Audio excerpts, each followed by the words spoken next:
T-minus 90 seconds and counting. All systems are go. We're about 90 seconds from the launch of Space Shuttle Discovery.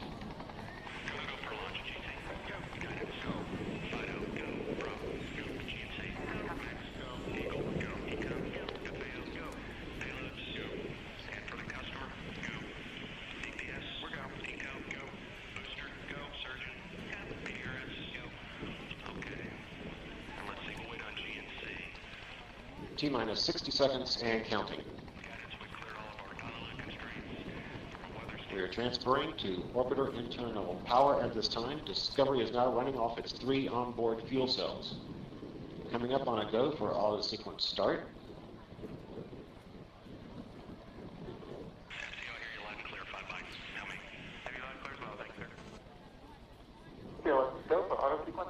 And we have a go for auto sequence start.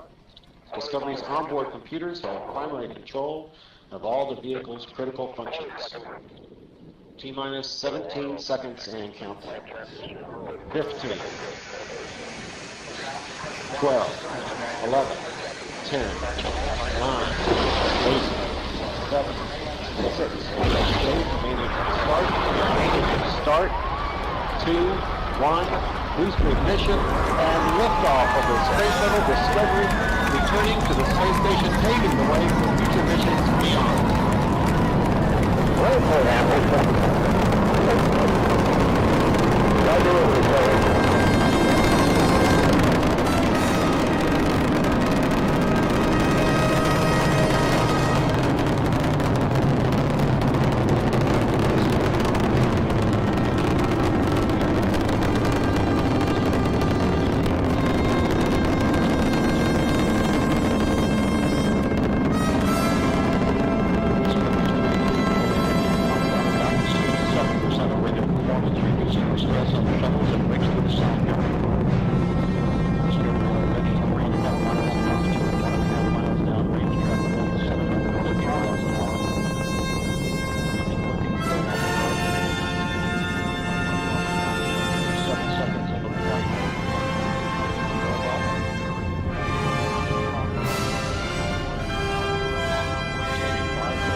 Discovery's onboard computers commanding the main engine nozzles to swivel, aiming the shuttle for its precise target in space for main engine cutoff.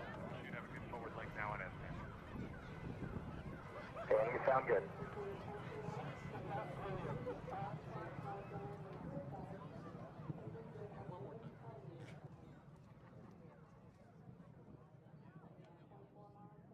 Discovery Houston, negative return. Copy, negative return.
getting cold, you're needing a shoulder.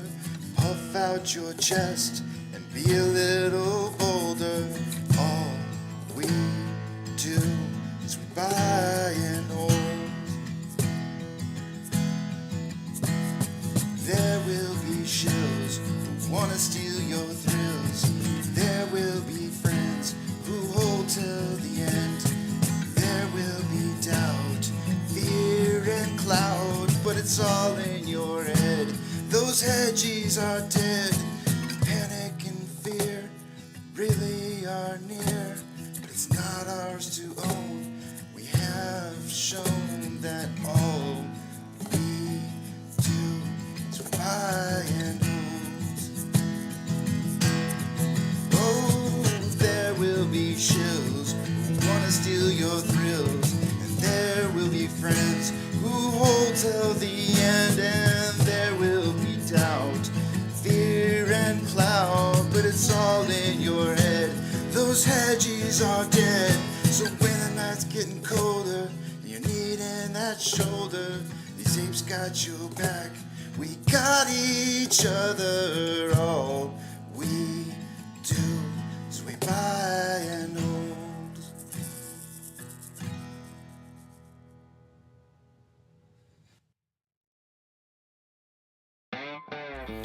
Good morning, you filthy apes. Welcome to AMC with Casey, where we buy, we hold, and we screw those hedgies. Screw them!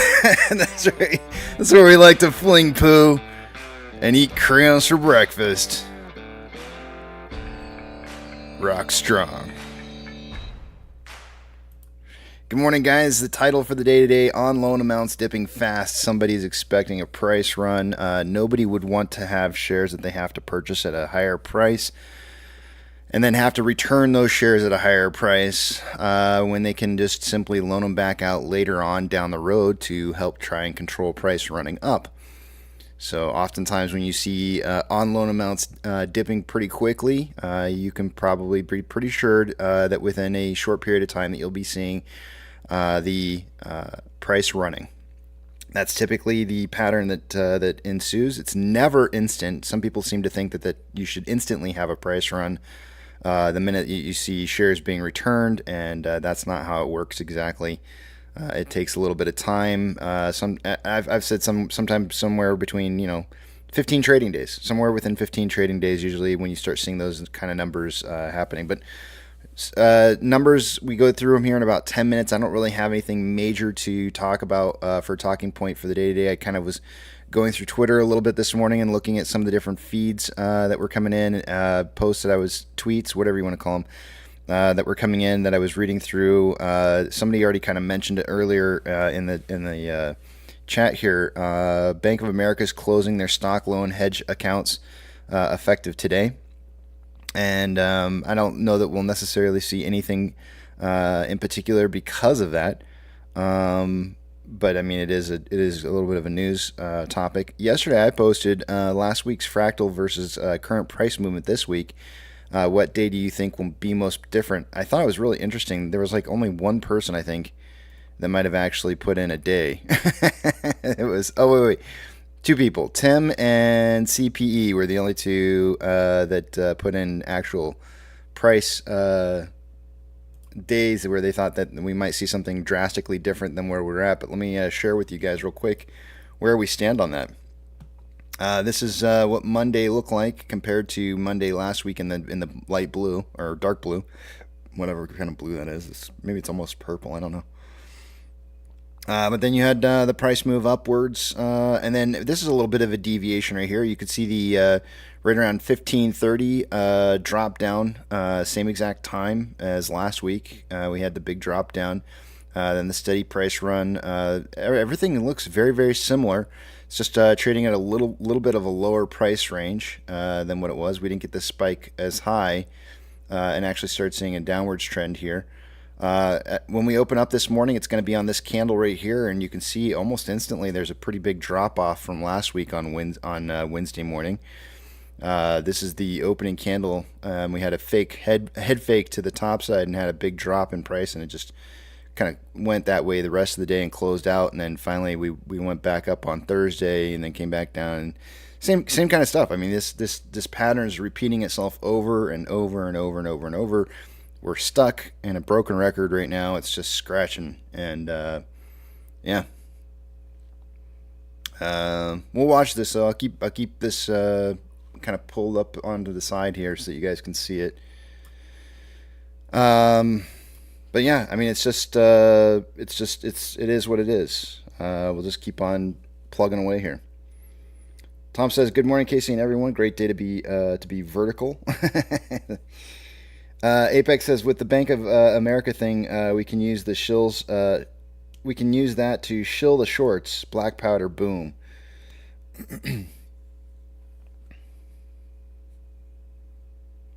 There was one more thing that I had posted up here.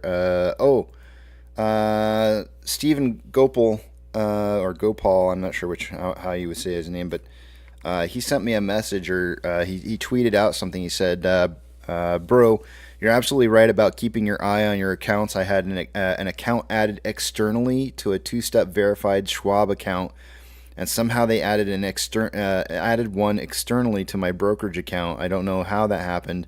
Changed my password as well. I asked him to keep us updated on that, and he says it's fine at the moment. Changed his passwords, and it's crazy. So I don't have any details exactly on what all occurred there. Be sure you guys are just maintaining, watching your accounts and making sure that nothing's happening abnormally. Don't be complacent, and just let that stuff sit there, because it's easy to do. But it's also fairly easy to just check it and verify that everything's okay. So please make sure you're doing your due diligence and making sure that your accounts are unmolested. That's what unmolested is, probably the best thing I can think of to say.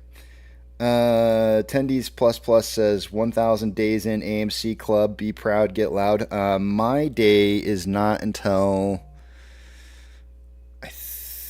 I think I have a couple more days left here. I went and did the math, and it might be today. It might be today. I can't remember. I went there and did the math to try and figure out what day that was going to be, and it's either today or tomorrow, I think. So yeah, I'm real close to that 1,000 days in as well.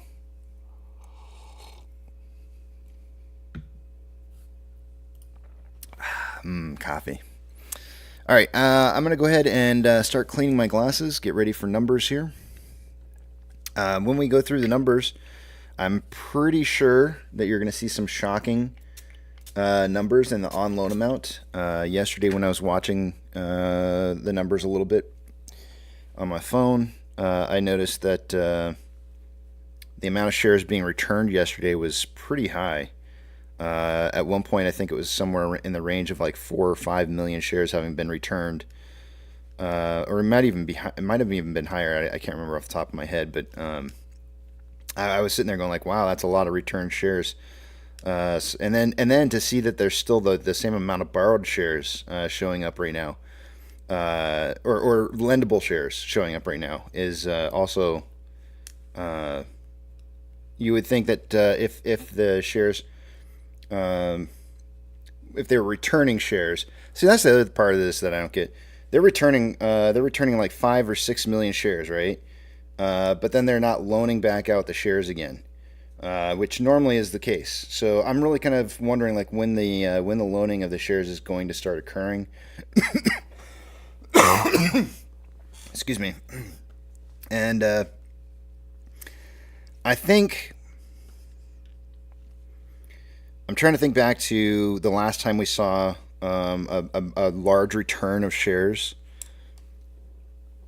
on CHX. Hold on a second. Let me put my glasses on here and we'll go back and take a look at it. Ah, yes, clean glasses. Give me 1 second. I'm going to go back and take a look at CHX volume. The last time that we saw a large return on CHX, if I'm not mistaken, was just about a month ago, which means that we should be really, really, really close to seeing the next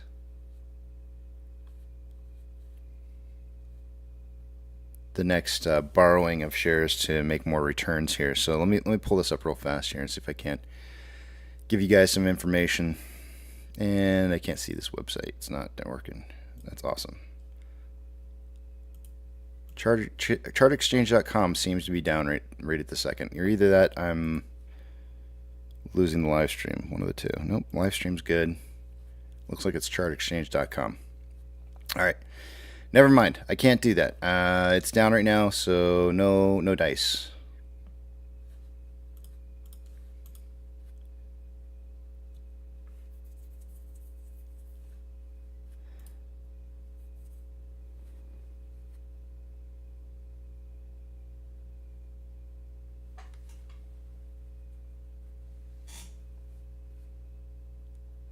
$17.96 Patriot says, haven't seen or heard anything from stock retail. What's up with him? Any idea?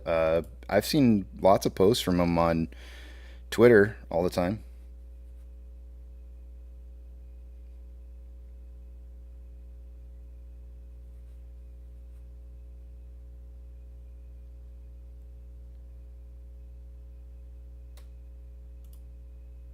He may not be doing any videos right now. So, I don't know. Give me 1 second here while I try and see. I want to make sure that I've got, I want to see what all is down right now. I'm getting feedback that I can't get into Chart Exchange, so I'm checking to see if there's other things that are down as well. Ortex seems to be up and running just fine. We are getting the currently reported numbers for the day today, so let's go ahead and get into the numbers. We'll go ahead and move over to the other page here. I'm not going to be able to see what it is you guys are writing, so hold those personal thoughts, comments, questions, and concerns until you see the big tramp back up on the screen again. We're going to have to go back to Monday's guesstimates on price closing because I never tallied up on Tuesday morning the numbers from everybody, but I didn't take any price predictions for the day today, or yesterday, for today's numbers. So we're looking at basically the closing price of October 23rd, which was $9.16. The closest person to, hold on a second here, let's see, 766. Holy crap! Apex missed by 2 pennies. Does he get a bonus point? He indeed does get a bonus point. Nobody was within a 10-cent price prediction of his. So Apex is going to start off this week here with 2 points. Good job, Apex. I think he had to step away here for a second. He was definitely the closest. TV was really close too. He had 775 to 1075. But let's go ahead and change up the tally points from Monday.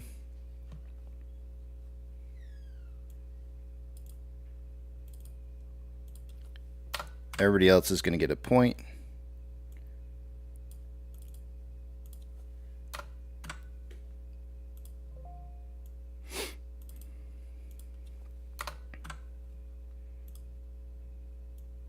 And Apex is going to get 2. All right. Short exempt volume. We'll cover 2 days worth of numbers here on short exempt volume. We had 287.3 thousand on Tuesday, and then 221.3 from yesterday.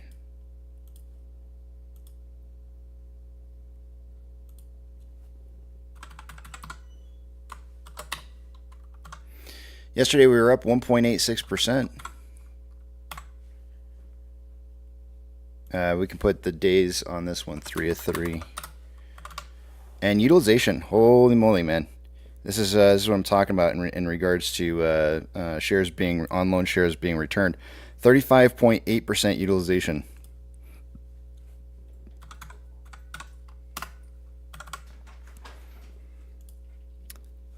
Max pain for the day, for the end of this week. We started out the week at $9. I have not refreshed it As of yesterday, I have no idea what the numbers were for options, so I have no clue what it's... Okay, max pain still $9.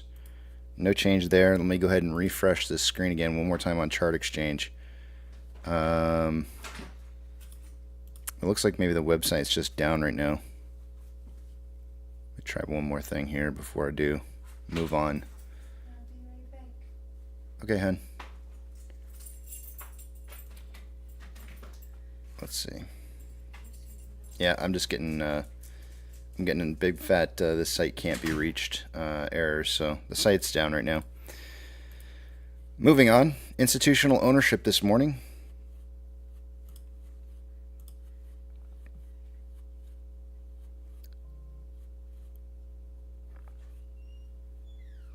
Let's see here. As of Monday morning, it was 151.877 million shares owned by institutions. It's now showing 150.338.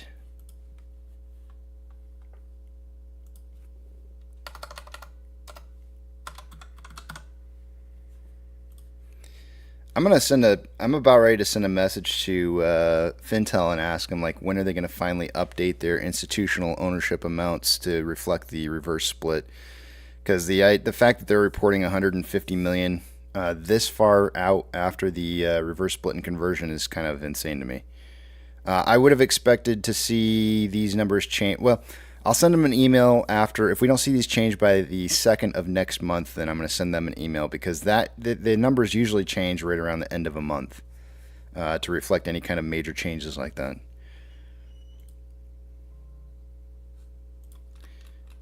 Taking a look at options, we started out this week with the highest amount of open interest on Monday at a $10 strike. Give me 1 second.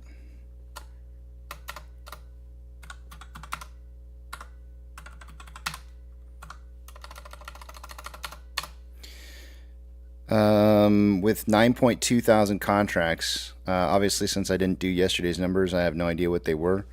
We've gone from 9.2 thousand contracts in open interest to 16.7 in 2 days.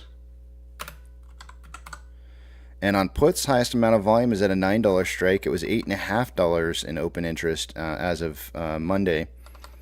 And it's now $9, and currently there's 10,000 contracts there, which means the market's kind of seeing perhaps a closing price somewhere between $9 and $10 by the end of this week.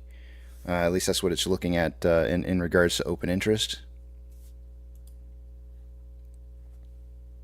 Taking you guys over to the other page, I'll give you a little bit of music here as I shuffle some screens around, and we'll take a look at the rest of the data.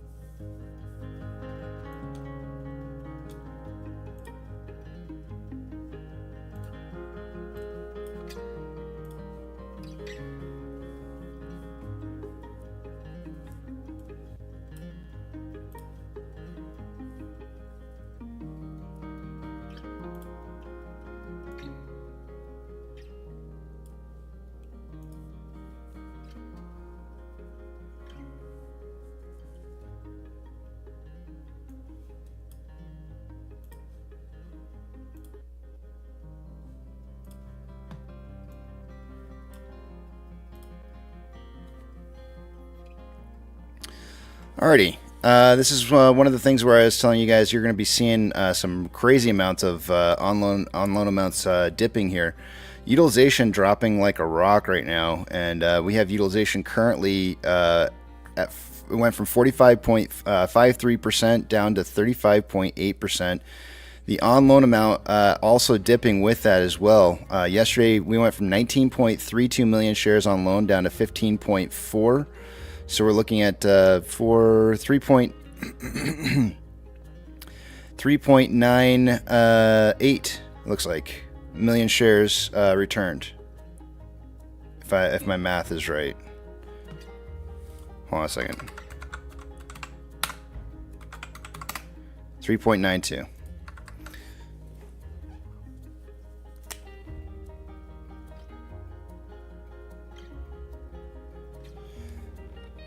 That's obviously going to cause the estimated short share interest of the free float to drop, and it's now it went down from 7.22 down to 6.51. Obviously, that's going to Ortex usually estimates about 1/3 of the total amount of shares are short interest being closed out, which is going to be probably really close to around like 1.3, 1.4. I'm gonna guesstimate something like 1.45 million shares returned here. So let's see what we got here. 7.22 to 6.51.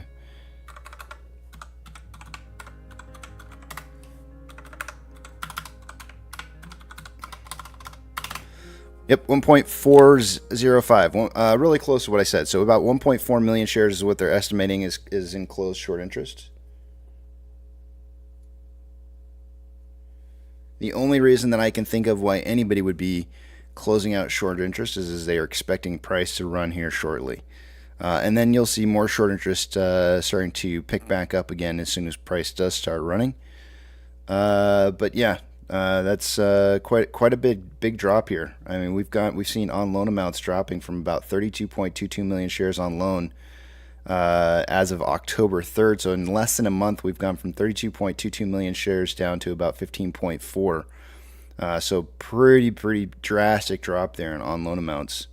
And we can go back historically and look at some of the other price runs in the past and see where similar things have occurred. In any one of our price runs, you can see here's a big dip in on loan amount from 22.19 million shares all the way down to 14 million shares, and then price ran shortly thereafter. Here's another instance right here where there's a big run in price and there was a big drop in on loan amounts days leading into it. It's never right before, it's always a period of time beforehand, but there was approximately about 13.96 million shares on loan here, which dipped down to about 12.96 million shares. If you go back to the June run of 2021, we had 17.3 million shares all the way down to 14.11. You know, it's very, very typical for a price run to occur after you see these on loan amounts dipping. On loan average age per day. This is the big indicator here for me. I want to see this one start dipping. This one usually is the one that forecasts about that 15-day period. It didn't really change that much. It went from 19.66 million or 19.66 days on average for the loan shares to 19.65, which is actually really surprising for it to barely even budge with that many shares being returned, which tells me that more than likely those were just newer positions that were closed out, not really old ones. Security lending volume day over day did increase, went from 2.42 million to approximately 6.7 million.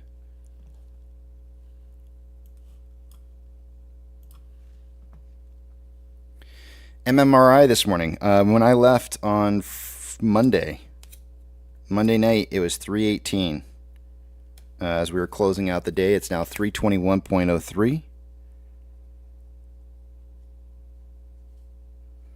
I'm going to have to re-verify this information on the next page here in just a second, but last time I wrote down these numbers, there was a 15.95% or 15.95 point spread between the 2-year and 10-year yield.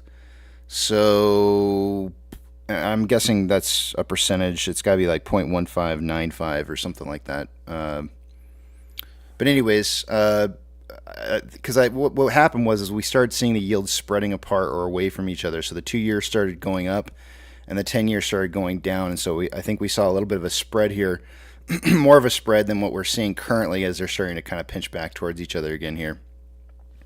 But let's take a look at that real quickly. I just kind of want to see what that looks like. Give me 1 second.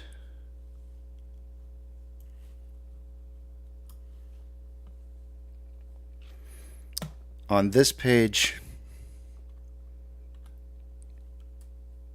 there's a cool little tab here. I actually just realized this recently. I was kind of exploring the page a little bit and stumbled upon the fact that you can change this here, and it actually shows you the bond spread points. Point-wise, it's showing 29.31 versus the 15.95 I saw earlier. So it's showing more of a spread now than it was before. 29.31.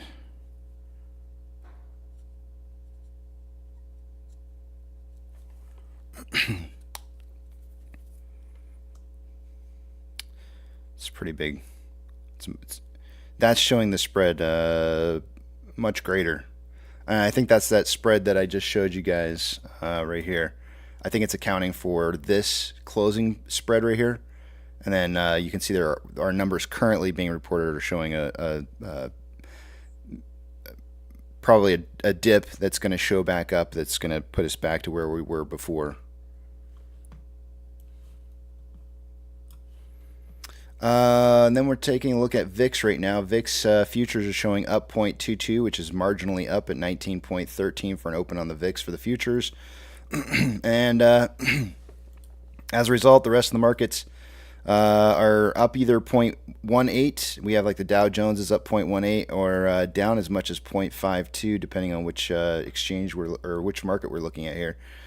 Like the S&P 500 is down 0.26 right now in the futures.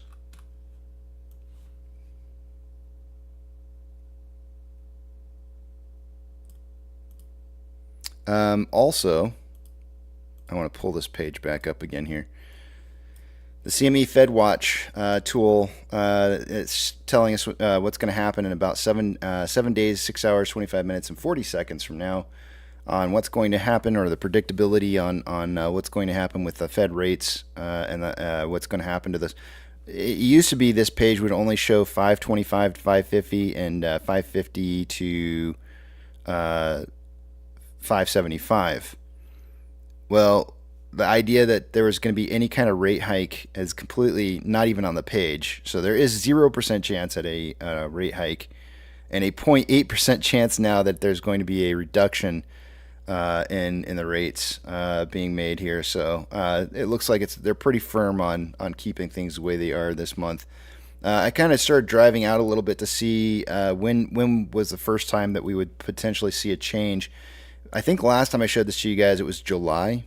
And you're just looking for 525, 550. Whenever that doesn't become the highest percentage point is when they're looking to change it next. And now I think it's become June. So instead of July, it's now June, where there's a 35.7% chance at seeing a drop in the rates. So we've seen an advancement in the forecast of when we might see those rate hikes being changing. For whatever reason, I have no idea.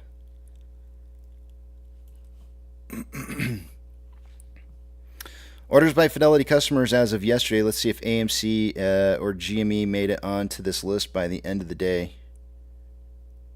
Neither AMC nor GME are on this list, and this is all of the day's trades going through.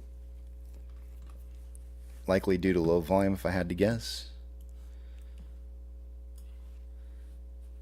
SSR triggers today for AMC at $8.40. Shares available to borrow is 1 million. Earlier this morning when I ran the numbers, there was about 5.1 million shares available to be borrowed right here. There was also some shares that were borrowed overnight, and I'm actually going to include those into today's numbers. So we're looking at about 200,000 shares that were borrowed there, and then on top of the, let's just call this 4.1. Actually, I guess we'll just call it 4.15 plus the 2, so 4.35 million shares borrowed this morning.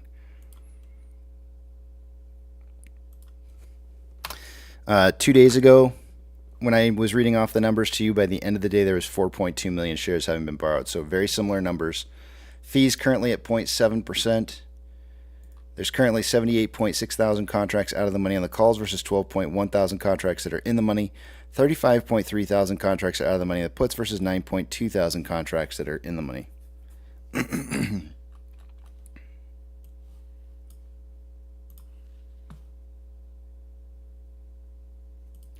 Big bank movers. There's a lot. So it was really interesting yesterday when I was watching the numbers. It was really weird because at some point, I don't remember exactly when it was, I was looking at it throughout the day, but I was watching the numbers, and there was a lot of green. There was a lot of green on my normal page over here. The market seemed to be doing pretty well. The VIX was down. Everything looked great, and then I went over this bank tab, and the banks were just trashed, absolutely trashed. We're getting a lot of information about how much the banks have been losing over the last quarter, and some of the numbers are just looking really, really bad, especially for like banks like Bank of America, which happens to be one of the ones that I feel is going to be one of the next big ones to take a hit. And that's just my opinion, but I feel like the three that I've always kind of mentioned that I thought were going to be the big losers in the future, the big banks, were going to be either Bank of America, Wells Fargo, and I think the last one was J.P. Morgan. No, was it J.P. Morgan? I think it was J.P. Morgan. Those are my top three for. But Bank of America has always been on my list as being one of the first ones to take big hits. So, and we're hearing some negative news about them. But in the pre-market this morning, let's take a look and see if we see anything plus or minus 2.5%. Douche this morning is up 6.56. Considering the fact that they were just underneath 10 earlier this week, that's going to help them out to get back above 10. Zion Bank is down 2.88 in the pre-market. That's actually a significant drop for a pre-market move. And that's about it. Those are the biggest of the movers. Ethereum Classic this morning is down 0.35 and trending up. The US dollar is up 0.15 and trending up. Oil is down 0.99 and has not traded yet in the pre-market. Sorry, looking at that a little too early. SPY is down 0.23. It opened up down and is trending up ever since. A lot of volatility.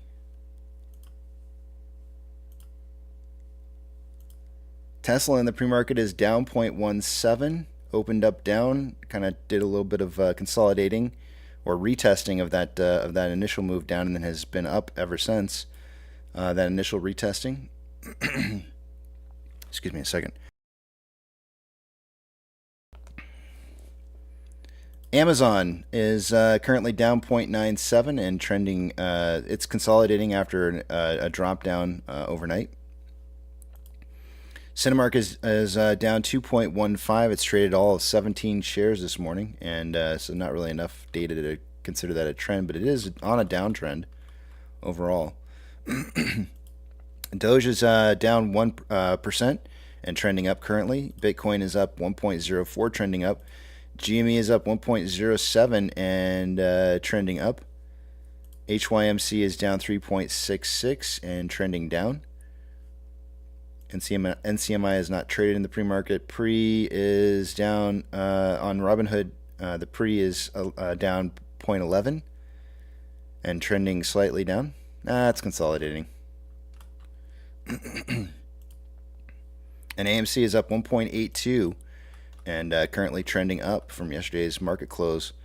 These end of the day drops are just getting ridiculous. It's like insane.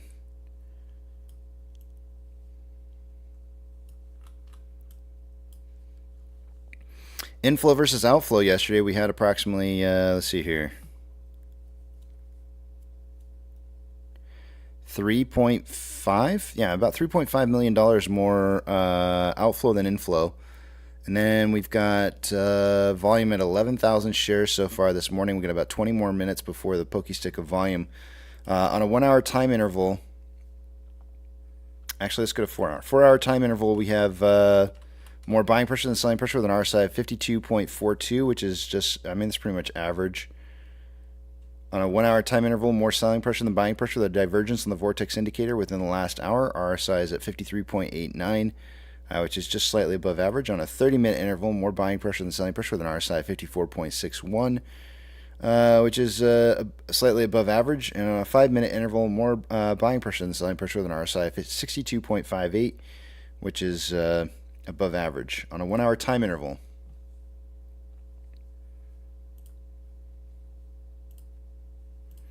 Ichimoto.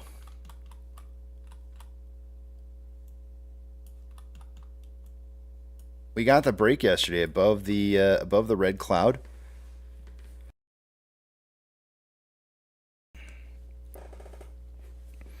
I had mentioned to you guys earlier this week because of the 4-hour cloud. I think I recall saying this. I don't know if you guys would have to fact check me, but if I remember correctly, I recall saying that the 4-hour was not really in alignment with the 1 hour, and suggesting that we would be breaking through this cloud necessarily in the beginning portion of this week. It might be a little bit later in the week, if not at all. We did, however, get the break past the cloud here as of yesterday, and then immediate reversal off of 995, or a rejection of 10. Came back down, back into the cloud, and now are trading slightly above it. The lagging line is on price line. Conversion is below base. We have green cloud ahead of us, which usually means price is going to try and drop through that. However, it's not very far. It's around $9. The bottom side of this is around $9.43. Which means that we could probably come down to somewhere around like $9 or something like that, as a maybe even not that far, maybe like $9.25 as a possibility. I'm actually thinking about for the day-to-day on my price predictions. I'm thinking about taking this chart right here, taking last week's numbers and just kind of factoring in for the close to be somewhere very similar, but maybe slightly down from where it was last week. So if I were to do that, this would be closed right here at about 916. The spread here is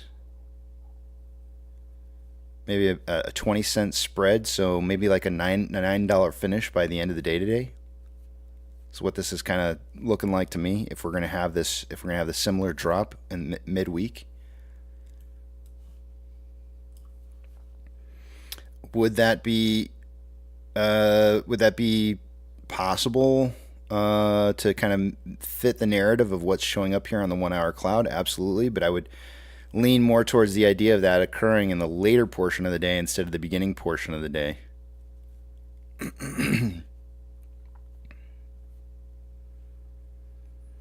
But this doesn't show any signs of strength here until we get the lagging line above price line and conversion above base, which means that we would need to see price probably closing out the day above $10.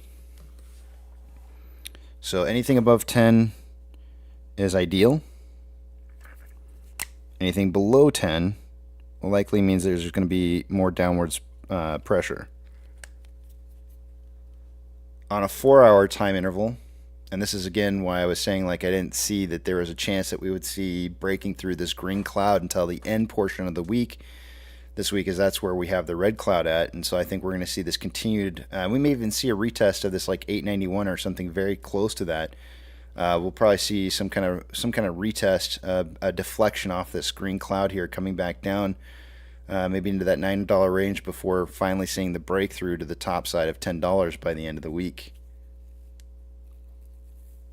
So I don't think we're there yet. I know a lot of people really want today to be the day where we break 10, but I don't think we're there. Lagging line on this chart here is below price line. Conversions below base. It would be extremely bullish to break the green cloud to the top side, which would be at $9.88. However, big however, lagging line would not be above price line at that point. It would need to be above 1022. So we need to see 1022 or greater. I'm going to put 1025 down as the number. So we're looking for $10 and 1025 as the two big push points.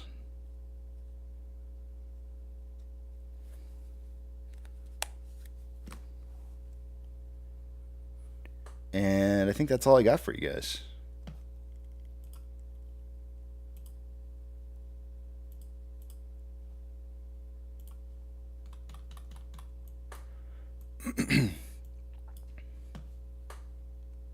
So, for my price prediction for the day today, this is going to be scary for me because I mean everything right now tells me to pick a price higher than $9. But that's what I'm going to kind of lean towards, is a $9 close by the end of the day today. I actually think 916. I think the closing price that we had this last Monday is probably a really good guesstimate and would probably get me really, really close. But I'm going to pick 911 911 for a close, and that's just so I can get within a 10 cent, in case we close at 901, it'll get me within 10 cents on either side of that. So 911 is going to be my price prediction close for the day today. Gives me a little bit extra top side. So I'm going to go 761 to 1061.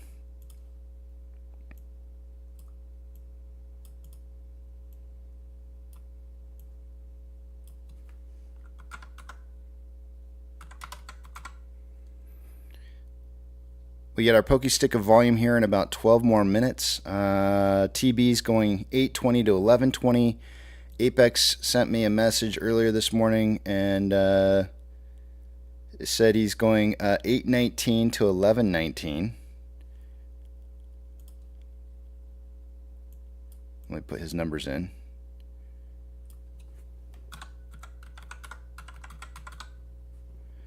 And then Eric usually gets to me just before Apex says boo, hiss, boo.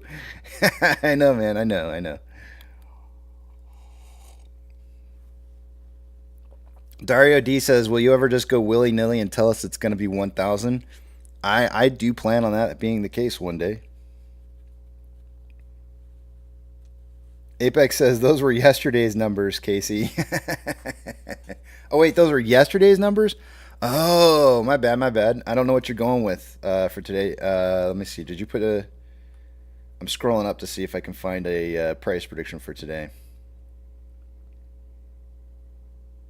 Let's see here. If those were yesterday's prediction numbers that you had in... Okay, you don't have one for today. Okay, cool.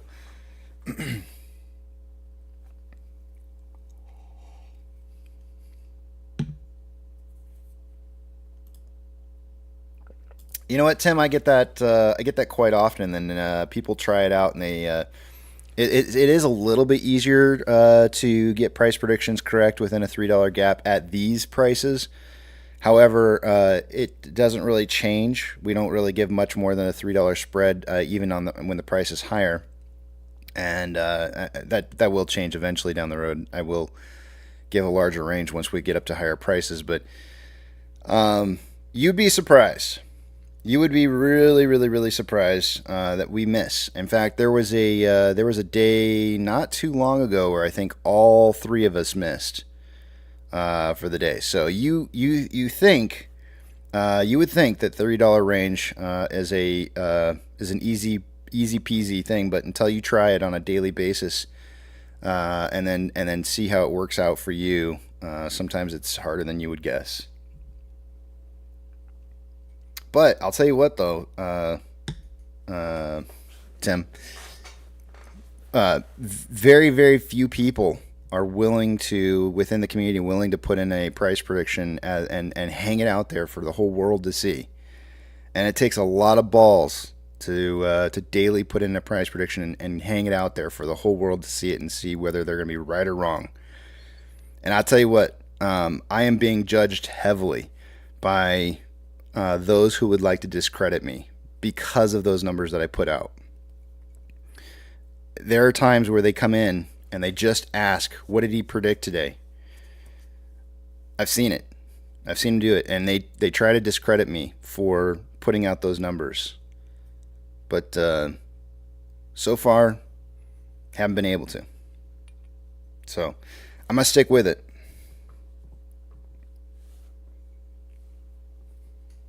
Very few people are doing that, though. I don't know. Actually, I don't know of anybody.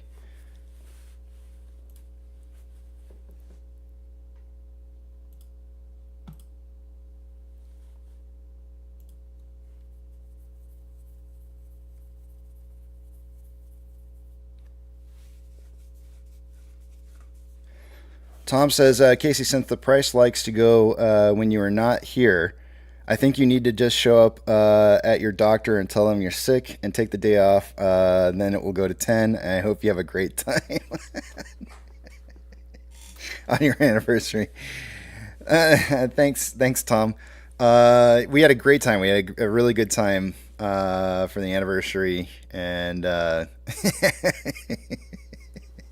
My wife and I joked around a little bit about what I would say today, and I'm not going to say it because the more I thought about it, I was like, I can't say that.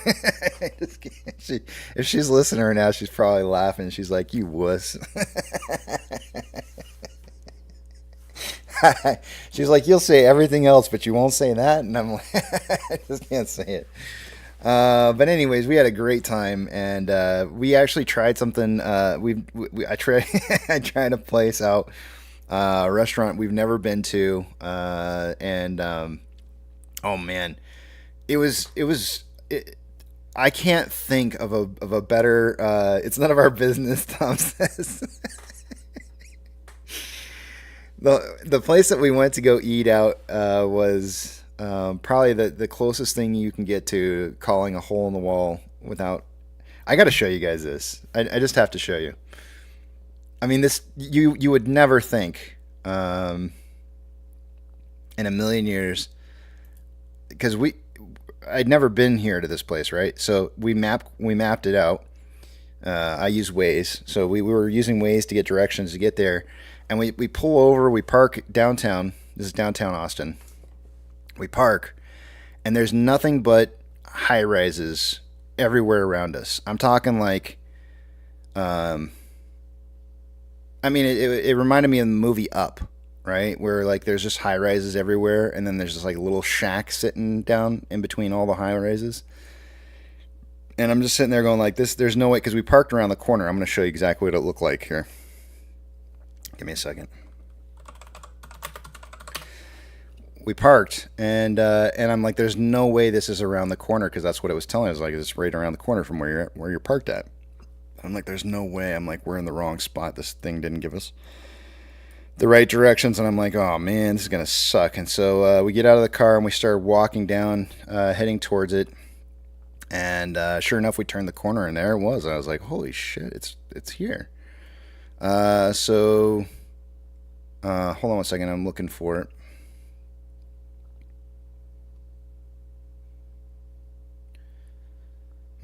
Hmm. 10th, 15th Street. Where are you at? Where are you at? There's 11th, Lincoln.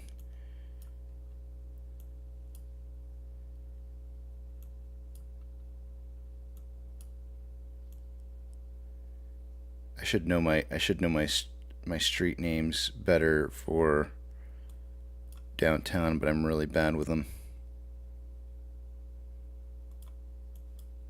It's too far. Oh, no wonder I was looking on the wrong side. Okay, here we go. Congress, Colorado, Lavaca. All right.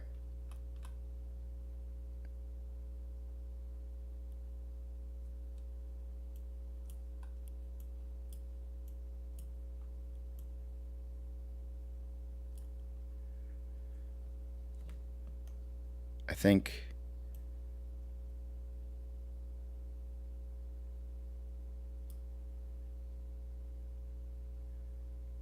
this is it right here. Okay.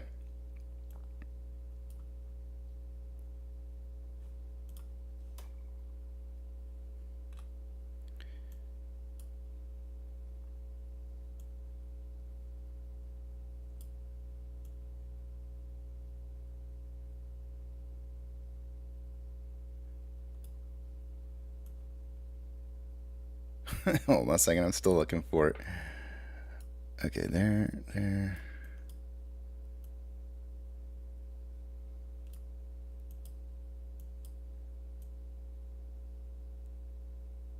Okay, I found it. All right, here we go.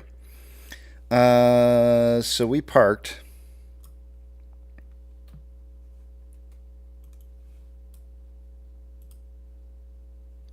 Right here. I parked literally right where this car is. And there's nothing but just like, this is downtown, right? Like, this is just all downtown. You're going like, there's no way there's a food place here. Like, there's no way there's going to be this like shacky looking food place. So we walk down to the end of the street down here. We make a right. Walk down the street a little bit, and there it is. Right there. It's a little, it looks, yep, it looks as about as amazing as, I mean, it looks terrible on the outside. It looks absolutely terrible. You wouldn't expect this to be a good restaurant, and it was great. It was fabulous. By the way, this chili sign was lit up at night, and nice chili little neon sign there. It is not a Chili's. It is not a Chili's, but it looked like they stole the Chili's sign from another Chili's restaurant. But it was the Texas Chili Parlor is the name of the place. And yeah, it was absolutely wonderful. Highly recommend that if you go there, that you go there for the chili. And don't go there for the other stuff. Trying to look to see. Oh, there you go. There's the sign for the Texas Chili Parlor. And I'm telling you, this place was just like it was. I love the door. The door on this place was so old. I had to be like probably like a. We found out the place is as old as I am, so it's like a 50-year-old door. I'm 47. This whole place seemed like it was just like a blast from the past, and but it was really good though. We're gonna go back.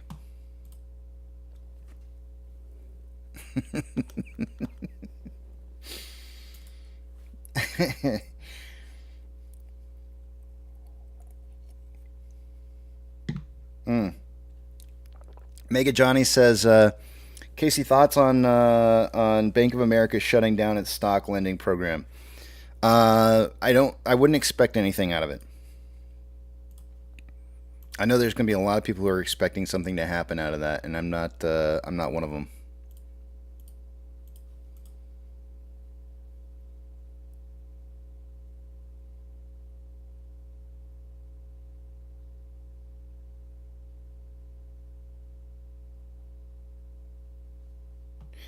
Do I think that it's going to apply a lot of? I think that there's going to be some pressure. I think we're seeing a lot of bank problems right now, a lot of them. So I know we've gotten several different communications that lots of banks are closing down branches and laying off employees, and that's part of one of the reasons or one of the things that I kind of told you guys to watch out for was when financial institutions start laying off their employees and they walk out with their stuff, their belongings in hand. That's how you know we're getting close to the end. So the more of that we see, the more close we get.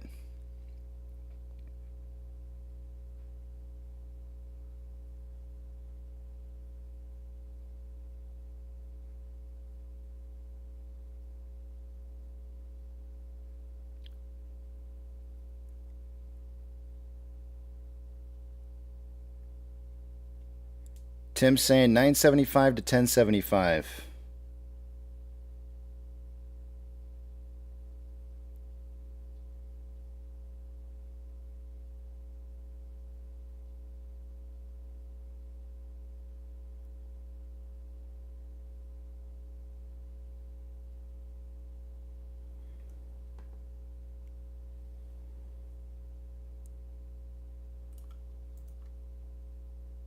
Originally, we kind of got our 7 a.m. pokey stick of volumes hitting.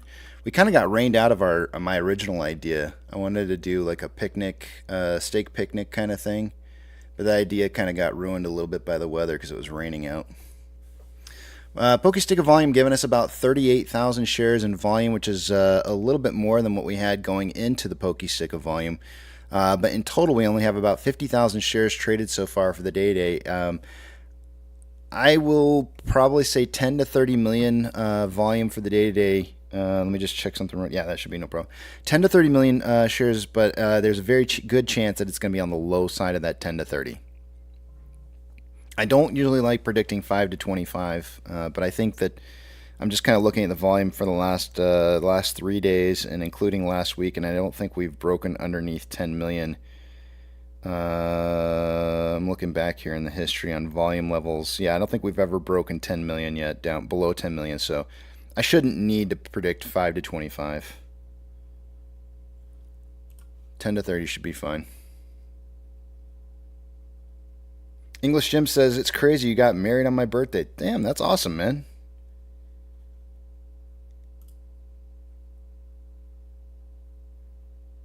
Happy birthday. Happy belated birthday to you. I hope you put in a song choice.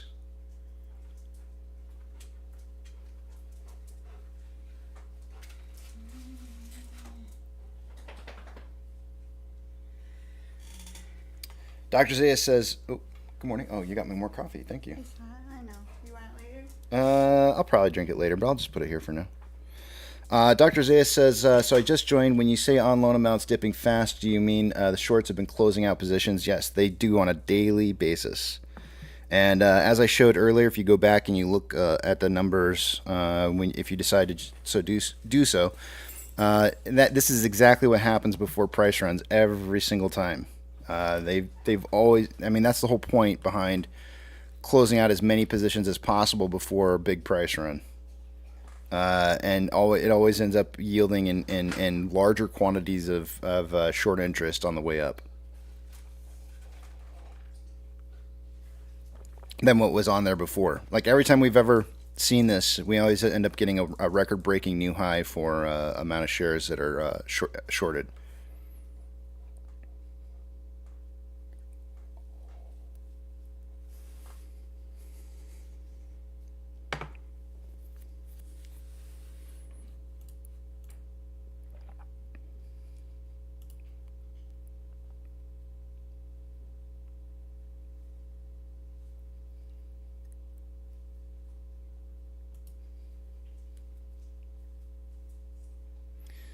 Mega Johnny says also Binance just shut down withdrawals. I think, was it Coinbase? Or I want to say it was Coinbase is also restricting Bitcoin cash outs. I think it was Coinbase. And so if you want to cash out, you have to like transfer your Bitcoin to something different in order to cash out.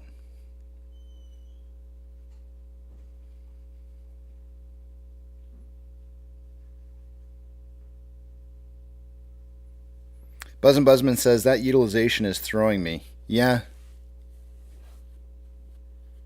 I have a feeling it's because institutions don't want their shares being loaned out right now. No, I would imagine Buzz and Buzzman utilization is going to... So, again, here, I'll pull it up for you guys. I think visuals always way more impactful than just saying it.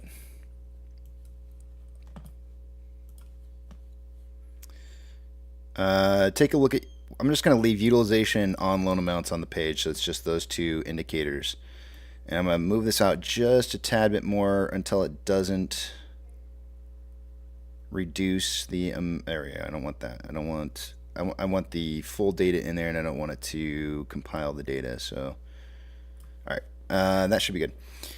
So what you'll typically see, and I wouldn't look at this period of time here where we had the utilization at 100%, because there was like just tons of lending that was going on during that period of time. But there are times where we've seen utilization dips just before runs, along with on loan amounts. In fact, one of the biggest ones that we ever saw was probably just prior to this little run up right here after January. There was also another dip over here. Now I'm gonna have to kind of zoom in on these a little bit to make them a little bit easier to see here.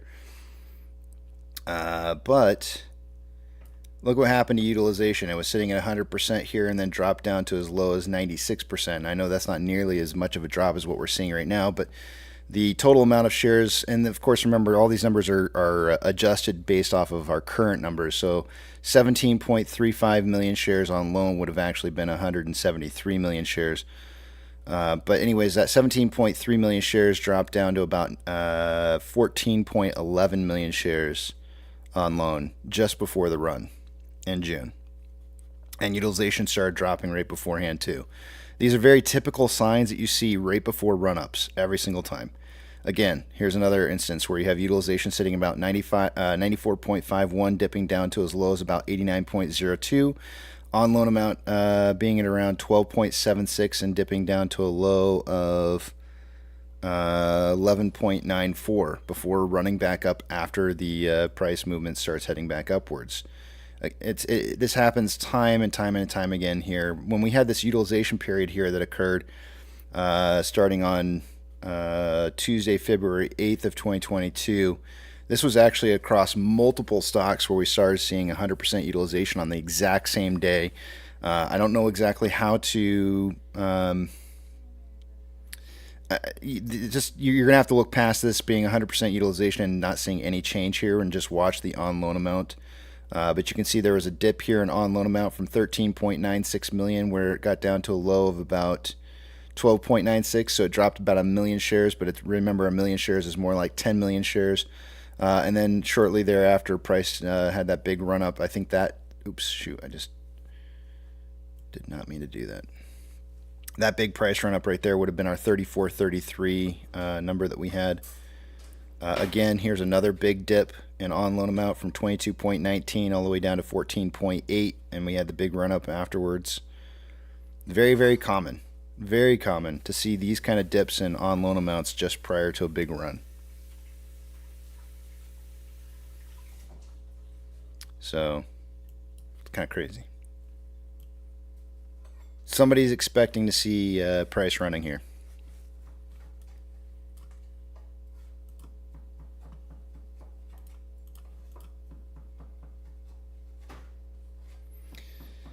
$7.99 to $11.99 for Apex. I got you down, man.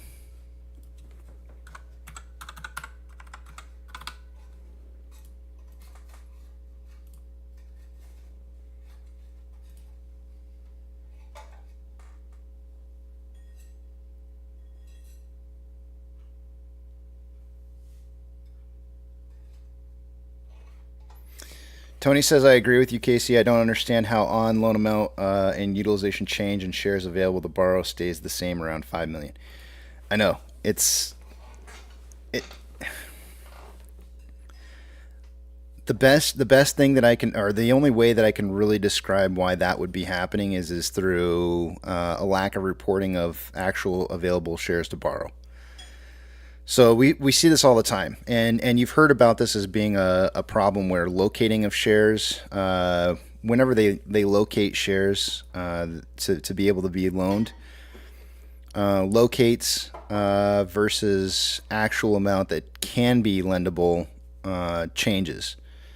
So that reported amount is what's been located as available to be borrowed, but there's actually more, right? Because if you think about it, if utilization is at the number that it's at, which is 50%, then that would be suggesting that that the total, actually you could figure it out, right? I mean, you can just look at utilization right now and you can say, okay, if utilization is 35.8%, and let's not assume all shares loaned are institutions' shares. But let's assume that 35.8 is a percentage of utilization of the total amount of shares owned by institutions based off of Fintel's most recent reports. Fintel's currently reporting 15 million shares owned by institutions, right? So if we take 15 times point, what was it again? Utilization's at 35.8. That's 5.37 million shares having. That's how many of the 15.4 on loan right now. That's how many is being borrowed by institutions. That's what they're claiming, anyways, right? So you could subtract that from the 15, and you come up with 9.63 million shares left available to borrow, and they're only reporting 5 million currently. So there's probably more. It's just what's being located and reported as a located amount. That's why whenever the numbers go down and you see locates just suddenly pop up all of a sudden, that's when that real effery happens. They're probably rehypothecating at that point.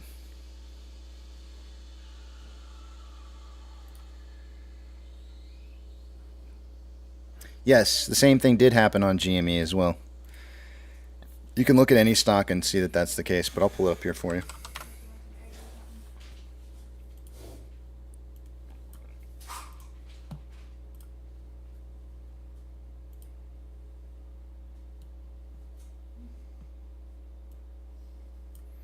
Now remember, because of splits, the splits that have occurred or has occurred on GME, some of these numbers are not going to be, I mean, they're not going to be accurate, right? But again, utilization didn't show any kind of dip because it was sitting at 100% the whole time. Again, you have to kind of ignore that utilization because there's way more shares being borrowed than what was actually being reported, which is why the utilization is sitting at 100% for the whole time. But anyways, the on-loan amount did dip prior to the run-up on GME from 216 down to 185. Again, remember these numbers are not actual numbers because of a split that's occurred on GME since, but just note that it did drop the quantity of shares being loaned out prior to the big run-up. And let's see here. Here's another instance of it as well. Even after the big, so there was that secondary run that happened in March, and you can see the on-loan amounts dipping even further leading into that run. So there's constant dipping in on-loan amounts. One of the differences. Here's another example here where on-loan amount dips leading into a price run. 77 million shares on loan down to about 72 million shares, and then you see a big price run. There's some big dips in here as well, as you see some multiple different price runs that occurred during those times. Here's a dip in on-loan amount from 97.91 down to 84 million shares following or preceding a price run, so on and so forth. There's a very unique thing that occurred here, and I've tried to do some analysis on this, and I can't really explain why it happened, but you can actually look up several different stocks, and it was right around February 8th that they all moved up to 100% utilization. I think there was a specific reason for this, and I don't want to say what that reason is because it would be me suggesting illegal activity on the parts of brokers, which I'm not willing to do on a live stream. It's a theoretical hypothesis on my part, but I think it's well founded in the fact that they were misreporting shares that were being borrowed when they were actually sold. And so when they bought those shares back, it ended up showing up as 100% utilization because they were rehypothecating those shares, and so that's why he's showing 100% when indeed it was actually way more than 100%. It was more like 200% or something like that. Anyways, it's a long story. You can go through a lot of different stocks and check this out and see that there's 100% utilization during that same time period, February 8th, for just tons of heavily overshorted stocks that are out there that just have this 100% utilization. And the funny part is they all dipped right at the same time as well. We saw this flippening that occurred. There's a reason for this. Let me show you something real quick here. This is one of the things that I panicked a long time ago in 2021, and I want to say it was like around this time of the year. It was like October, November on AMC because I started to see something that was kind of worrisome. But when I finally realized what was happening, it made a lot more sense as to why things were unfolding that they were and why max pain started becoming a regular hitting point for price movement. But if you go back here and you take a look at on-loan amount versus, what's the other one I want to look at here? On-loan amount versus,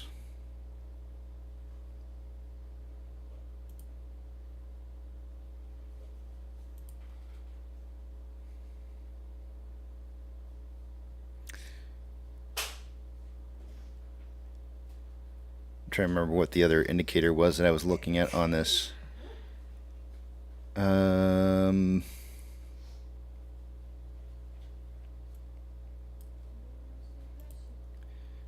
wasn't utilization.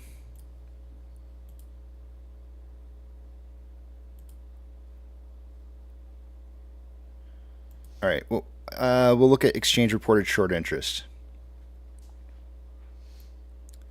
So this is what really concerned me back in November. Well, it was October, November of 2021. I'm going to take a screenshot here, and I've expressed this on a couple of different occasions. So for some of you guys, this is like not the first time you've heard me say this. There was something unique that happened, and whenever I say hedge funds have already lost, and they lost a long time ago, this is the point at where that I believe that happened. They lost control and had to start playing by the rules of long institutions. And the reason for that is that institutions make the most amount of money on this spread in here between on loan amounts and exchange reported short interest, right? Because exchange reported short interest is really money. This bottom line here, this exchange reported short interest is where hedge funds are making money, right? But those who are lending out shares are making the most money when that spread between on loan amount and the exchange reported short interest. I'm not talking about estimated, but actual exchange reported short interest is this spread right here is where they're making the most amount of money. And what happened was in October, in the fourth quarter of 2021, a lot of hedge funds started going long on AMC. And it was really super concerning to me because I started seeing them coming in with a bunch of call positions in the later portion of the fourth quarter of 2021. I was like, oh shit, it's over. They're going long on AMC, and they think that price is going to run, and they're trying to take the other side to this because they know that they're in trouble. And but then you started seeing price selling off like massively, like right here during this period of time. And I'll tell you what happened is that long institutions sold their positions right here. They sold off a crap ton of their positions, forcing the price down, which increased the amount of short interest that needed to be created to take advantage of that price movement downwards, creating this gap again, right? So what happened was hedge funds were closing out their positions as much as they possibly could, getting ready for a run, which is why you saw the closing of the gap between exchange reported short interest and on loan amounts. And then you started seeing on loan amounts starting to increase as they sold off their positions at the end of the year to claim losses so they could buy back in at the beginning portion of the next year. February 8th. They have to wait approximately 30 days, and there was still some more selling on that went on here too as well. And if you scroll forward and you take a look at that utilization, it was right around February 8th is when all of a sudden you had the institutions buying back in right here at this point where utilization suddenly shoots up from like, 68.78%. They start buying back in, and next thing you know, utilization's all the way back up to 100%. But they were buying back in. It's like, wait a minute, what's going on here? Long institutions took control of market price in the end quarter of 2021. They took complete control of price movement. And I can show you the dates where they realized that they had full control. I can literally show you the dates where they realized where they had full control, and they had no idea what they were doing right off the get-go. This is the craziest thing. Watch this. So we'll pull this up here. I'm going to take you back to 2021. It's the same time frame. It was December of 2021. And they realized that they had on-off switches and that they could actually control the price with the on-off switches, which was essentially the usage of off exchanges, and then they could control price to be able to hit max pain on a weekly basis and collect the most amount of money as they possibly could. Hedge funds haven't been in control of price movement for a very, very long time. It's all been long institutions the whole time. This is why I've been saying for a long time that we all sit here and we talk about Ken Griffin as being this evil henchman of AMC, and I'm here to tell you I don't think that's the case. I actually think it's Larry Fink. Larry Fink has more of a dealing in what's been going on with price movement for AMC over the last 2 years than anybody else. And nobody even seems to understand that that's the case. I'm going to try and show this to you on a 2-hour time scale. Going back 2 years is a difficult thing to do. Actually, maybe not. Can I do this on a 1 hour? I might be able to do this on a 1 hour. The smaller the time scale I can go to, here, let me jump back to the date. The smaller the time scale I can do, the better, because it'll more clearly define what it is I'm trying to express to you. 2021, it was December 20, we'll just say the 20th. That'll probably give you like the best. Okay, cool.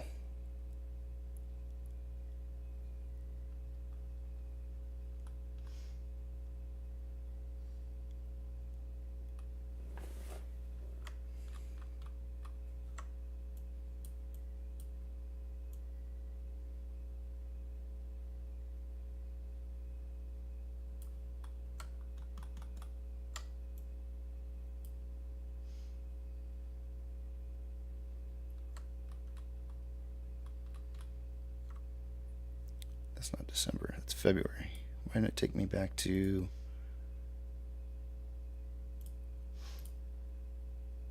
Oh, whatever. All right. This is the time frame that I'm looking at right here.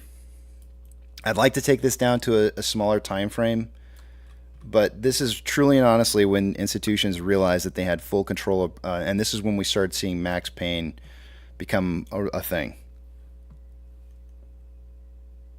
Doug, I got you down, 866 to 1166. Give me a second here. And you keep flip-flopping between 866 and 833. All right, I got you down. I want to go down. I want to go back to this time period here, December 21st, on a smaller time scale if I can, because the smaller the time scale, the better. It really, you can really start to see that being the case. Please be able to. Okay, cool. Is this it?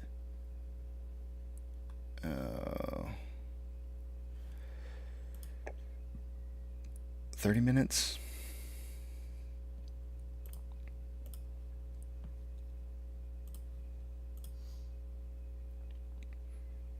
How far back you gonna take me?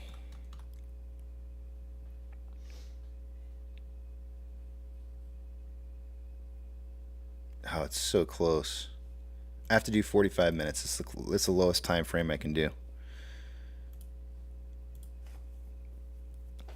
You'll have to just you're gonna have to kind of trust me a little bit on this one, because I can't take you down to a smaller time frame on this one, and the smaller the time frame I can go, the more I can show it to you. But we literally had 2 days in a row of almost exact price movement, very similar to what we see on a daily basis. I mean, this should not be a strange thing for you. The only difference that we've been seeing lately now is where if I were to take one of these right here and inverse this, you'd be looking at it and you'd be like, oh yeah, that's what we're doing right now. So they basically found out or figured out that they could turn off any kind of share buying volume in the beginning portion of the day, take away that buying pressure, right, and then sell those shares at actually buy those shares at a lower cost, turn it back on, and then trade out the day sideways and basically, you know, like skim off the top of any orders that were created in the beginning portion of the day.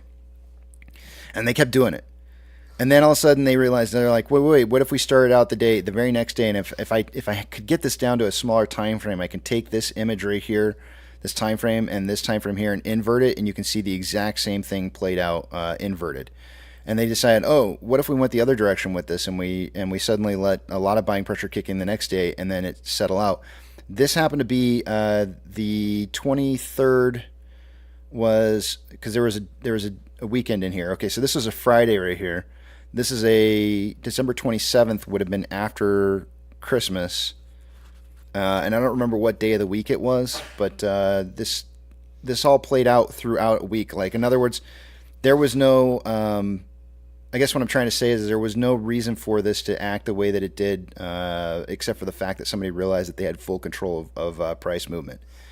And they didn't know what to do, but they only had on and off switches, where anytime shorts are in control of price, they usually do other things besides just on and off switches. And so we started seeing these V movements in prices. Like, we had never seen this before. AMC had never moved like this, where we started seeing these sudden V moves, where it was almost like it was like a light switch being turned on and off, right? And it just started happening like all the time. All of a sudden, like on, off, on, right? Like, there's just these massive like on-off switches that were happening in a single day. And it was occurring over and over and over and over and over and over, and it was just ridiculous, like how consistent it was. So now you go to current point in time, which I have no idea how to go to the end here.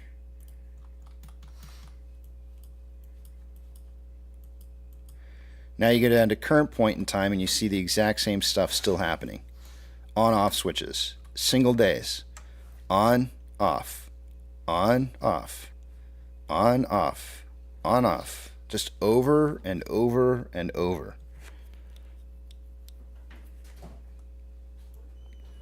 And there's literally like no change. It's not hedge funds that are doing this. It really isn't.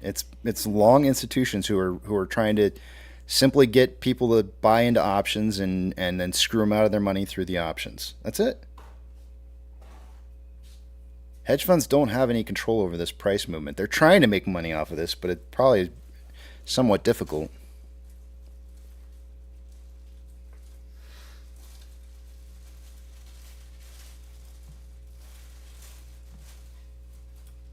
But those are the only tools that, if you're not a market maker, those are the only tools that you have to control price, is through trades being pushed through off exchanges.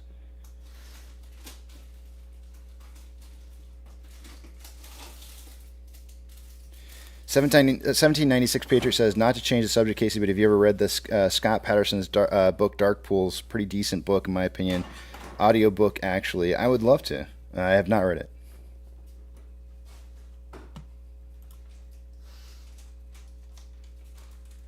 Jay, thank you very much. It is 7:30. It is time for break. But anyways, that's neither here nor there. Very similar. You should make a shareable video on this. I've spent countless hours. I'll tell you what, Mizzy. You can clip any portion of my videos that you want to, put them in and make your own video and put it out there for everybody to see. I put in more than enough time on this, and you guys are able to use my information freely however you choose to see fit. This is a documentation for history.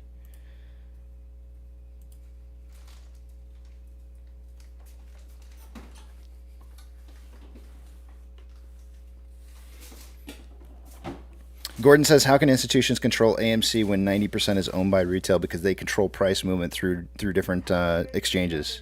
That's how. You have to remember, Gordon, retail doesn't move markets when they only trade 10% of the total amount of trades that go through the marketplace. 10% is retail, right? I would argue that we're probably only about 6 to maybe 7% on AMC.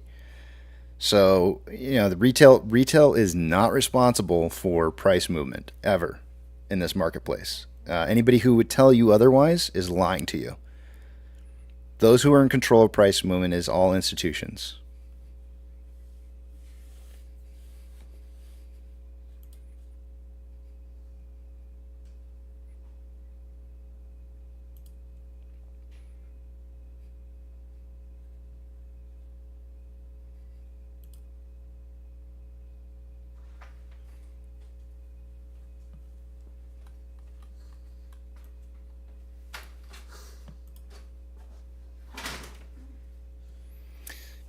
They can't, Ben. There's no way to cover in a situation like this.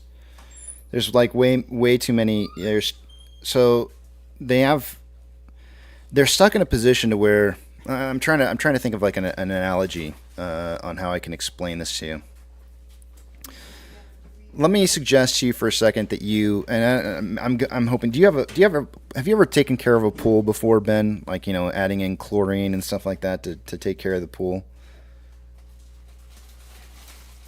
Have you ever done anything like that before? I'm trying to come up with something to kind of like give you an idea as to what it is. Try to explain. Okay, cool.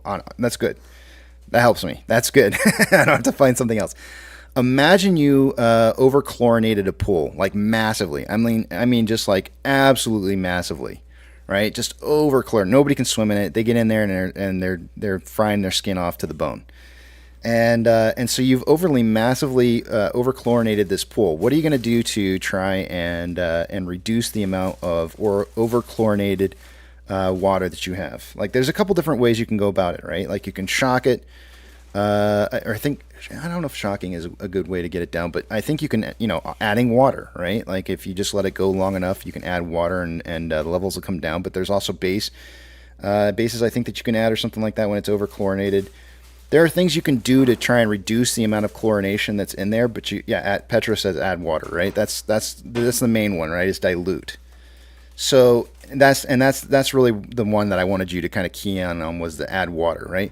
What happens when you add water to something and it's not really supposed to have more water than that, right? Think about that for a second. Think about the idea that if you're going to dilute into something, how are you going to do that but yet not actually dilute it? You have to create synthetic positions, right? And in terms of shares in the marketplace, you have to create these synthetic positions that are not really there. Trades that are occurring that are over an abundance of what's supposed to be there. You want your swimmers to be able to get in the pool the next day. So what do? You just pour concrete around the edge of the pool and you fill it up so it's twice as large of a pool as it was before. And now you can add twice as much volume to the pool of water, and you have a diluted pool. So at some point you have to keep pouring. At some point you end up pouring so much concrete that you've over diluted multiple times over. And the idea here is that you're saying, like, okay, well, why can't they just close out their positions and just get out? Because there's so much dilution that it's oversold many times over. They can't just close. They may be able to close out short interest currently, but then their swimmers can't swim in the pool anymore because there's still so much volume out there that has to be accounted for that they have to reduce that volume. Somehow they have to be able to get the pool back down to the regular size that it's supposed to be at. Even though it's not reported short interest, that pool still has additional amounts of volume that you can't account for. So the idea here is somehow they have to remove the water. That would be us selling our positions. We're not selling. So they can't reduce the water. So now they have this oversized pool that swimmers can swim in because it's got the right amount of diluted water to chlorine levels. But they got to reduce the volume and they can't, right? And how do you know that? How can I prove to you that that's the case? Go to any company you want and look at the 3-month average volume that's traded on a daily basis and see what percentage of their total volume is being traded on a day-to-day basis. Remember, we're talking about volume here, right? If a normal stock is going to trade X amount of shares per day, what would that be? And you can go to any stock you want to, a highly desirable stock or a less desirable stock. Can it trade over 5% and not have significant changes? And if it can, then why would that be the case? More volume in existence than they're supposed to be.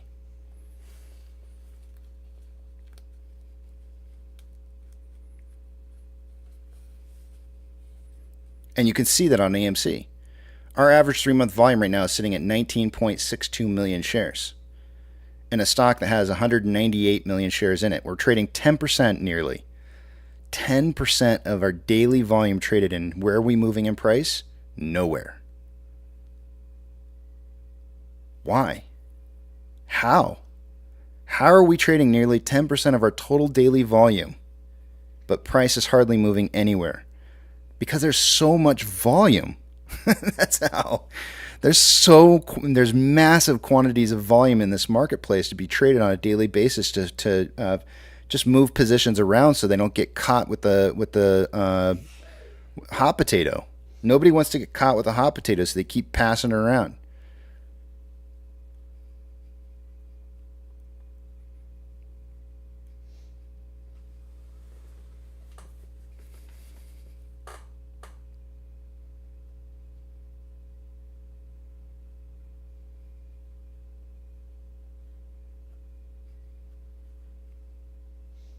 Hedgies keep baby Ruthing our pool. That's right. Well, y'all kept peeing in the pool too. That didn't help any. They have to keep adding. That's actually a really good analogy, Nana Ape, because when we do buy more shares, they keep shorting into that, right? They short into that volume that's coming in, right? There's more volume besides them just adding more water to try and reduce it. We keep buying more shares, which is like them needing to add more chlorine, and so they just keep over diluting in order to get rid of the chlorine, in order to get rid of the appearance of chlorine or the ability to be able to detect the chlorine in the pool. They just keep diluting it more and more and more and more.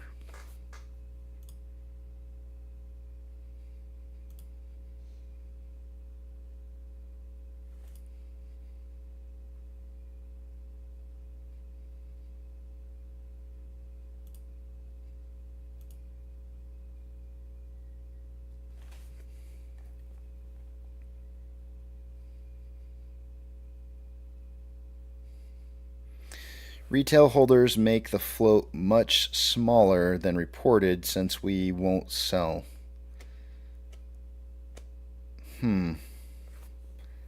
Retail holders make the float much smaller than reported since we won't sell. I'm not sure what you mean by that. I'm not sure if I agree.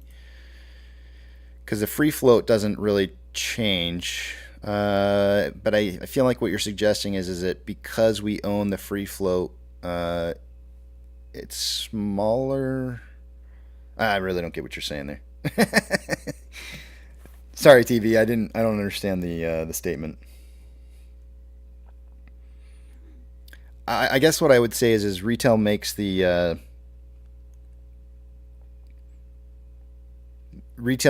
quantity of available shares to be traded smaller. Maybe that's what you mean.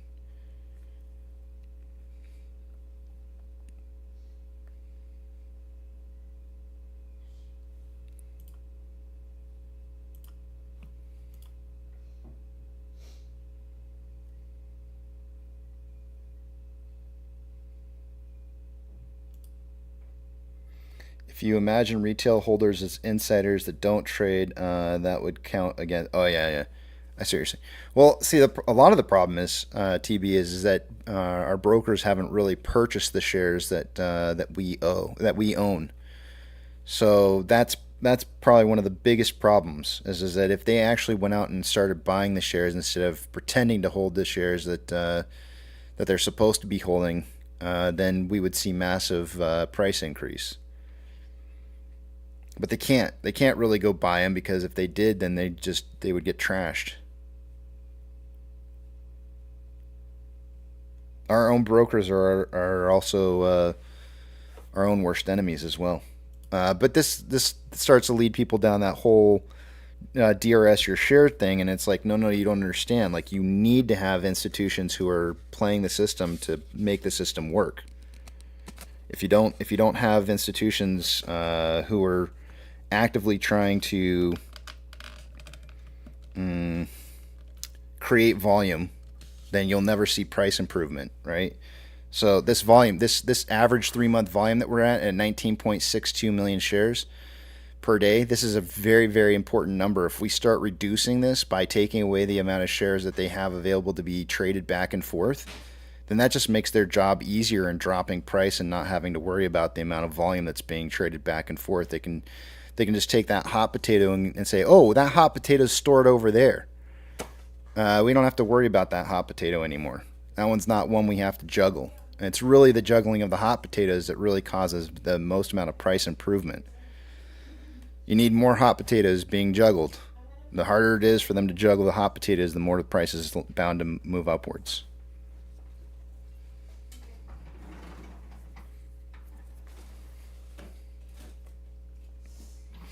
Alrighty, guys, 7:41. It's time for me to go to break. I'm going to put up the message on the screen here. And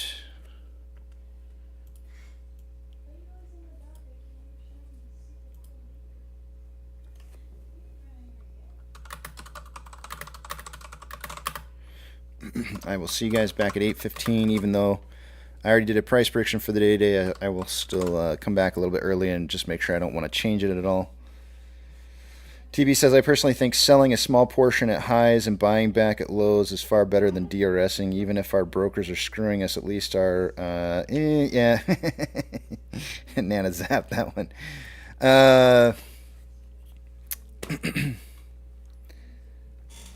I don't know that I would stand behind that necessarily. I don't. The problem with that, Tony, and there's a big problem with it is that well, there's a couple different things. One, if you're creating wash sales when you do that, which is probably not going to be something that's looks very good for you on your tax returns. There's several different. I mean, I feel like I can go through like a list of like 6 different reasons why that's a really shitty idea. But that's probably first and foremost would be that one. The second one to that is that when you start playing this I'm gonna buy low, sell high, buy low, sell high, is that you're actually allowing for them to use the positions that you're making to shuffle their positions as well. So, and I know this sounds really weird. You're going like, what? What I'm saying here is that let's say, for example, that you're buying the lows. Somebody else is needing you. How do I say this? You're taking on a position that somebody else is holding, right? And then you're selling it at a higher position, and then what that allows them to do is to be able to say like, oh look, see, I have a return share here that I can complete an order with, right? So do you remember? Every time we see price running up, and then all of a sudden we start seeing the buy to sell order ratio going down, and we see more sell orders going through than we see buy orders going through? That doesn't help us get more price discovery. That just simply helps us to stall out. The last thing you want to have is more selling going on as price is moving upwards, because that stalls out price movement. That's probably the second biggest reason. I feel like I could continue to go down a list of probably about 3 or 4 more different things and reasons why it's really bad. But they start to lead into reasons where I would be telling you how to manage your money, and that's not what I'm here to do. So. Just kind of think about that. There's a lot of people out there who want to play games with AMC, and that's not what this is about. Playing games with AMC is like when you try to start getting fancy, that's what makes things break. The whole idea behind buy and hold and why it works is because you're forcing other institutions to deal with you holding a position. When you don't hold that position, then they are off the hook.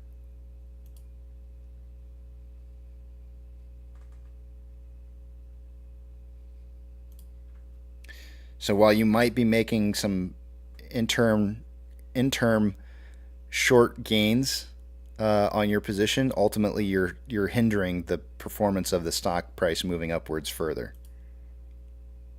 And a lot of people, unfortunately, are still playing those games. And until we get rid of those people, we're going to keep on doing what we've been doing.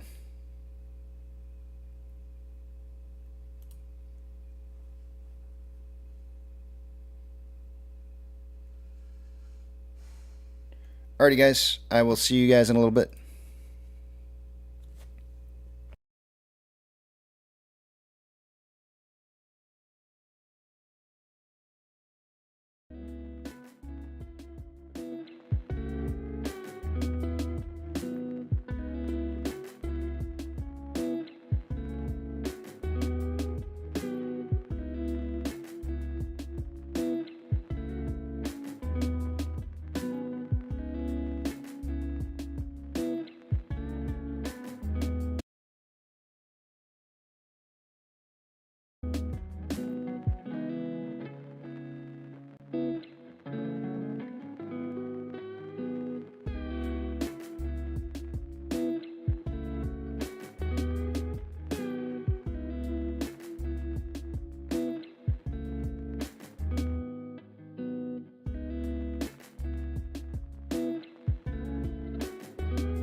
site of the Ape discovery, and the shuttle has cleared the tower.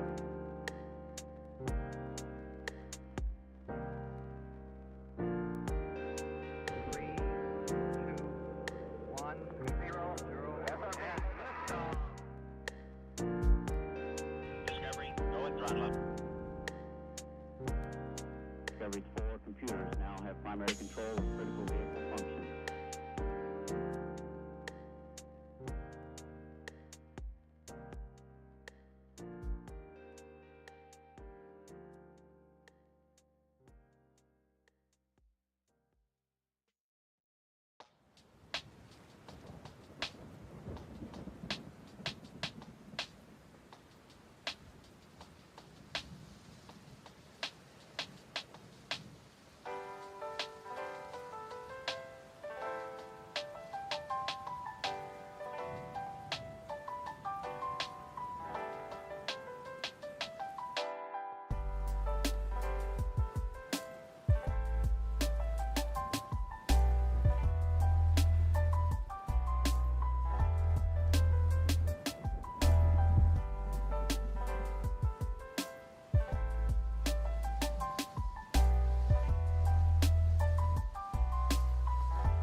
Shuttle has cleared the tower.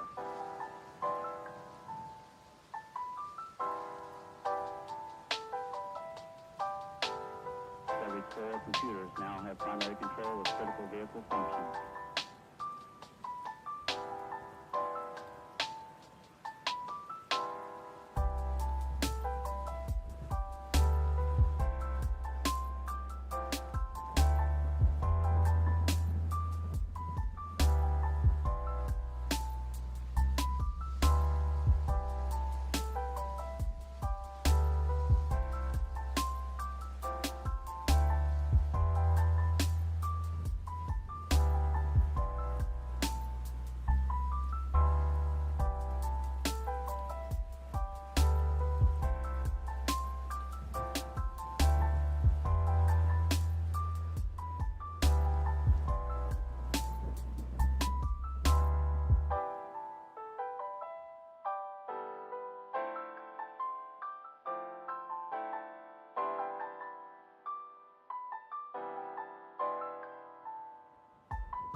That's one small step for man, one giant leap for mankind.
Alrighty, guys, I'm back, and let's see here. Take one quick last look at the numbers here before we get the day started.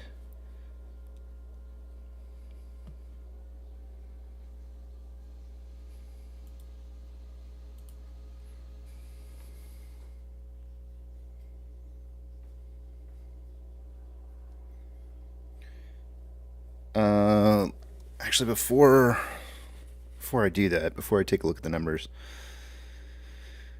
let me send a quick message out to Eric here real quick.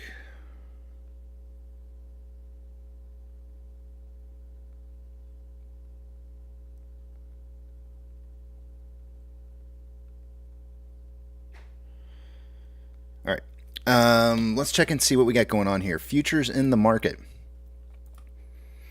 It looks like we've got the VIX coming in at futures are up 0.48 or somewhere opening around 1918. Yesterday, well, I'm showing 1908 right now, so it is looking like the VIX is going to be heading up a little bit, which means that the markets should be going down.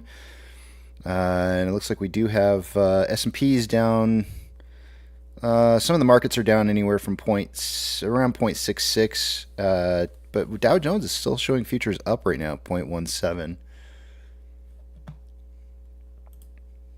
Let me take a look at the U.S. dollar. The U.S. dollar is currently starting to trend down a little bit here. We've had another retest of 106.53 again. I mean, if I take this out to the hourly, I feel like we've retested that 106 like multiple times over here. Gosh, this page is really starting to look messy. Where are we going to have a move?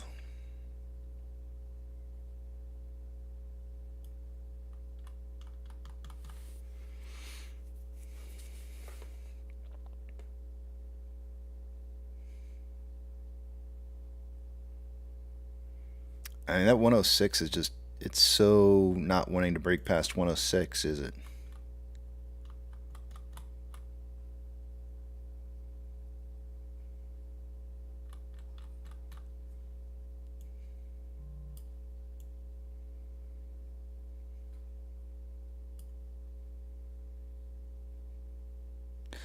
I feel like with some of the more current data that we're getting in here, it almost looks like we're in a descending parallel channel, which should break when it does go past this 106.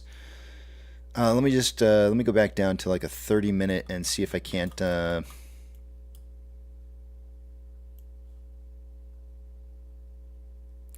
want to see if this is a descending parallel channel here.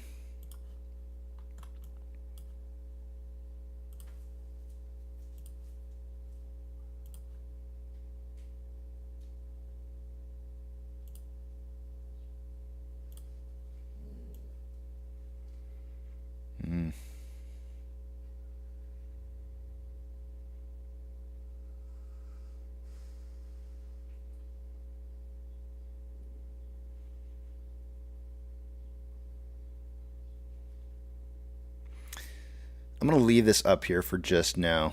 I mean, the breakout could occur today, but if it doesn't, if it's not today that it's going to get that break above 106.52 on the US dollar, then we may be looking at something more in the range of here, which would be the 31st or the end of the month time frame.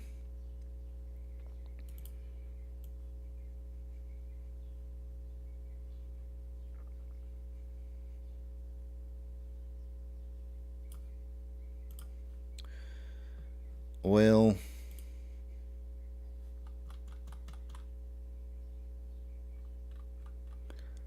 Also trending down.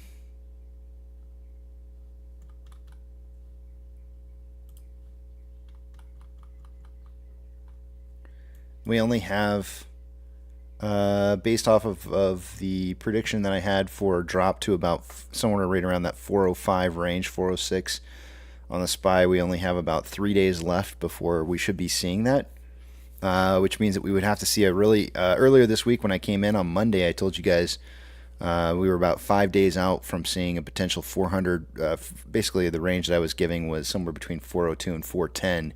The two Fibonacci retracements that I've got in between this price point right here. But if we're going to drop that much now, we're now looking at like a 21. Well, it's not that much. It's more like a 15-point drop here.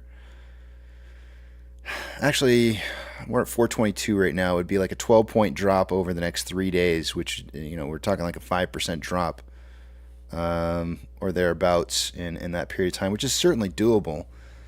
But if it is, it's going to be moving down quickly.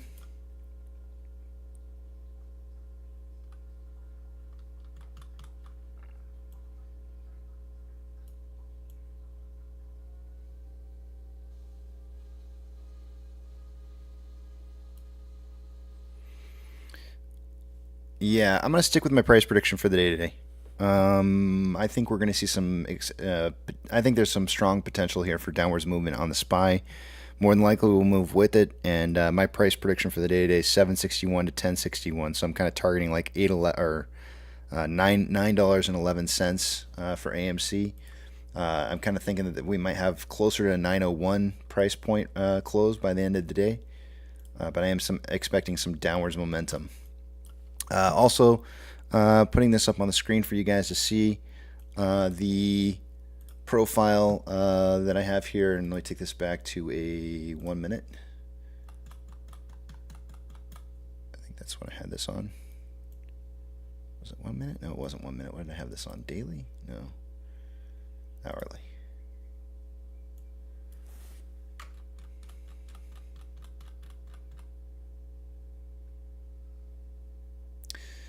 The 1 hour profile, I don't think I had this on the hourly. I can't remember what time frame I had this on before.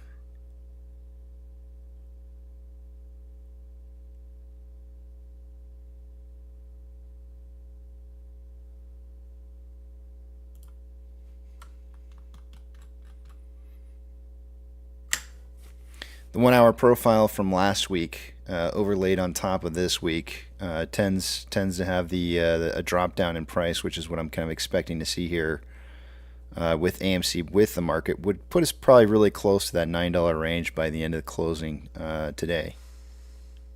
That's another part of the reason why I'm going with that number.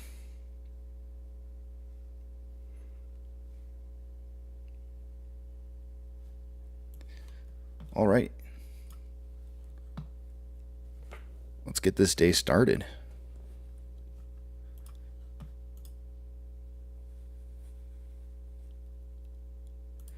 Raleigh, Vermont says, Stockfather says, we're going back to 8:30 before coming back up. We'll take weeks. Thoughts? Yeah, I think there's a chance that we do move down here, yeah.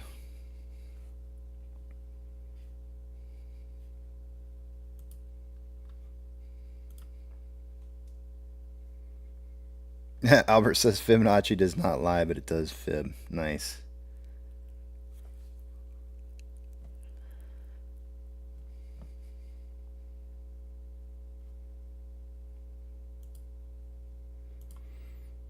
Albert, you know why I got rid of that one.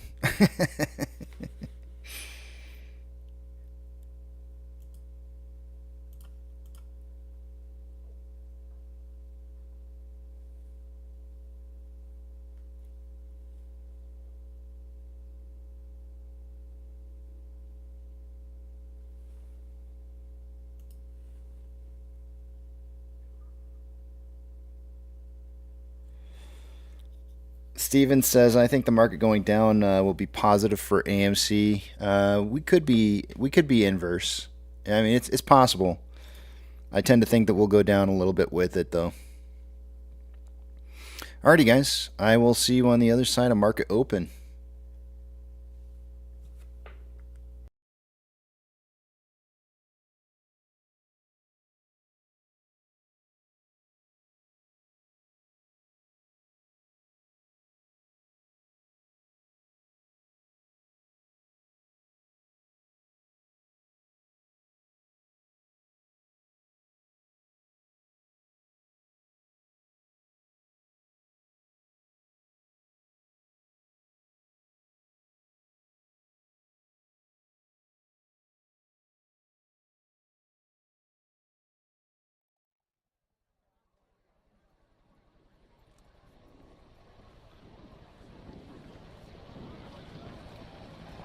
T-minus 90 seconds and counting. All systems are go. We're about 90 seconds from the launch of Space Shuttle Discovery.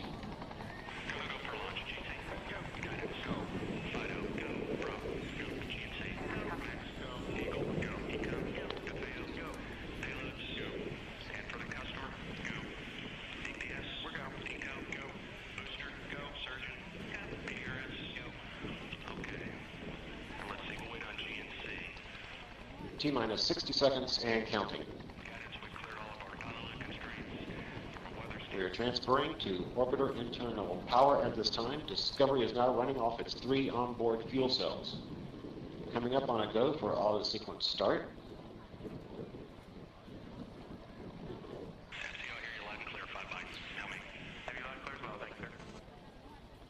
Go for auto sequence start. And we have a go for auto sequence start. Discovery's onboard computers have primary control of all the vehicle's critical functions. T-minus 17 seconds and counting.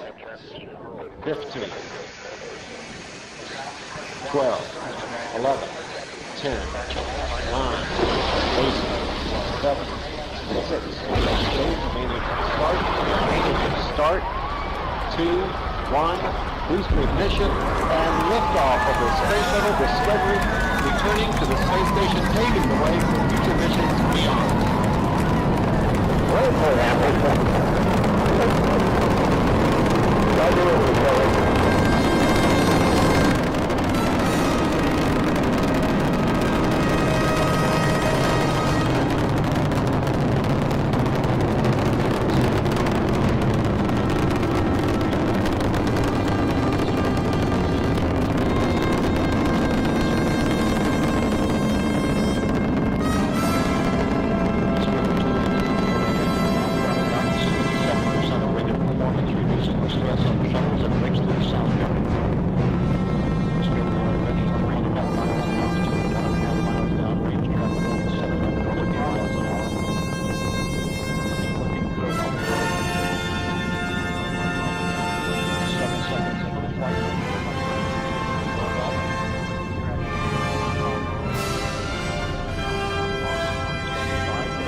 Separation confirmed. Guidance now converging. Discovery's onboard computers commanding the main engine nozzles to swivel, aiming the shuttle for its precise target in space for main engine cutoff. Should have a good forward link now and Okay, you sound good.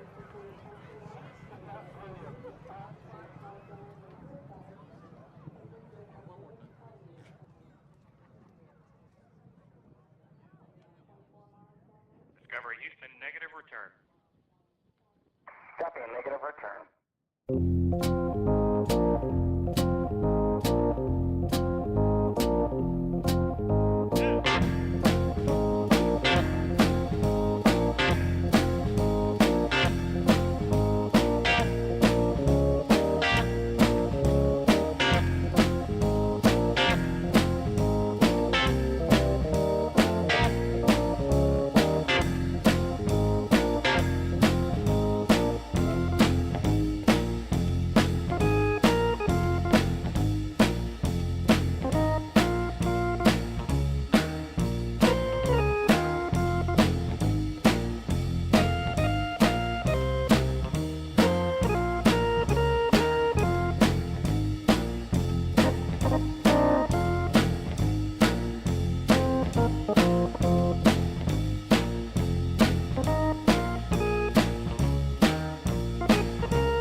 shoulder, puff out your chest, and be a little bolder.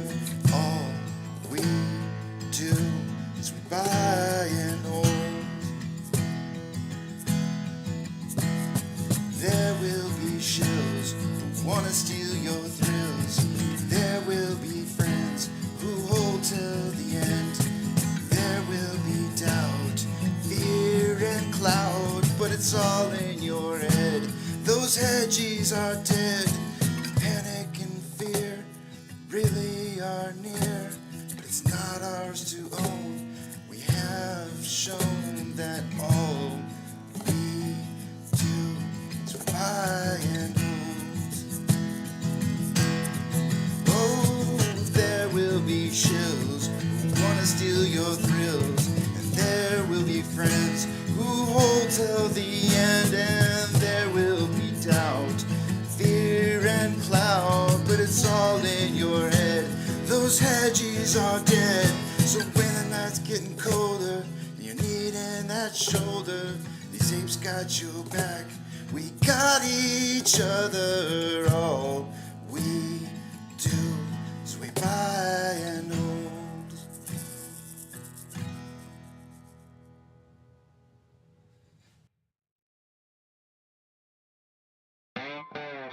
Good morning, you filthy apes. Welcome to AMC with KC, where we buy, we hold, and we screw those hedgies. Screw them!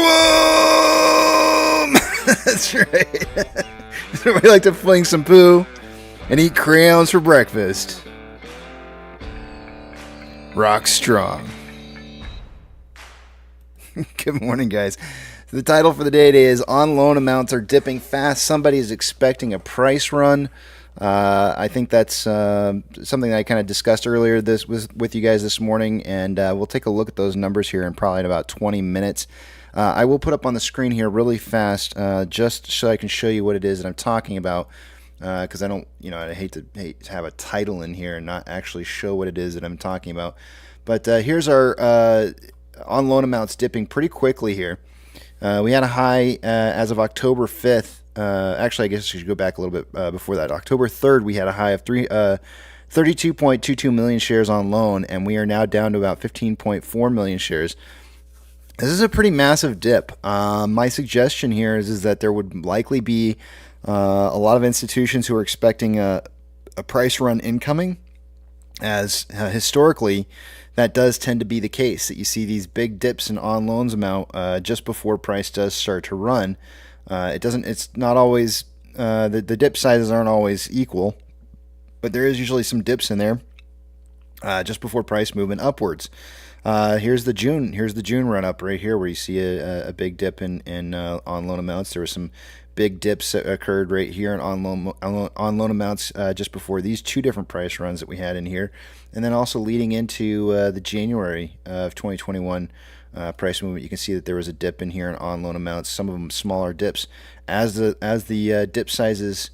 I don't want to say any amplitude. Amplitude defines how large the amount price is moving, but this is one of the larger amounts of dips that we've ever seen before in share amount, and it does usually lead to larger quantities of shares over time going on loan. It doesn't decrease; it just simply has a dip and then returns to higher values.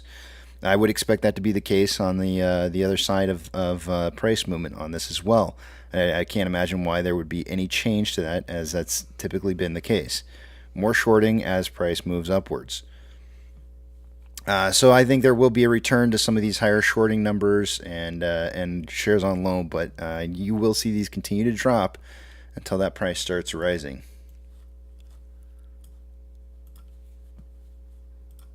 Taking a look at Dr. Zaya says, Casey, thanks for what you do here. I've learned so much on this channel, not just about AMC, but also about market dynamics. Thanks, man. I appreciate that. I appreciate the compliment. I do. I'm glad you guys. I'm glad you guys are learning something. I learn new stuff all the time too. So it's not just you. I learn new things. Like somebody brought in ATR last week, and I wanted to talk about that. And it's there's always stuff to learn, man. Constantly stuff to learn. Anybody who would sit here and say that over the last 2 years they haven't learned something. And I'm talking about everybody, institution. For an example, I called up Fidelity one time, and this was back in 2021, and I asked them a question about my portfolio. I had a specific question, and I called them up. I can't remember what it was off the top of my head right now, but I called them up, and the guy who I talked to initially is like, "That's actually a really good question. I have no idea." And then so he had to escalate to somebody in his department, and so they escalated out. They didn't know the answer, and so they actually had to have a group conversation with the different advisors that they had, and finally came back. And the guy says, "I've been working for Fidelity for over 20 years," and he's like, "and I have never had that question asked." And he's like, I just learned something new today. He's like, "Thanks, I appreciate that." And I was like, hell yeah. I'm like, I like learning too. So I'm just telling you guys that if there's anybody here who says that they've been here watching this for 2 years and they haven't learned something, they're lying to you, or they just want to pretend that they're an expert and they're not, because we are always learning something new, constantly. I have seen some of the most intelligent people that I know in our community saying that they've learned new things. So it's everybody. And Nana, I like what Nana just said. I learned from Casey and from the chat too. And that's the other thing too. We feed off of each other. We are constantly pushing each other to learn more and try to figure out new things, new concepts. Albert says, "I've watched for 2 years and I haven't learned anything because I'm a moron." I mean, we can be smooth brain too. It's okay. There's nothing wrong with eating a few crayons along the way. Let's see here. We got about how much do we have? 18 minutes here before we take a look at the numbers. I'm going to head back to the back of the big tramp. And let me see here. Pull it up. Anybody who would like to join back there, more than welcome to. And they're off. In regards to price movement for the day today, I kind of showed you guys. Oh, actually, there's one more thing I did want to kind of discuss with you guys. This is a couple different things that I tweeted over the weekend. And then I just tweeted out while I was on break as well. 41 minutes ago, Unusual Whales posted breaking U.S. banks could be grappling with at least $650 billion of unrealized losses in their security portfolios, according to an estimate from Moody's. Then we got some information over the weekend about interesting timing. Bank of America is closing their stock loan hedge account effective tomorrow, which is actually today. I don't know. Some people have asked me about what I think about this. I really don't tend to think that we'll see anything specifically happen because of this, at least not like immediately. I don't think things like this just happen. The whole idea behind the fact that some institution would get caught off guard and not seeing something like this happen is ridiculous. Like, I just can't imagine. Like, they're switching positions and moving stuff around all the time, and they know what's happening before it's going to happen. So if we're finding out about it, we're probably months behind them knowing what was coming. So the idea that they would get trapped or caught in a position where this is going to affect them or impact them in a negative kind of way would have been seen a while ago. And then AMC's I posted up this weekend. I think yesterday. I said this weekend, but I meant that yesterday. Yesterday I posted this up here. This shows me the time interval I had. I did have it on 30 minutes.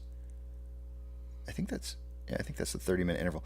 So on a 30-minute interval, I had the last week's price movements compared to this week's, and I asked people what they thought about, like, what day is going to be most drastically different than previous days this week. I still have this page pulled up, and I've got it right here. I got it zoomed in a little bit more, but this is where we're at right now on that. I can zoom back out a little bit here. So this is a little bit where my price predictions coming from. I think we're going to kind of move very, very similarly to how we moved last week, and I think you can see here that it's lining up for the most part. It's lining up pretty good, and playing out. So I hear sniffles. Who do we have in the back? Mock, how's it going? It's me. Morning. Morning to you. How you doing today? I see a lot of red. I'm not going to name anything, but there's a lot of red. Yep. And VIX is NASDAQ up 1.53. Yeah. taking a shit. Mm-hmm. I mean, that's kind of what the that's the trend for Wednesday morning, right? Trend down. Yep. Petrifier says, I learned hot cotch is a board member, not an STD.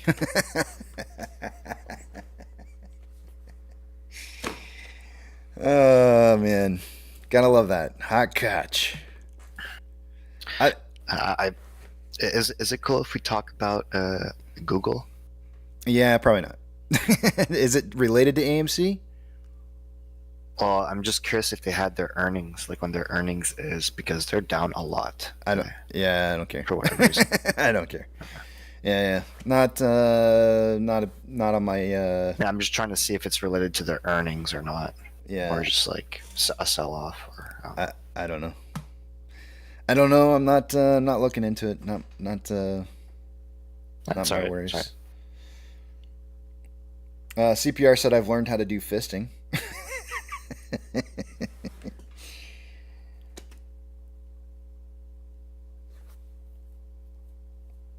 Let's see here. I learned how there were 20 Winnie the Pooh enthusiasts.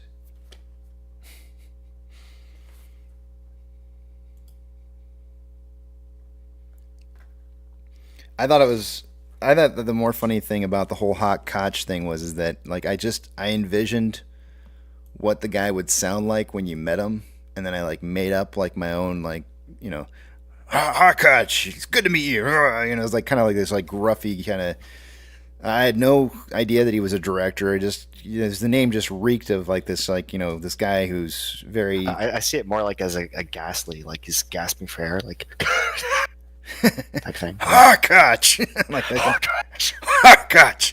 You just call me Hawk for short. But yeah, whatever that. Yeah. I think the funnier part though was when I actually went and looked him up, and then I found out that he had his own YouTube page, and then I looked him up and saw some of his interviews. It's like literally the man that I thought that he was just based off the name was exactly who he was. I thought that was really funny. I mean, he does have to live with the name, right? So it's that's not his name though. He literally changed his name so that he could be called that. His name is Howard. He legally changed his name to Hot Koch? Yeah, he literally changed his name legally to Hawk. That's the kind of person where it's like you just know what they're gonna sound like without even talking to them. When you find that out, you're like, dude, you changed your name to Hawk. You know your last name's Koch, and you changed your first name to. I know what you sound like right off. I don't even have to meet you. I know what you sound like. You can call me Hawk. It's just like you just know it. You know it. You don't even have to meet the guy. You just know. Oh, he's gonna tell me I got to call him Hawk to his face. All day long, I'm gonna call you Hawk. All right. Hey Hawk. Hey Hawk. Yeah. I'm sure he's a great guy to hang out with. I'm not saying anything mean about him. It's just like you know. Right off the bat, you're like, oh, shit, you changed your name. That's what you picked. No, I changed my name legally, too. But it was for different reasons. Oh. Basically, I'm not going to say my last name, but just to give you an idea, my father's Scottish and my mother's French, Quebecer. And, I mean, usually you take the father's name. Wait. As a child. Wait, you just said to what was it? It sounded like you said to something, to Pecker? Quebec. Quebec. It's like the French. It's the French province in Canada. Oh, okay. Like north of New York. Okay, I'm with you. Where poutine comes from. Okay. Right. All right. And so usually you take like the father's last name. So I should have had a Scottish English last name, but since my father already previously got married and had kids and then got divorced, and they had his last name. They thought that I could just take my mother's last name, which is a French name, and then over time, you know, they saw that the name was problematic. You know, it's like it's hard to pronounce for English people. I can type it in chat. You know, try pronouncing that. Yeah. All right, sure. There's no way you're. Anyways, I'm gonna destroy it if you put. Did you put it in there? Yeah. No, that's fine. Where is it? I don't go by that name anymore. So, So that used to be my old name, and then since that was a hassle, I legally switched it. So I had to like change like my birth certificate and everything. Mm-hmm. I get it. I totally understand. You know, it makes sense to me, like why somebody would do that. I didn't invent a word and put it there. Yeah. Although it could have been a cool experience to just like completely make up a name and go with it. I got lucky. My parents had originally wanted to name me Kenneth Christopher, which is the initials would have been KC, and they liked those initials, the KC part of it, and so they're like, well, why don't we just call him Casey? And so I was like, oh, that's cool. Because I would have probably hated life being a Kenneth. I can't even imagine being a Kenneth. Kenneth, yeah, that drives me nuts. I can't imagine. So I got lucky, but the problem is that they like a Gilbert. Yeah, I mean it doesn't. Gilbert, you know, somebody in here is probably a Gilbert, and they're going like, "What's wrong with Gilbert? I don't get it." So, Kenny G says, "Hey, now, I'm sorry, but I just can't imagine. I can't imagine being a Kenneth." And but the problem is Griffith. Kenneth Griffith. I never even thought about him having a lisp and saying his name. That's hilarious. But no, my parents did give me a middle name that I didn't enjoy. So my whole life I've just kept my my middle name out of it. You know, it's like you call me by my first and my last name. I don't want anything to do with my middle name. So I'm glad they didn't name me my middle name. So that's a good thing. Very good. But yeah, it's a hassle. Not worth it if it's not for a reason. I mean, I wouldn't do it to change my name to Hawk. I'm just saying. I mean, it's such a power move, though. You know what I mean? Like, it's like if like you change your name to like the Greatest. First name the, last name Greatest. You can call me Leo or like Soaring Eagle. Yeah. Oh man. Yeah, you can call me. Oh, I can't say it. Never mind. I can't say. What? Gregorcy? You can call me name? JC. JC? Yeah, JC. I can't say it. Jesus Christ. Oh, okay. I just got it. Yeah. I was like, J, like. Don't do that. Don't ever. Yeah. Bad. Don't do that. It's bad juju. Corey says, there is a Kenny at my work. His real name is Orville. I mean, I could see why he would change that. I don't know. Kenny's not bad. It's Kenneth is the rough part, right? I get the Kenny. The Kenny isn't so terrible, but Kenneth is worse. MCon says, who's on with Casey? This is Mock. Mock Speed is on here. And Tech We Love has joined in as well. Tech, welcome. Angelina ATF says Casey Jones would be better. I love... dude, that was one of my favorite Ninja Turtle characters. ATF says Casey would be better. I love... dude, that was one of my favorite... Hot mic, Tech. Hot mic. Hold a second. Yeah, I Casey Jones is definitely awesome. I like that one. Of course, if I was going to be a Ninja Turtle, everybody always asks, which Ninja Turtle would you be? I always say Casey Jones. They're like, that's not a Ninja Turtle. I'd be like, well, it was part of the team, kind of. He got left out at the beginning. He didn't pass Splinter's test. Yeah. Is that actually, I don't remember, that's the bad guy. What was the cartoon? The way the cartoon. Guy? Well, no, the cartoons started out with. See, I don't remember the comic book version and how Casey came about, but I thought he was really just a vigilante that ended up hooking up with those guys because he was, because they were all kind of fighting against the same Casey people. was the human, right? Yeah. He had the hockey mask and the baseball hockey stick with a. I think he even had a baseball bat too. I think he made the baseball bat with barbed wire on it popular before Negan did. Yeah, I like those cartoons with like the sewer and like they're like delivering pizza and good times. Oh yeah, I haven't. My wife wanted to go see the movie that just released recently. I don't know if it's out. We're going to see Five Nights at Freddy's this Friday night or Saturday night. So I don't know if we'll have a chance or not before it's not in the theaters anymore. But I'm afraid it might not be in there anymore. We might have missed our window of opportunity. Yeah, I saw it last week. How was it? There was a lot of laughs in it, and then I know some people who would like not like it because they like changed some things, but it was nice. I don't know, it was good. Did it give you the old TNMT feels? Like, did it bring back childhood memories? Teenage Mutant Ninja Turtles. A little bit, but like again, I told you, like they changed, like they did the whole like aerial change thing. So, Oh, that's cool. They gotta do that. That's the minimum.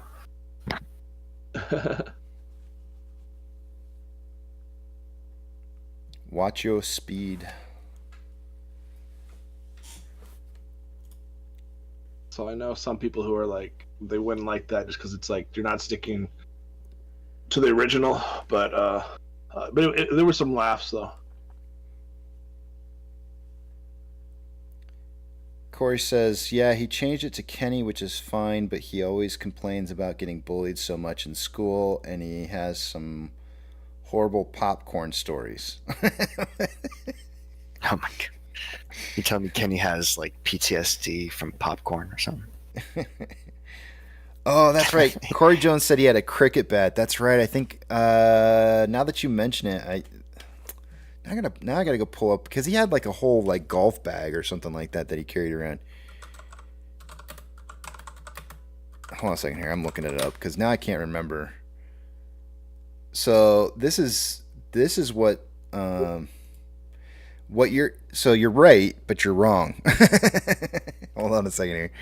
I gotta pull it up here so you can see it, so you know what I'm talking about. You're right, but you're also. So he had the goalie stick, but he did have. These are some of the accessories here that came with him, and he had like a golf bag, right? That he always carried these around in. So he had the golf club. Each sold separately. Yeah, he had the golf. He did have baseball bats, but he did have a cricket paddle as well. So I think he played. I think more often than not, you would see him with the goalie hockey stick, though. How is it that they provide all these fists and they don't have one in here with a middle finger up? Yeah, for real. Kids' toys? Who cares? Throw it in there.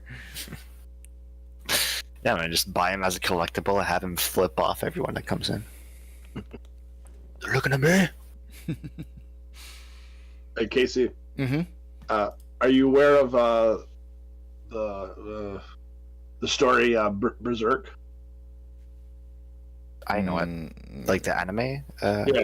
Oh no. Yeah, if it's anime, no. Oh, okay. I'll just say there's this character that's pretty creepy. His name is Griffith.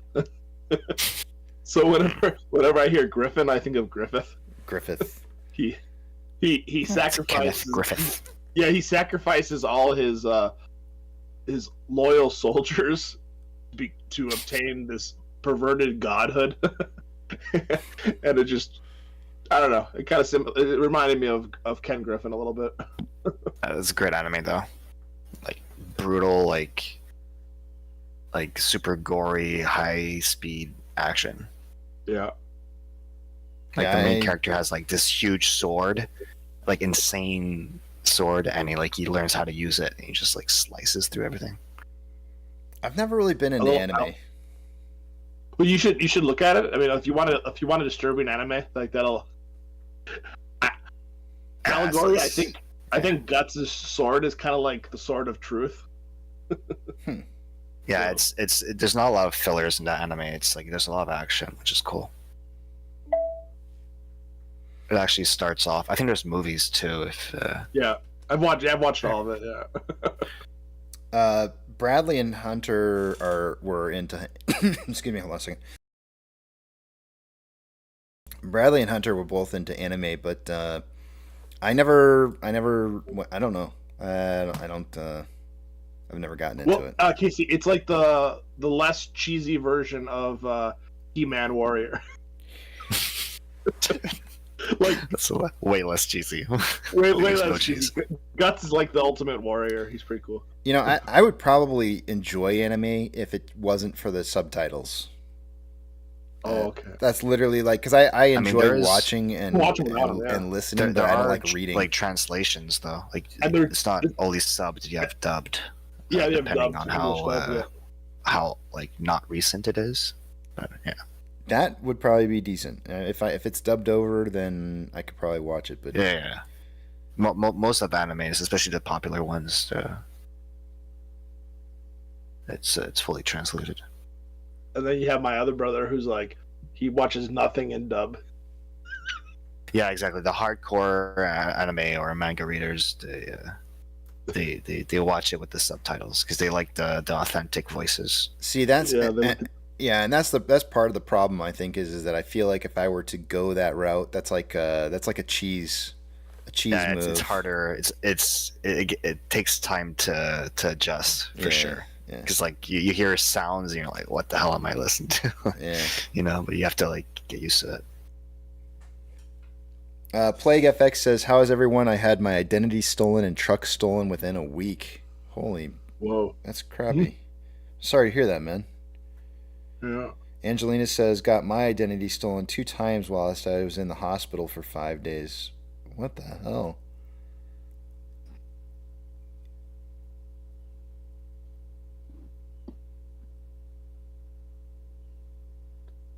That's crazy. Vix is up. So I'm here. Sorry, go ahead. Sorry. I said I was hearing y'all talking about the anime, and my daughter has gone to a few of those conventions out there. Good morning, Tammy. Good morning. She likes Chainsaw Man. She's really into it then, huh? Well, Chainsaw Man's pretty creepy looking.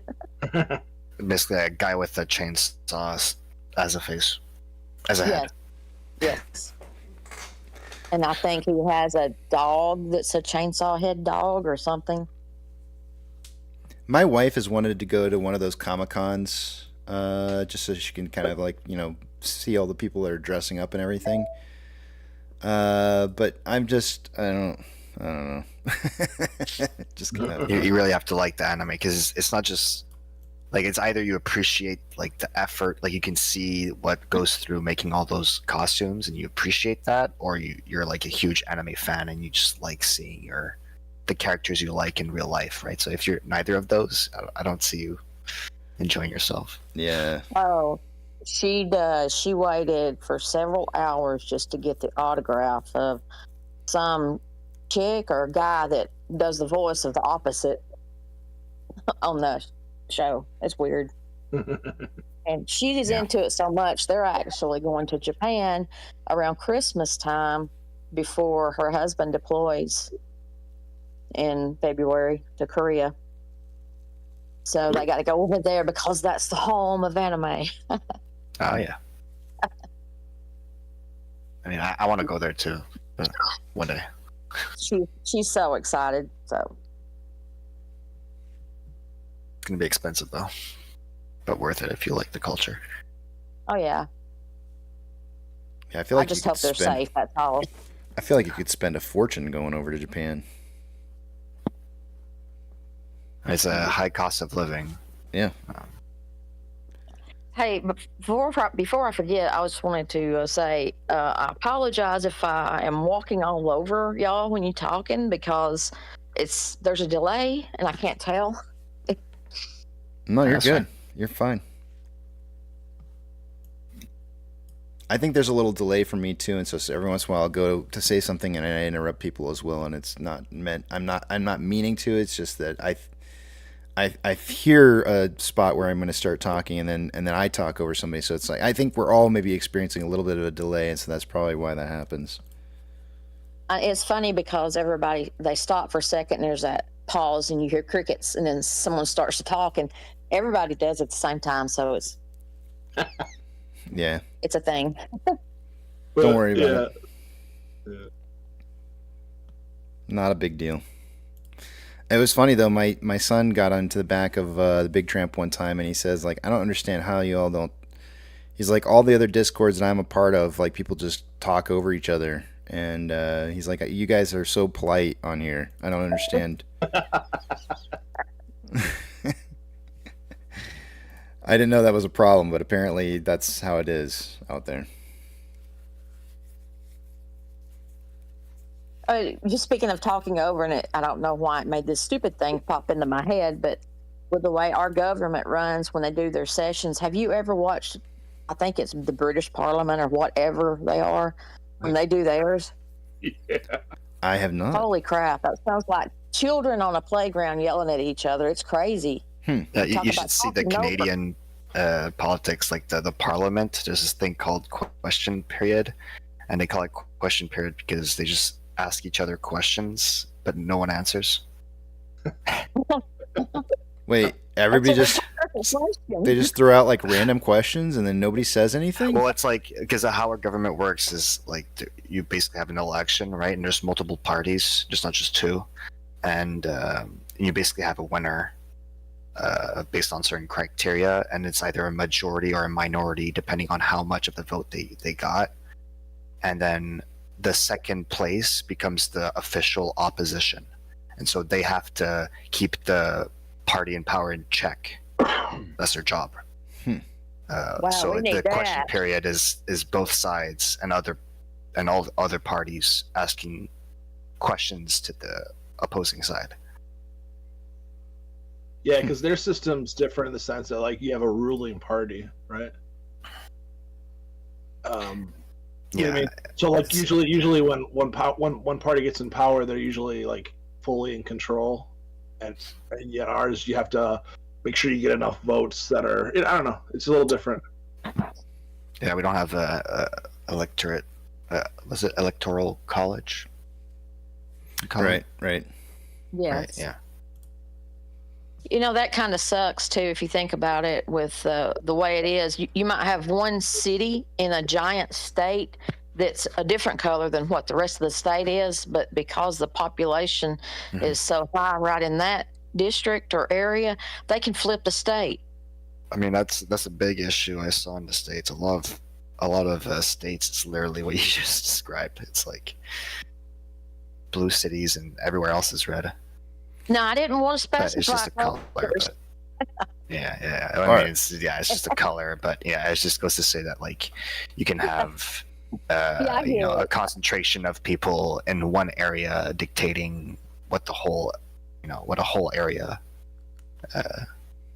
votes for or whatever. Yeah. Right. And I don't think they should be able to flip a state just because that one concentrated area right there in that city thinks different. You know, they should just take it from the whole state instead of, I don't know. It's crazy the way they do that.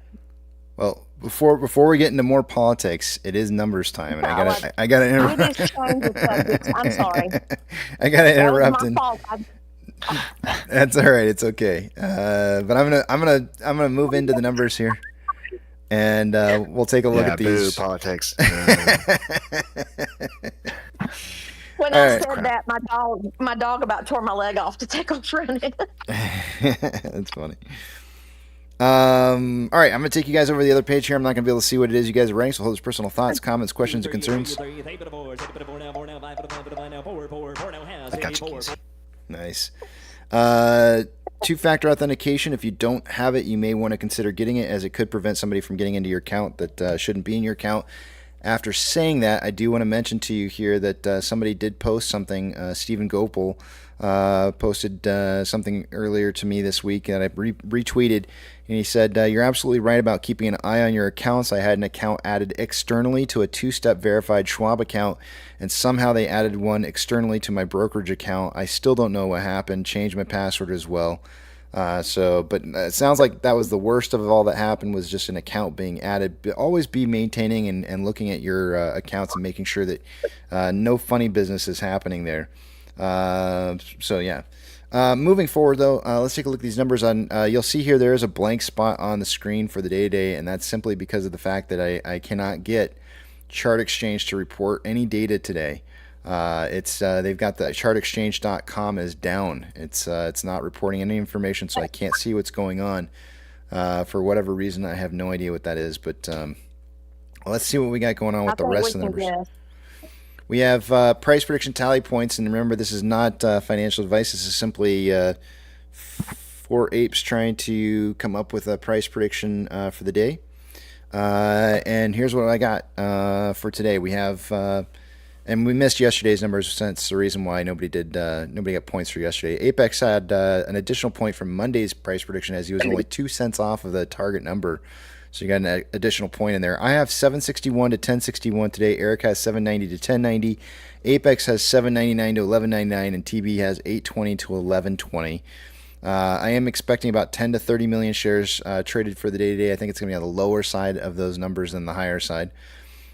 Short exempt volume for the day today is at 221.3 thousand shares from yesterday. Utilization is now down to 35.8%, and day-over-day price increase was a 1.86% increase in price yesterday. Max pain is $9, so no changes to that. Again, I'll try to refresh this page one more time to see if Chart Exchange comes through, and it is not. So I got nothing for you guys. Moving on to institutional ownership as of this morning. The number was being reported at 150.338 million shares owned by institutions.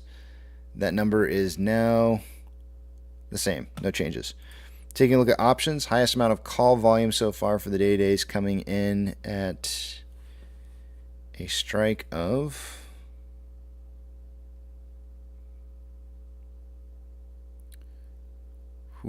internet is slow today. $10 strike. That's where it was on Monday. We had 5.2 thousand contracts so far. It's a little elevated on that call volume.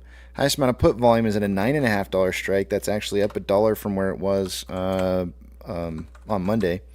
And we've got about 1,000 contracts in volume so far at a $9.50 strike.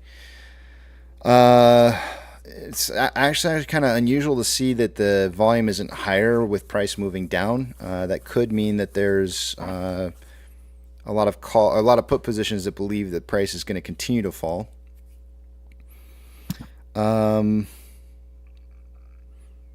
But currently, the calls and the puts are suggesting a closing price between 9.5 and 10 before the day is over. I have a feeling we'll see those numbers change here before the day is over. Taking a look at moving you guys over to the other screen here. Hold on a second. And we'll take a look at the rest of the data after I move a couple screens around.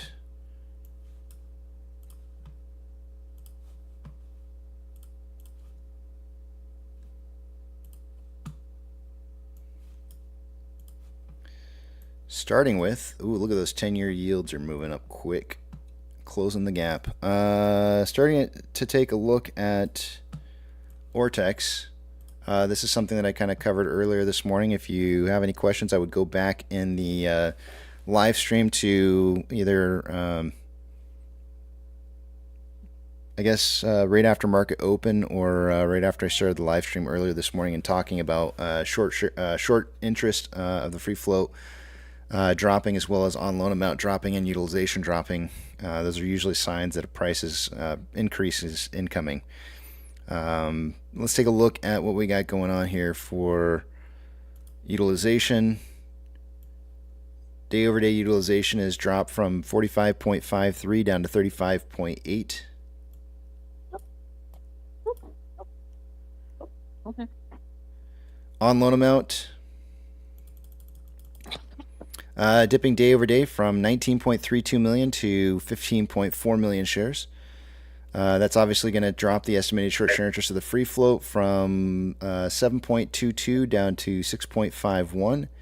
And the on loan average age per day did dip very, very marginally. It went from 19.66 to 19.65, which tells me of that 3.92 million shares that were returned, most of those would have been really new positions, as that on loan average age per day didn't really seem to shrink very much. Of that 3.92 million shares that were returned in loan shares, Ortex is estimating about 1.4 million of that was in closed short interest. Taking a look at security lending volume day over day, it did increase from 2.42 million shares to 6.7 million. MMRI this morning. Earlier when I looked at it this morning, it was 321.03, is increasing to 325.09.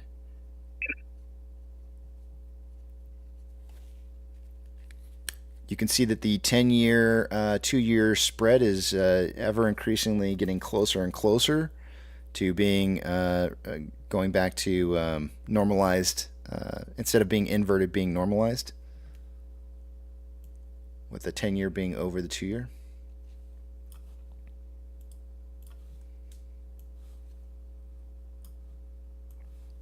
Should put this up too on the hour. Look at that.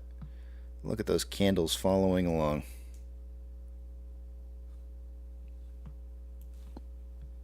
Amazing. Orders by Fidelity customers. AMC and GME are the only two I'm looking for, and likely we won't be on here due to low quantities of volume so far this morning, and I do not see AMC or GME on this list.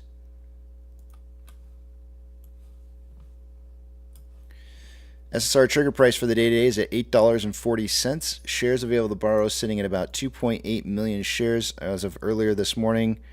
Mainly just returned shares. ETFs have been returned. Fees are at 0.7%. We're back up to about 2.8 million shares available to borrow. In total for the day today, I've seen about 4.35 million shares borrowed so far. It's pretty on par with what we had on Monday. 68.5 thousand contracts are out of the money in the calls versus 11.5 thousand contracts that are in the money. 33.3 thousand contracts are out of the money on the puts versus 7.7 thousand contracts that are in the money.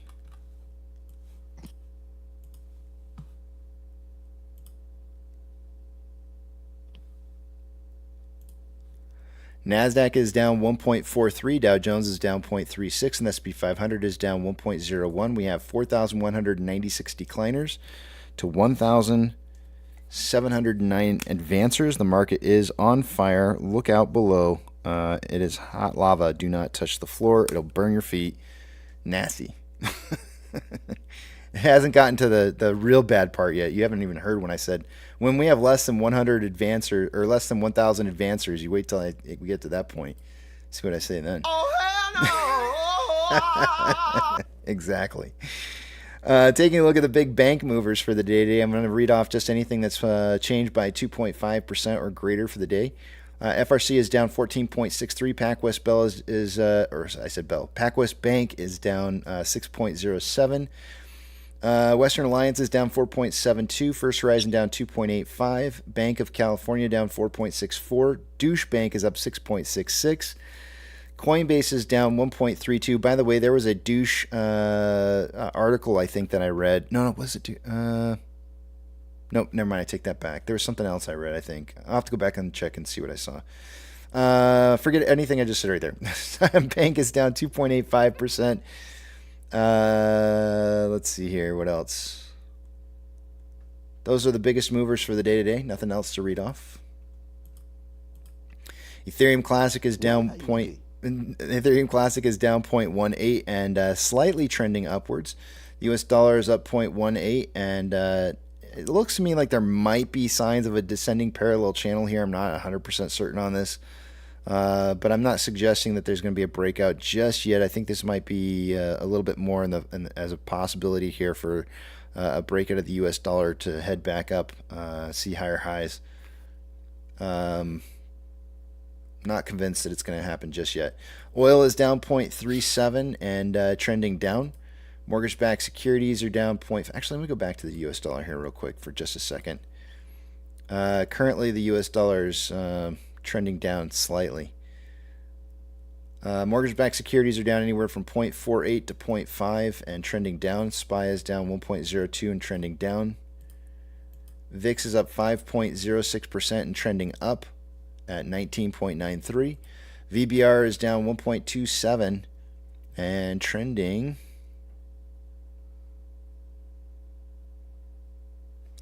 I don't know which direction because I can't even get my internet to load anything right now. It's not me. It's got to be Weeble. Weeble's struggling to show me information. Hold on a second here.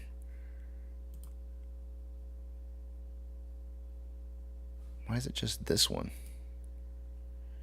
All right, I'm trying to pull up the ETF information for VBR and VB, and neither one of those want to show for some reason or another. I don't know why. It seems to be pulling information for AMC just fine.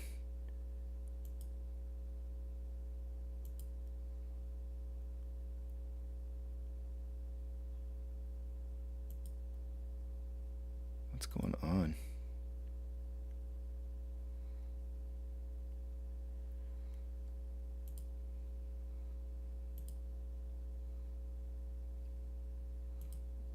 There we go. VBR is down 1.27% and dropping. VB is down 1.51% dropping. Tesla is up 0.16 and very slight trend upwards right now. Amazon is down 3.1 and trending. It's consolidating currently. Current downtrend is from market open and previous data, but I'd say it's consolidating currently. Cinemark is down 1.44 and consolidating. Doge is down 0.47 and trending up. Bitcoin is up 1.36, trending up. GME is down 2.67, trending down. HYMC is down 0.77 and not reporting any information whatsoever. There we go, finally. Consolidating. NCMI is down 1.66, trending down. HUD is down 2.31, trending down. And AMC is down 1.5 and trending down. Inflow versus outflow for the day today. Approximately $100,000 more inflow than outflow. 3.41 million shares traded so far for the day today. After 41 minutes worth of trading, we currently have volume sitting at around 32.43 million shares. That is for a pace. That is almost within the 10 to 30 million I suggested in pre-market. I have every expectation that we will be within that range before the end of the day. On a 4-hour chart, there is more buying pressure than selling pressure with an RSI of 46.1.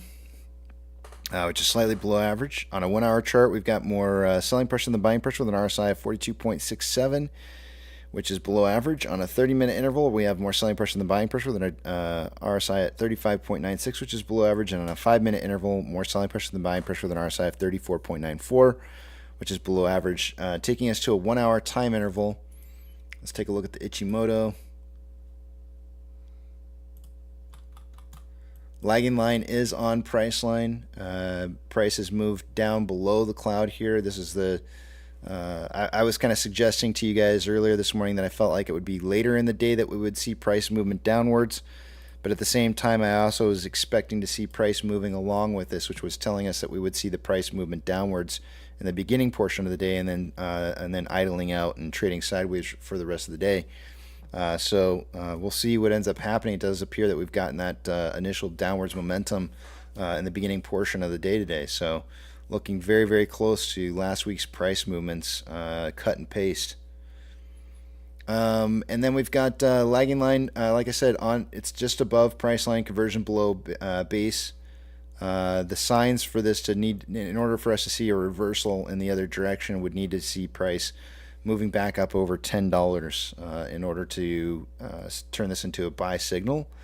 There's a short-term downwards trend showing on the cloud here, which is what we're seeing currently, which might last for about a day. Again, that would be this right here, lasting for a day before seeing some more upwards momentum again. That's what it's looking like almost exactly. So imagine price closing somewhere in the $9 range by the end of the day today, and then starting to head back upwards again. On a 4-hour chart, lagging line is below price line, conversion is below base. Price has not managed to move above a green cloud as of yet. That wouldn't occur today until we hit something around $10.25, as the lagging line does need to get up above price line. So 10.25 would be the target number to see upwards momentum, and I do expect us to start moving upwards the next 2 days and potentially start breaking through perhaps like the 950 price point range going into Friday. So we may see the week finish out very close to maybe 949 by the end of the week, because max pain's $9 as a strong possibility.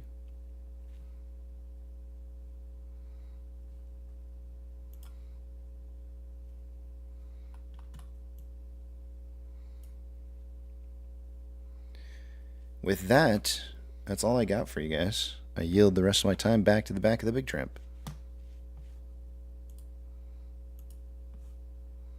Why are you gay?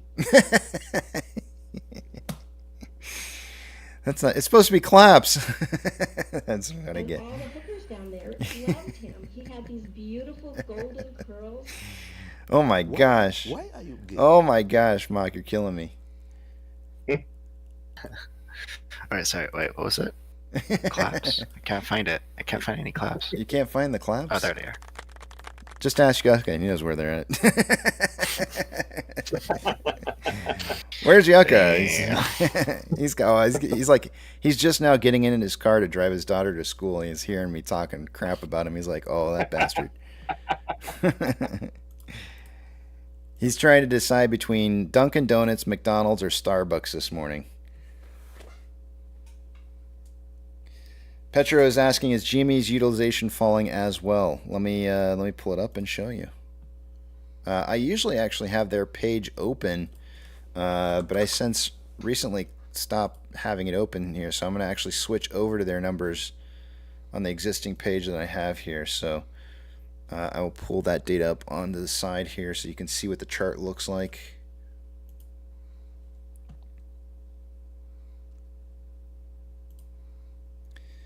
Utilization's kind of driving up a little bit on GME. Let me get rid of all the rest of this stuff in here. Utilization already dropped down. So they were at utilization at 89.18, and then it dropped down to about 85.16. And you can see price for the last 3 days or so, it looks like it's had some upwards momentum. The on-loan amounts also taking a dip back here from 75.46 down to about 72.73. So they already had the drop of the utilization and the on-loan amounts leading into this current trend upwards in price, which is not continuing today.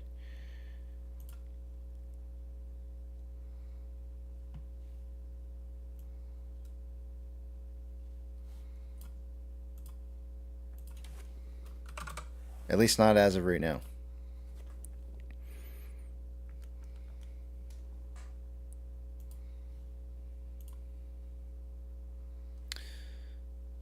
Let's see here.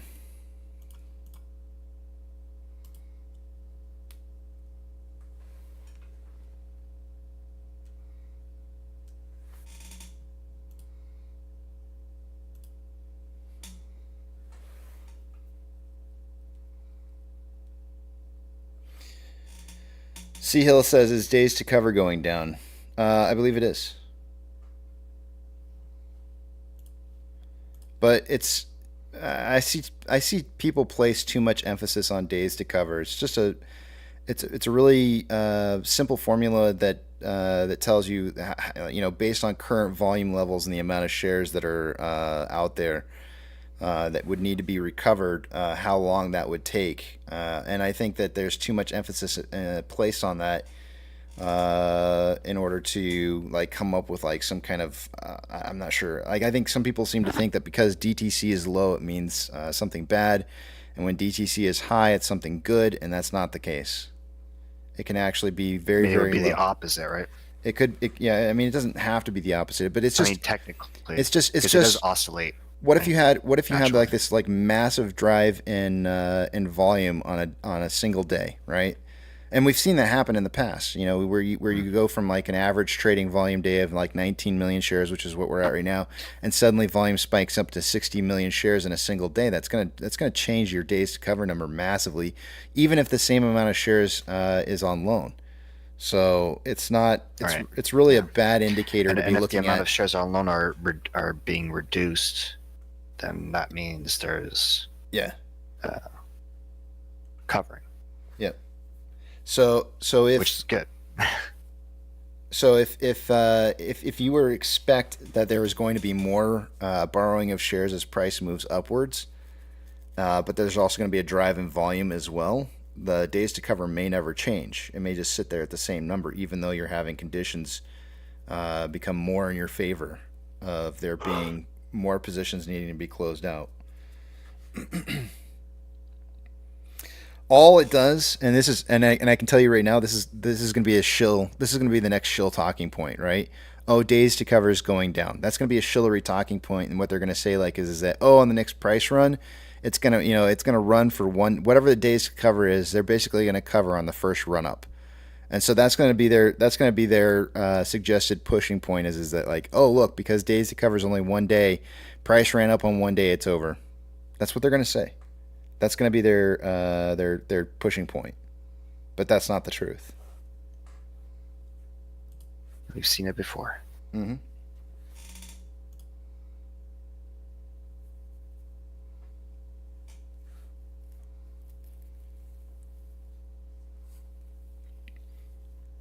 But and all those this is why all those short squeeze criterias, like all that, like the ratios and all that stuff, it's all going to fluctuate during the squeeze anyways, right? Like absolutely, it doesn't mean if one goes down it's over. It's just a moving, it's one piece of the puzzle of everything that's moving. Right. I don't like the numbers that I'm seeing right now for a short squeeze. Like if we were talking about the recipe for the cake, let me pull it up here. Hold on a second here. Cake. We talked about this like on several occasions. A short squeeze baking, a short cake baking ingredients, right? Buying volume we called the flour. Holding OBV was the milk. Synthetic shares was butter. Short interest was sugar. Utilization was eggs, and cost to borrow and days to cover was like your baking powder. And the reason that I put these in the order that I put them in is in order of importance, right? Like if you had the wrong ratios of cost to borrow and days to cover, having smaller quantities of like baking powder and missing out of your ingredients probably isn't going to be the end all of your cake, right? Like it's not going to be the make or breaking point of whether or not your cake turns out perfect. Utilization, eggs, right? Like if you cut off a little bit of your eggs, it's not a big deal. It probably won't turn out quite the same, but it's still a possibility. Sugar's really important. Butter's really important. Milk's important, and flour's important. So those are the four key main ingredients: is flour, milk, butter, and sugar. Eggs is also a key ingredient, but the problem is that our utilization has already been at 100%. We were at 100% for like months upon months upon months, and one of the key main reasons why we're seeing utilization so low right now is because of the reverse split that we had. It changes the dynamics when you added in Ape into that reverse split, and the conversion of Ape into AMC changed those dynamics quite a bit, drastically. What does the red die number 5 represent? Halloween.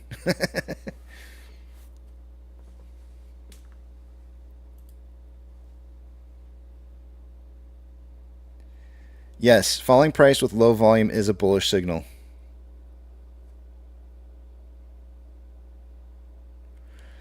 Rising price with low volume is also a bearish signal. Yes, Mia. So I don't put this chart up very often. I used to have this chart up all the time because I felt like a lot of people would benefit from seeing this. But I've got a general rules and volume analysis that I used to have up on the screen that I would put up there every once in a while. But it's increase. So the way I like to think of it is bearish, or actually the way I like to think of it in terms of bullish, right? If your volume and your price are moving in the same direction, it's bullish. If your volume and your price are inverse each other, that's bearish. So it doesn't matter how you think about it, just think about it in terms of like, are they going the same direction? Same direction's good, opposite direction's bad. And it makes it real easy to remember those general rules and volume analysis. The way I look at it, and just to confuse everyone after your great tip, is if the volume is increasing to whatever move, it's giving like credibility or more validity. Yes. To it. Yes. Absolutely. Right. That's another. So, or you can see it like if the volume's dropping, then whatever move it's doing is not being sustained, and therefore it's going to do the opposite. Yeah, I like that. Sorry, I just wanted to move that around real quick here. Volume trends. Okay. Where's the bacon grease? That's in the market.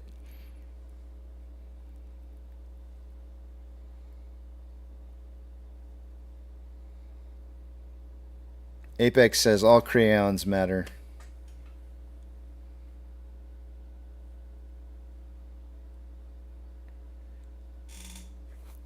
Kenny G says spy options, frozen, something funky going on.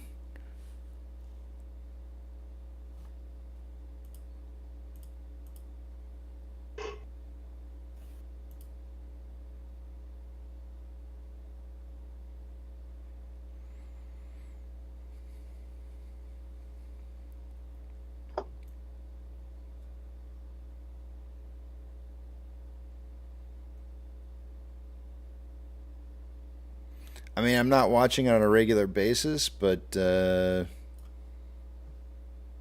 take your word for it, I guess. Let's see here. What's this saying? I'm not sure about the SPY, but the S&P 500 is moving a bit. Hey, Casey. Yes, sir. Can I bring up a light controversial issue? Is it another stock? No, it's about AMC. Okay, go ahead. No, it's about Google. Oh, okay. So recently I looked at about employee experiences working at a movie theater, you know? Mm-hmm. And my service announcement that my conclusion I've come to is, if you think you are physically healthy, I think it'd be nice when you leave a theater to like pick up some cups or some popcorn or whatever you see, like bags of stuff, you know? Yeah. And throw it out on your way out if it's not yours, you know? Yep. And then wash your hands afterwards. So I actually, if it's not like a huge thing to pick up, I will usually try to get it if I don't already have my hands full with all my stuff. But we always take all of our trash out with us. We don't leave it sitting behind. I know a lot of people just seem to leave it sitting behind. I'll tell you what you know what I think the number one reason is why people don't take their trash out with them.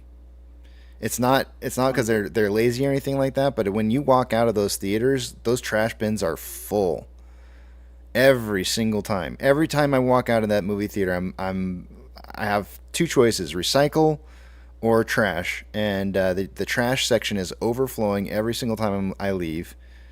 And or you know, people have even started filling. Sometimes they fill up the recycles because they just can't. You know, there's no room in the trash, and so they just start dumping there. Sometimes I wait to throw my trash out until I get out into the main lobby because that's usually where there's like an empty trash can. But yeah, if there was a request or something that I would put out there, or a suggestion, I agree with you. I don't even think it's a controversial topic. I think that they need to. I've seen this at some movie theaters, and I don't remember which movie theaters it was a long, long time ago, but they would actually have the cleaning crew like standing there with big, huge trash cans ready to go as people were exiting the theater, right? And so like people would just drop their stuff in the big, huge barrels that they had. They'd usually have like one or two of them, and they'd just be standing there with the barrels. Yeah, that's good. Yeah, I was just thinking because I was like, you know, with how cash strapped, you know, companies are at the moment, you know, like ours and stuff. Yeah. They might not have the money to like, you know, hire all the staff they need all the time, you know. Yep. So so if we can do our part until things are back to normal, I don't know. I always clean up after myself, but for some reason it never occurred to me to pick up other people's stuff, you know. Yeah. So I just thought that'd be interesting So I tweeted about it today too, and I have to. I'm sorry to admit it. I have some people that I know who are like, well, like at a restaurant or something. Like, well, that's their job. Yeah. I know. And I was like, well, I'm gonna. Then I was like, I can't do that. So I picked up my the person I knew. I picked up their stuff and threw it away for them. Yeah, I hear you.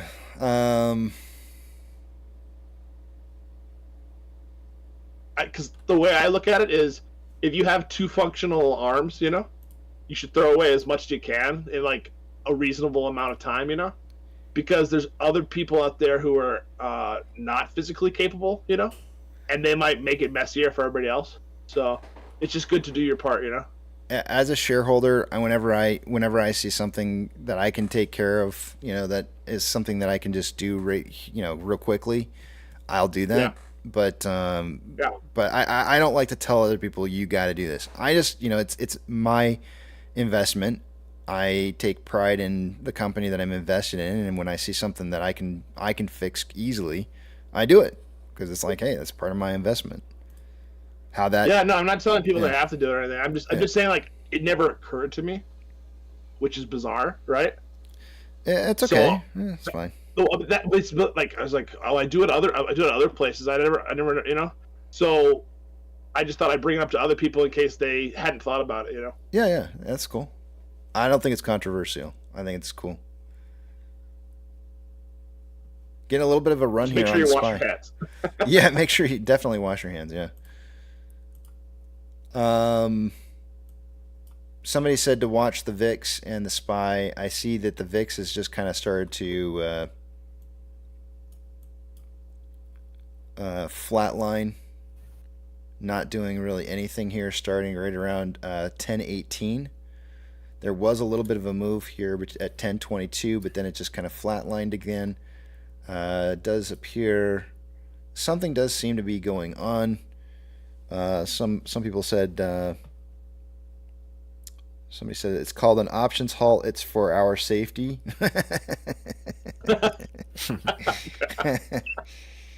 Yeah. Safety over freedom, guys. Yeah, that's pretty good there, Dario. I like that.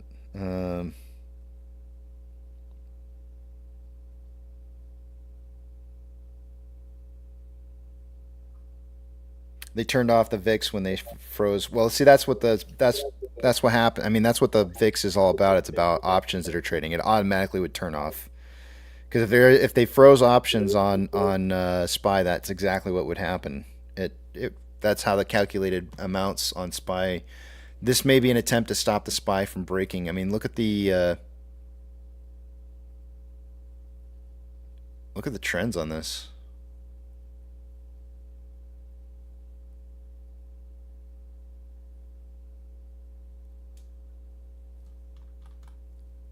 Well,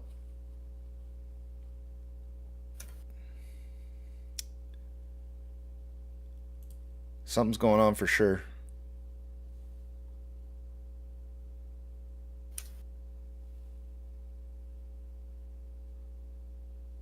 But KC, distractions. Yeah, the system might be breaking a little bit here. They may have saw that there was going to be a massive run. I mean, it was trending up. It was not trending down at all. When it froze, and it didn't start trending down until after it froze. And it's not even trending down. It's really just it's taking the values that are currently showing up and reporting those values as current downtrends, even though they're not really moving down. It could have been on the verge of blowing up. I don't have any news here that I'm specifically seeing. Let's see what this says. Market Clubhouse morning memo. Okay, I don't see anything specifically listed here on VIX. Let me try pulling current news off the web and see what we got going on here.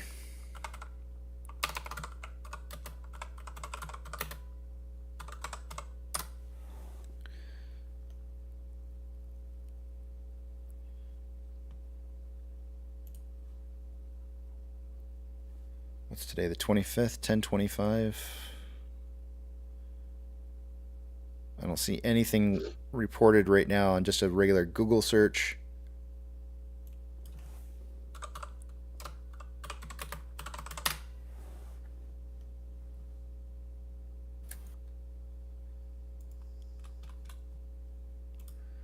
Let me try another search here.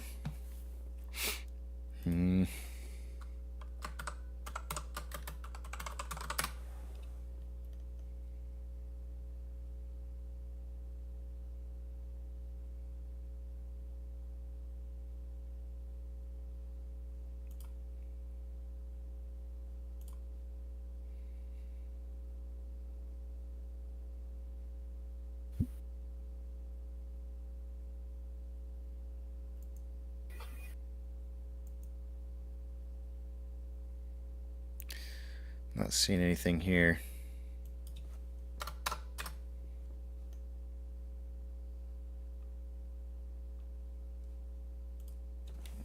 Put a dollar sign in front of it.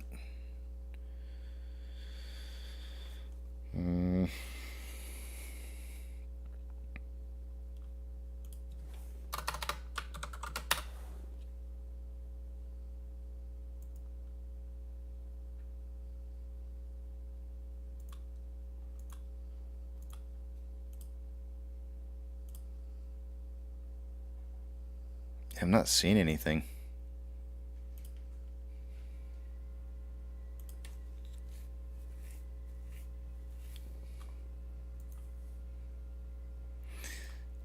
Was it Dario was the first person that put in there that the options halted on the SPY? Who was the first person to put it in?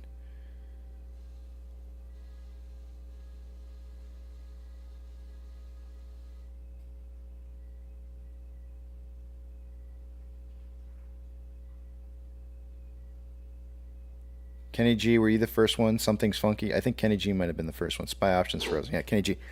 Kenny G, where are you seeing any information posted anywhere, or how did you find that original? How did you find the original on that?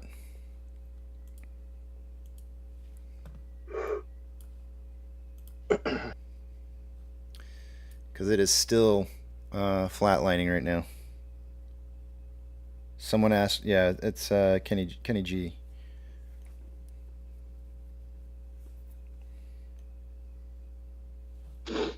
I would surmise, based off of what I'm seeing on the VIX right now, that that you are absolutely correct, that there is something going on here.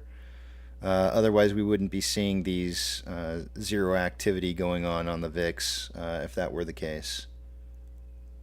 Hey, Casey, I was also wanting to add on that weird stuff that's happening on Webull this morning on some of these smaller stocks that are highly volatile. They will not let me buy anything without settled cash because of the volatility.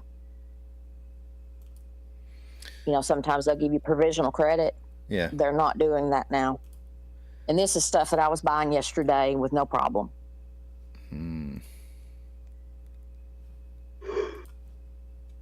I'm waiting for them to do that with AMC. Let me try something else here real quick. That sort of halfway taking away the buy button.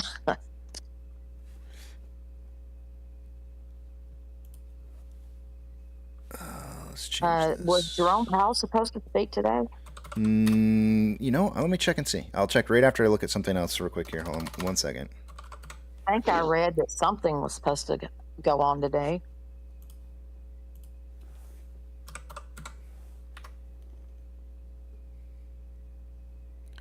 Yep. I told you yesterday, I suspect that they're using the VIX to control the SPY, which in turn controls everything else on the market, basically.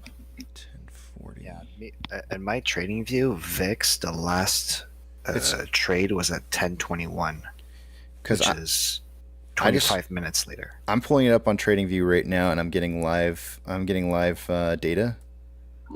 It is showing it. Yeah, it is showing here. That's what I was actually checking right now. So I've got the VIX feed here up, and I'm seeing. Let me get rid of this. Rabbit pellets. I'm seeing VIX. What appears to be trading normally. It's showing a time of 10:40 is what I'm showing here. Oh, hold on a second. I got this on the 30-minute. Damn it. I had it on the 30-minute. Sorry, my bad. Last trade movement 10:48.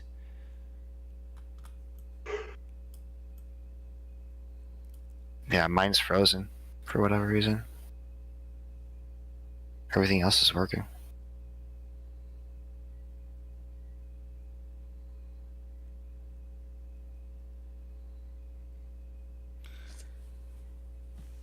I'm not sure why this is being reported on TradingView but not on Webull. That could indicate that there might be like brokerage problems. So it might be who you're trading through that might be the issues. I just pulled up the futures on my Webull, and it hasn't moved either on my app on my phone Yeah. since well, it looks like at 9:40 maybe. I'm gonna post mine in general. Kind of weird. Okay, there we go. We just got our first candle on the VIX here now. Just popped. And I got my first one on the futures and popped up when I said that. It's funny how when we're always anticipating a possible big move, there's always a lot of glitches. Mm-hmm.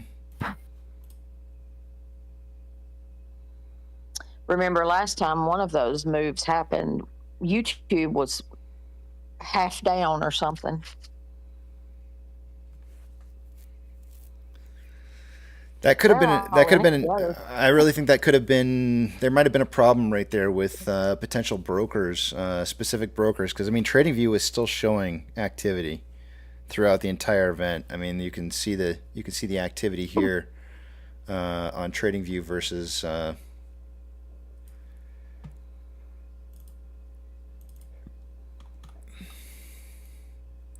Versus Webull. So here's this little dip right here. The 3 candle points, and then you can see the big dip. The big dip occurred here at 10:40 exactly, 10:39, 10:21 to 10:39. It does show that there is a gap of time for trades from 10:21 to 10:39. So we had about an 18-minute gap. And this is showing 10:18 to 10:39. So 23 Here's minute the message that Webull gives me. It says there's insufficient buying power to place this order due to the increased risk of volatile securities and or leveraged ETFs. This security cannot be traded using instant buying power. Mm-hmm. So something is margins about to happen. Somebody's having problems with margins.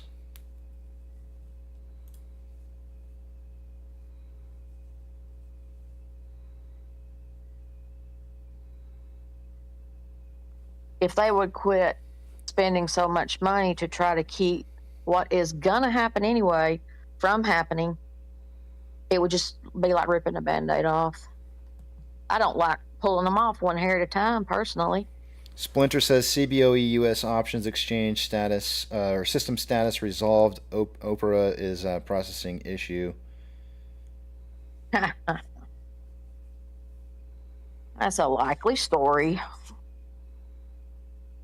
I think somebody had to move some money around.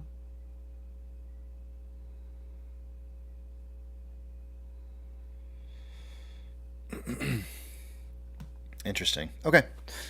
Back to our regularly day scheduled events. interesting little events occurring there. Good catch, Kenny G. I'll put you down for a point. I gotta erase all the points from Monday. Of course, Kenny G would have the inside track on that.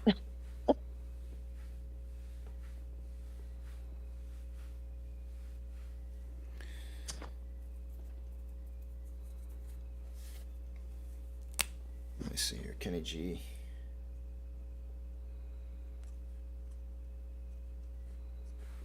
Good shout out.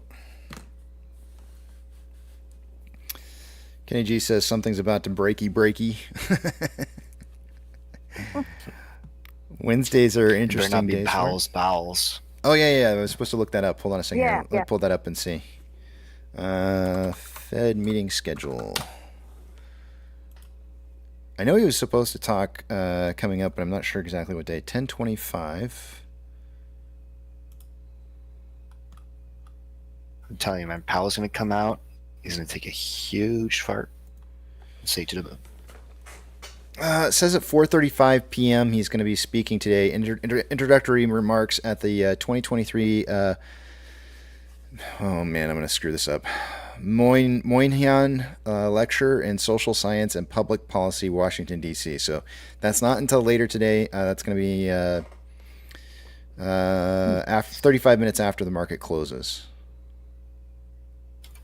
So they've basically done what they could to make it look like it's frozen today, just by trading sideways on everything. It looks like. Hey, that's what I was. That's what this is right here. Is it time for They're that? holding their breath. We're not quite there yet. We should have a little bit more downwards momentum. I think maybe until I don't know. It could be time for that. If today trades out the rest of the day sideways, that would put us back on track for where price movement is supposed to be at. So It seems like for the past 2 weeks they have kept AMC between about 920 and 965 or something like that. yeah, I'm sure it's by design. Oh yeah.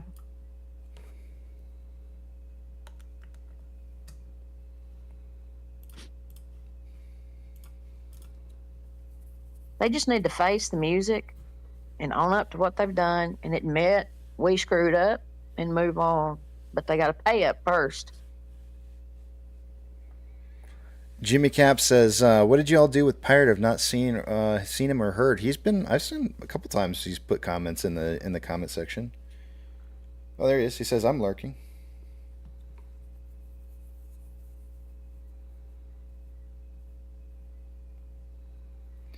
Jay Midra says, Casey, I just wanted to come clean. I'm actually Larry Fink. Well, thank you. Thank you very much. Aren't you just a Fink?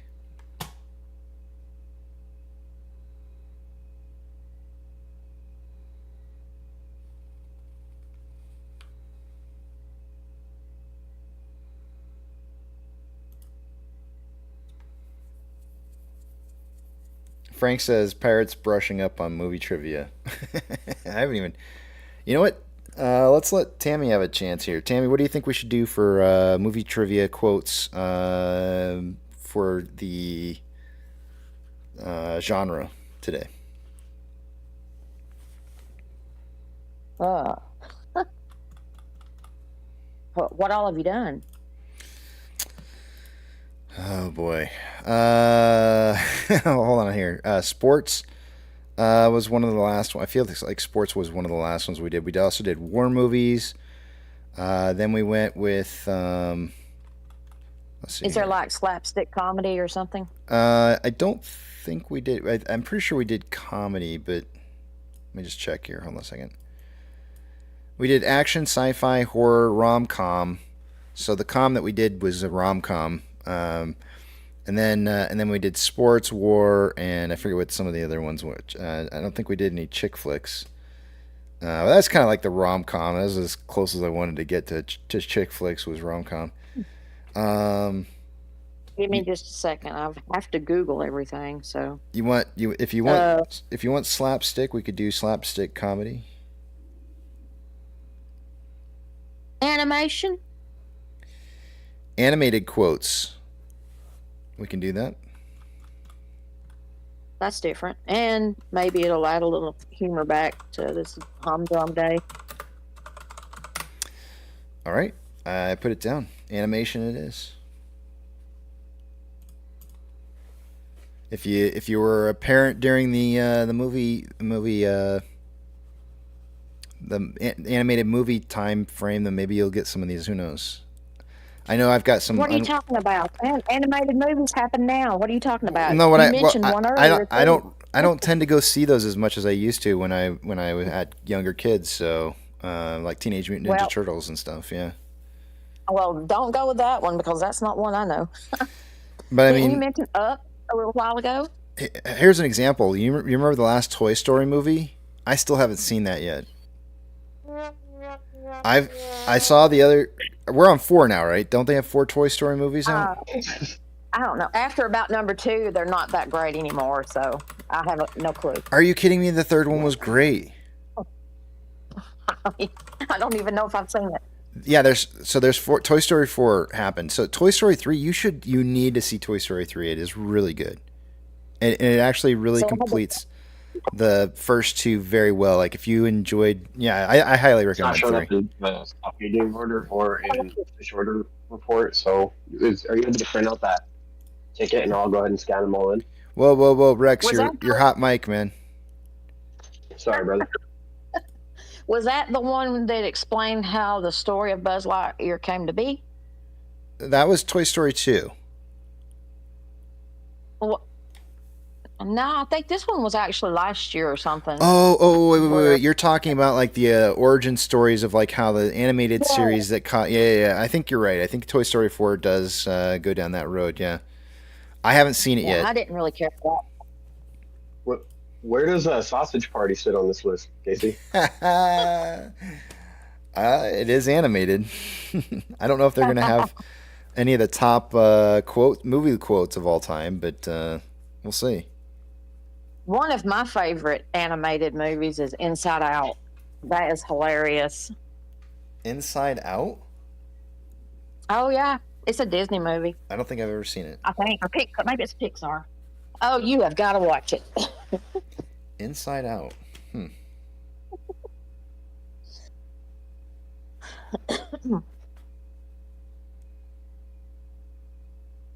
It's where there's like a factory inside your head, and these little characters control every emotion that you have. And okay, I know which one you're talking about. Each emotion, but it is really good. Yeah, I know which one you're talking about now. I know. I didn't sadness. See it. Yeah. I did go over to my. We had a birthday party we attended at my brother-in-law's house not too long ago, and they were watching that. I actually don't know the name of the movie, but it's the one where there's the fire guy and then there's the fire girl and then the water dude, and they like fall in love or something. And I saw that while I was over there their house, and it's I don't even know what it was called. Elemental. That one. That's it. It's the Elements, Casey. Duh. Yeah, no, I can't remember the names. It was pretty good. I actually sat there and watched it the whole way through.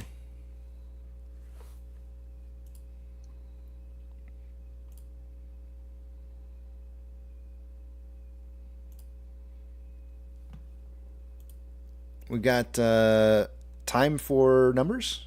Time for numbers. I'm going to take you guys over the other screen here. I'm not going to be able to see what it is you guys are writing, so hold those personal thoughts, comments, questions, and concerns until you see the big tramp back up on the screen again. Let's take a look at what we got going on here. Oh, and it's time for me to take my medications when I do the 10 o'clock numbers. So somebody remind me after I get done with the numbers to take the meds. It will be time. Give me 1 second here. That's supposed to be after the numbers are done. Now's the numbers time. Let's see. Let me take a look at... Let me moving a couple of these pages around. All right, here we go. Starting with me refreshing the off exchange to see if it's actually working right now or not. Nope. Chartexchange.com is still not up. Big ol' no. All right, starting in the top left-hand side, or I'm sorry, not left-hand side. We're going to go with Ortex top right-hand side of the screen. Let me refresh Ortex data, and we'll take a look and see what's going on there.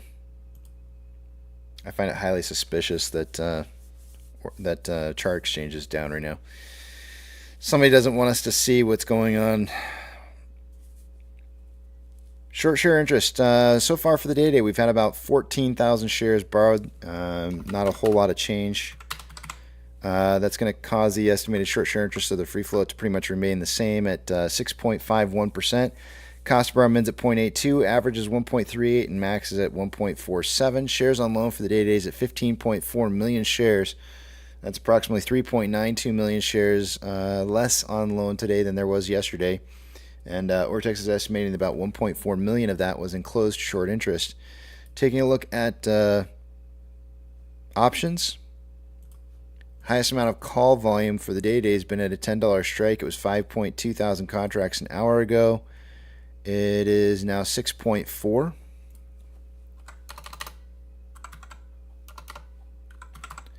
On puts, highest amount of volume is at a $9 strike. It was 9.5 earlier with 1,000 contracts at 9. At 9, we now have 2.1 thousand contracts in volume.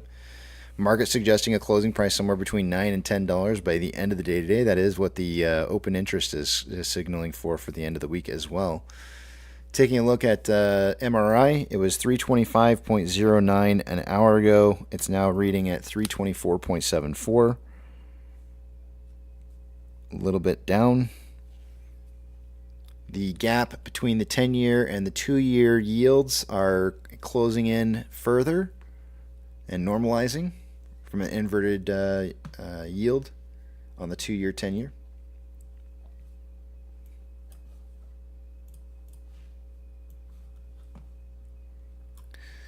Orders by Fidelity customers. AMC and GME, I do not expect to be on this list unless we have higher quantities of volume, and I'm not expecting that right now. Neither of which are on this list of most heavily traded stocks based off of Fidelity's orders. SSR today, trips at $8.40. Shares available to borrow is at 2.9 million shares. Let me give that a quick refresh here. Ooh, blinding you guys. Looks like another 100,000 shares were borrowed earlier. That puts us at 4.45 million shares for the day today. Fees are currently at 0.7%.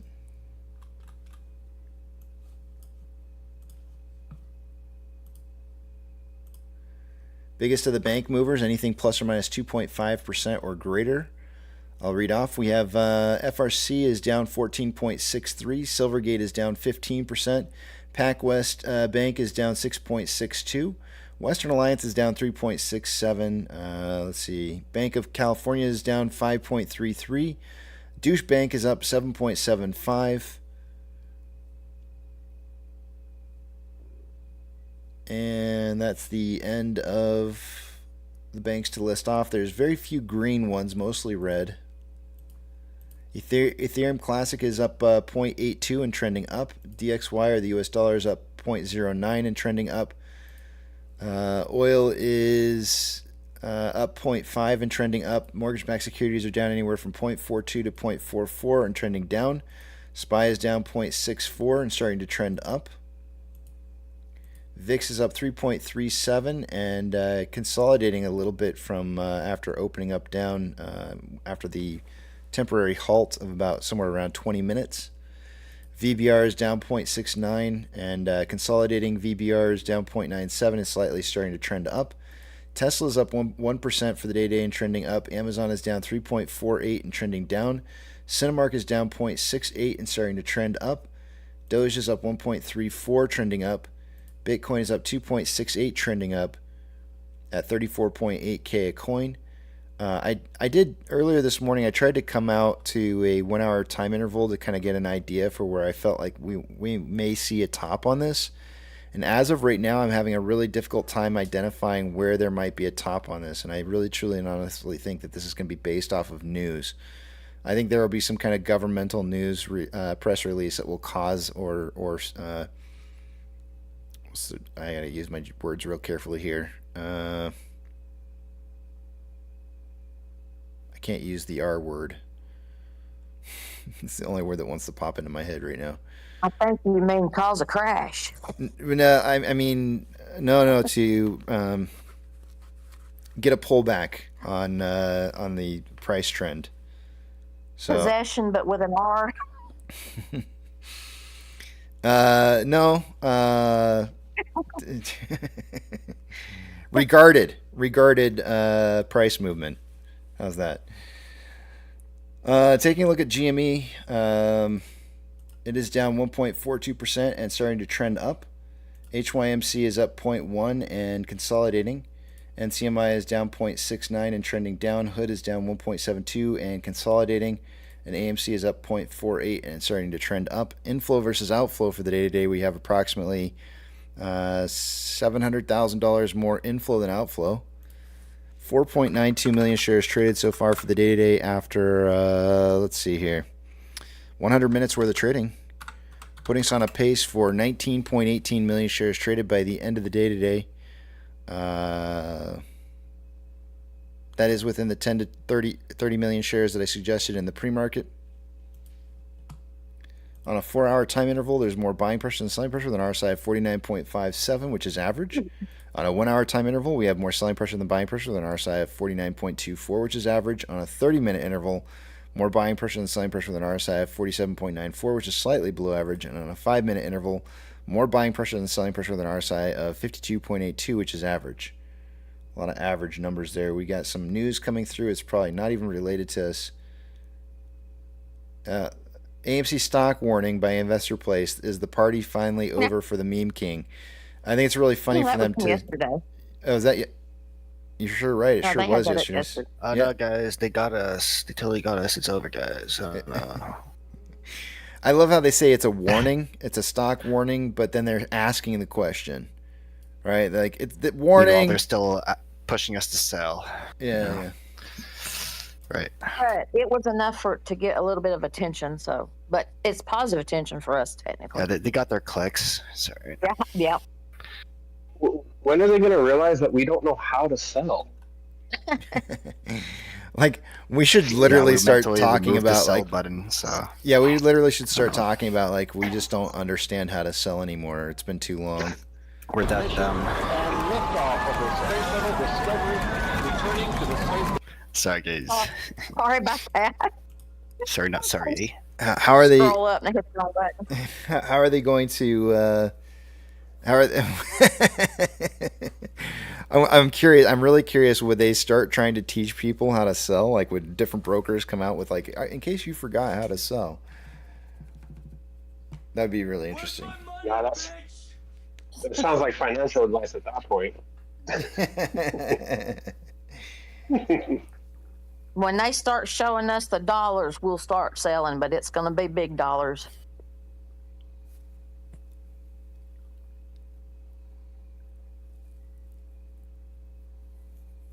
Apex? Hello? Yeah, no. Apex says, but for real, that movie opened my eyes to above, so below, and fully understanding its meaning. I'm not sure what he's talking about.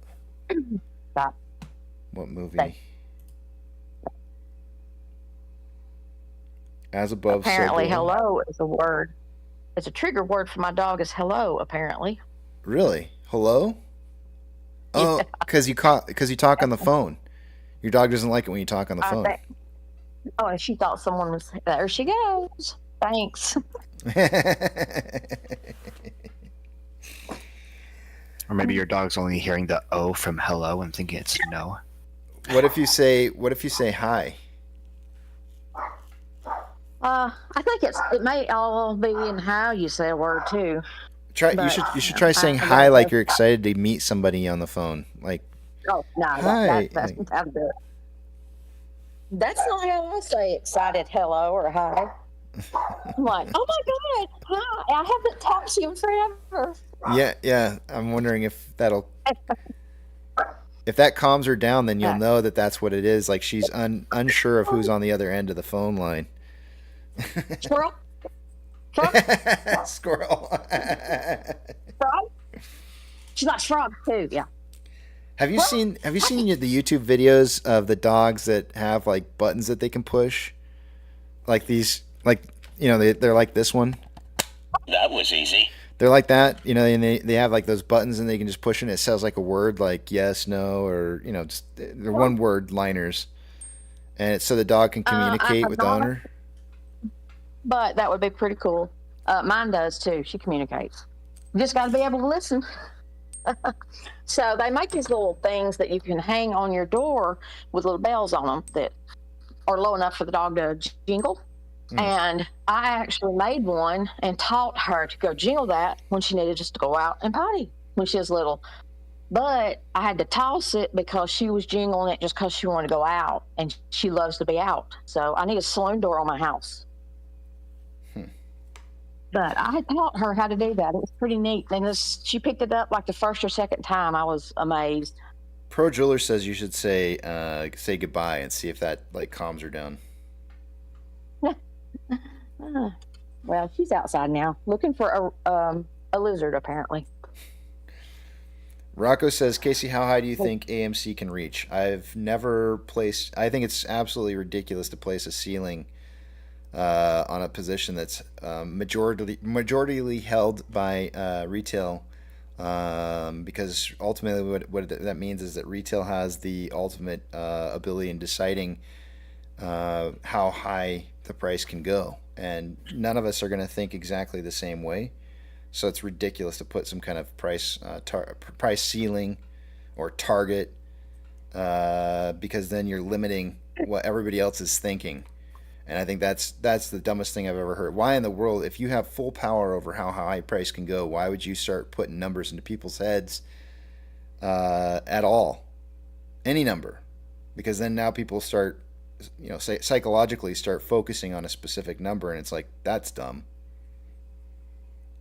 So, Casey, last night I really did a lot of deep thinking about this whole situation that we're all going through right now with this. Mm-hmm. You remember that thing I typed up and sent to you that I posted on Twitter? Yeah, I do, yeah. Okay, well, I think because that is such an important thing that a lot of people, I'm sure, have gone through or are going through, to be a part of this whole event and what's happening, I think I want you to share that if you want to read it. You want me to read it? I mean, it's kind of an important part of this story. Is like emotional toll that people are going through and stuff. Yeah. Even not just with the stock market, but with their life that might add to that. So. I don't know. I put it on Twitter, so I don't care. I'm going back here to see it. It was directed to a specific person, and if you want to leave his name out, that's totally fine. Yeah, the G guy. Yeah, that guy. Do you want to read it? I'm looking at it right now. I'm looking at it, but no, I'd rather you. I'm not good. You're like no, I would get too emotional saying it. All right, do me a favor and let me read through it when I'm on break here in about an hour, and then when I come back from break, I can read it then. Because I want to give me a chance to read through it at one time first, and then that way, because if it's gonna make me emotional, I don't want to. I gotta be prepared for it. You can't just throw me under the bus and expect me to do it on the spot. Oh, now. I gotta read through it once. It takes a little bit of the emotion out. Plus, it gives me a chance to be able to provide emphasis on certain parts of it that might need more emphasis. Yeah. Okay. Have you ever I do that all the time. You guys probably notice it too when I'm reading a news article that I've never read before. I don't know. It's difficult for me to do. It's not easy. I struggle with it. If you guys think I do a good job, I appreciate it. Thanks for if you think I suck at it, do. I know I do. I know I suck. But I try my best.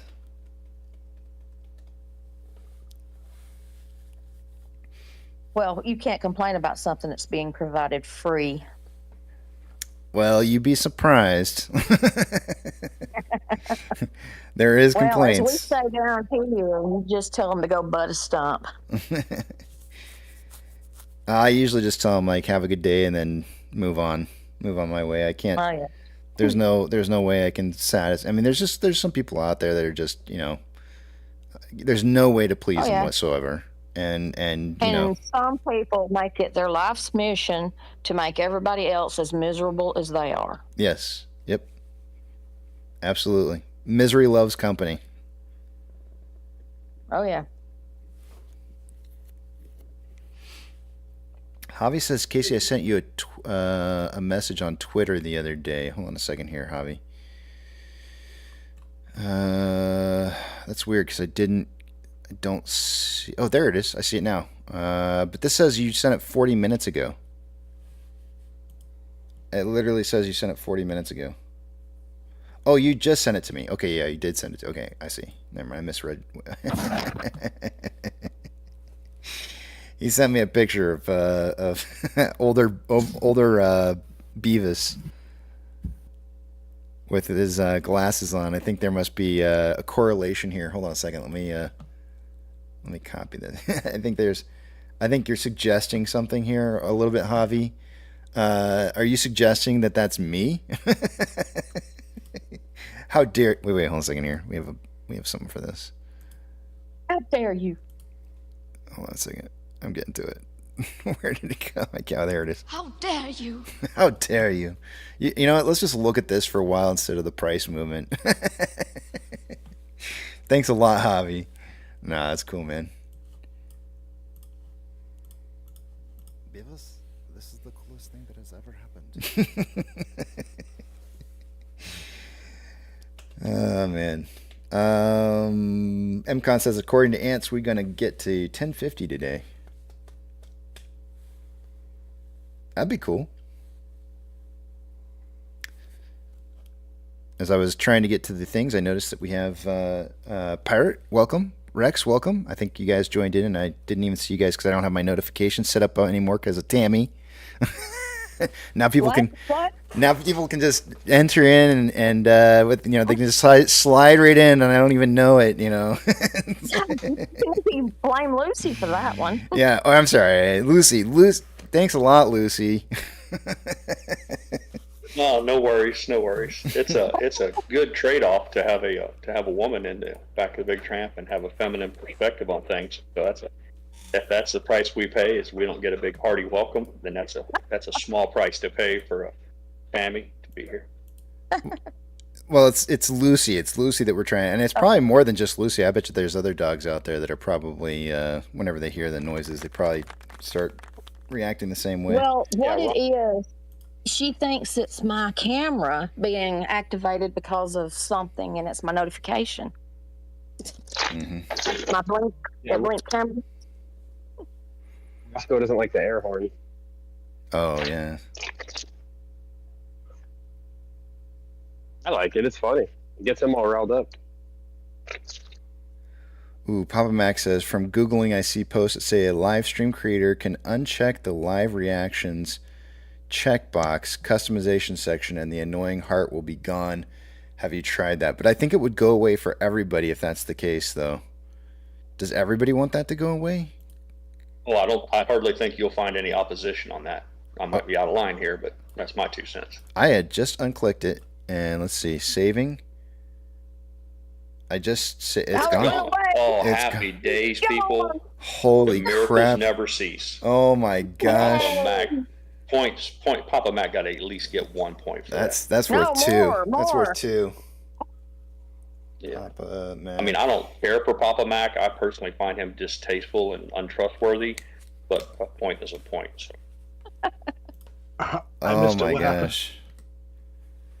The heart is gone. That's what happened.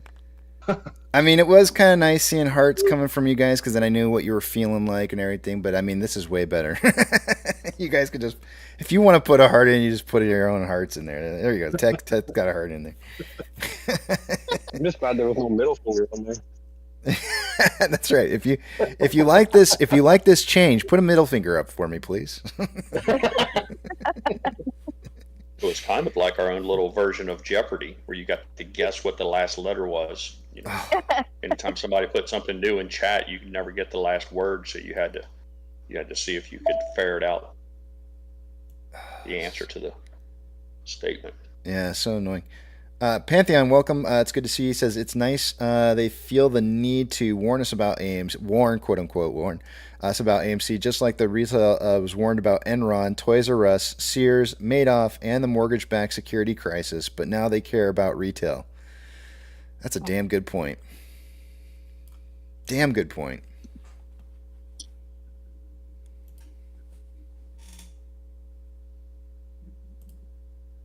What makes me so angry is if they so choose, they can target any company that might be struggling even slightly at any time, and they can put them out of business if they want to. Mm-hmm. And the narrative might have been what they thought it was back in 2021 about AMC, but it's different now. It's not that anymore. We're not going to fall for the BS of the lockdown garbage. I don't think they'll ever happen again in this country unless it's military controlled. Let's just hope not, because I don't Yeah, want we to. I won't hate go there. saying I hate saying never, because it's like one of those things where it's like, you know, I used to say there's never a chance that I would ever wear a mask. Because my mom used to live in China, and so she'd send me back, you know, pictures or video footage of everybody walking around in masks and everything. And I was like, that'll never happen here in the U.S. I was like, I'll never do that. So I don't like saying never, because you never know when never is going to become a reality. I just sent you another picture on Twitter when you were talking about Lucy. Well, I can't. Oh, okay. Well, I can't see that, and then I'm gonna have to scroll back. Oh, okay. She's looking at rocks. She has a phone chewing on it, but yeah. When you said her name, she started looking up. Is she a Lhasa Apso or a mix? No, she's a Shih Tzu. Oh, okay. They're also known as lion dogs because they're so fierce. Why lion dog? Why? Okay, hold on a second. I got to put this picture up for everybody to see here. Hopefully, there's nothing in the background that nobody's gonna. Yeah. Rocks, a ball, and some DVDs. I don't think that's going to do any good for anybody. There's Lucy.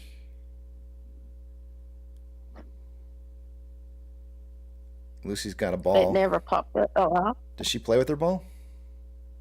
Oh, yeah. And I have one of those giant exercise balls that you roll on and stuff.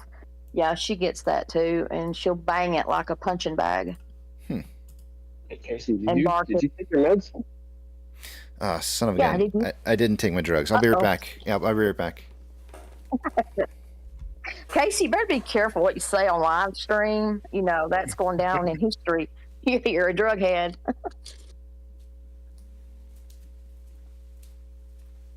I guess he left.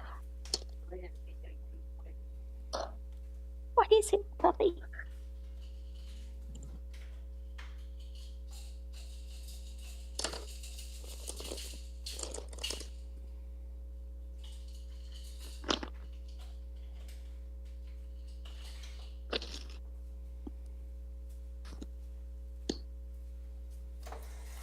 That was my amazing pile of rocks in that photo, or just a fraction.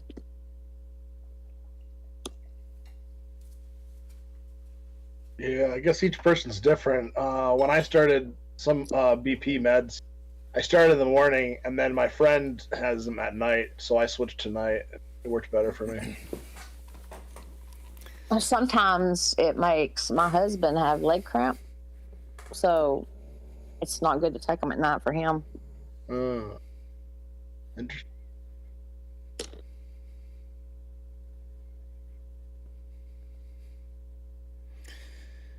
Okay, drugs taken. Casey told you my answer you yesterday. didn't hear what I said. No, I missed it. What did you say?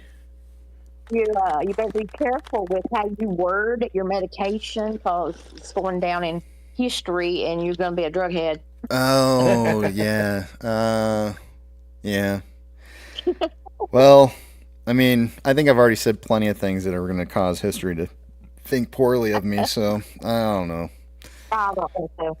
It's kind of one of those things where it's like, it's kind of like that you can't make everybody happy kind of thing we were talking about. You know, like some people just always want to complain about everything. It's like, you know, if somebody wants to think I'm a druggie, you know, they're going to just think it one way or the other. They're not going to really take the time to know whether or not I'm a druggie. But, you know, whatever. Probably the best advice my father ever gave me was, you can't please everybody. Can't piss them all off. That's right. That's right.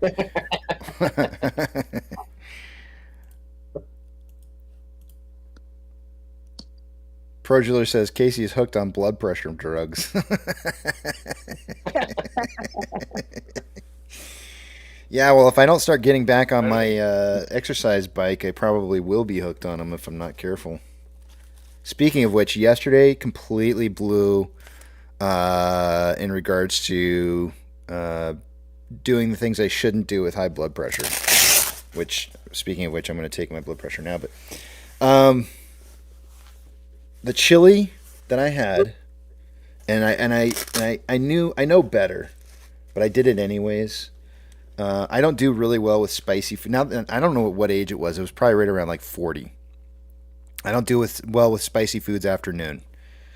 And I've learned to, just avoid spicy things, because then I just end up getting like really bad indigestion in the later portions of the night, or maybe even like acid reflux while I'm sleeping or whatever. But so last night, when we were out eating at the Texas Chili Parlor, I had a habanero chili sampler, and man,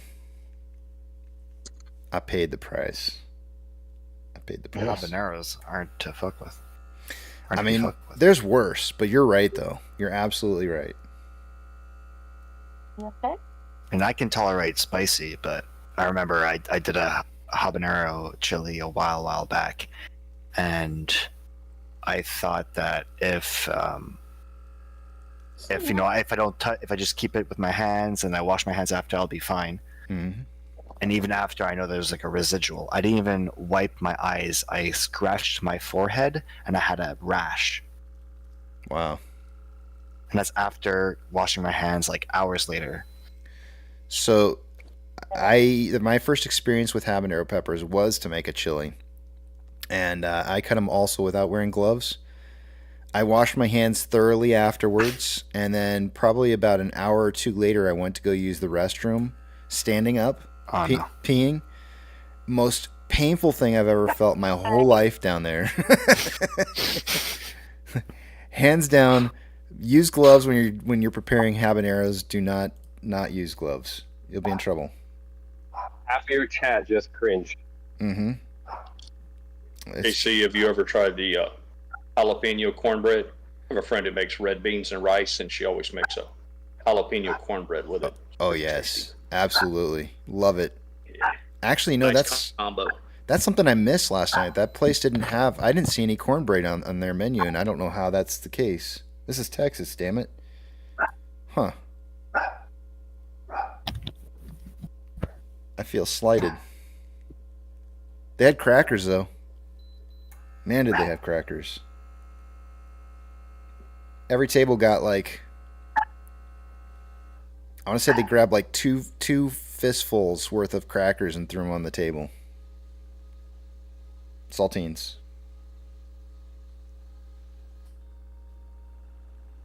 I mean, that's how they get you, right? But was it an all-you-can-eat or just a restaurant? No, it was just a restaurant. Oh, okay. Never mind. But since we'd never been there, we got the sampler so that we could try a little bit of all the different chilies that they had. All right, I'm 121 over 82. That's not bad.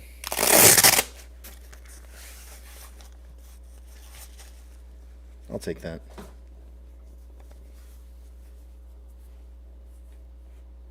So I just sent you another picture that you can look at whenever, but it was of a rock that really surprised me when I cut it last night. You can see it before, and then what the inside looks like is amazing. I'm going to try and capture this in one shot so that I can show people. I was not expecting that for sure. Huh.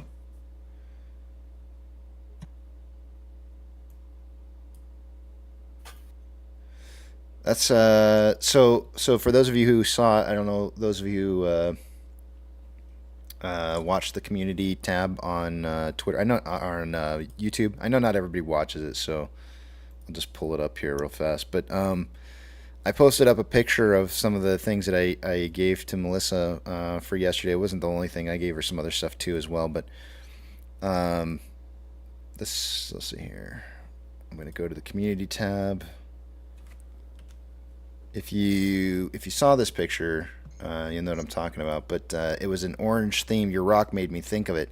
It was an orange themed anniversary, and she ended up wearing this. You can't see it real easily, but then the bottom left hand side over here is a rock on palette that was given to her. And you also may not be able to see this very well, but in the bottom hand side of this picture is a whoopee cushion.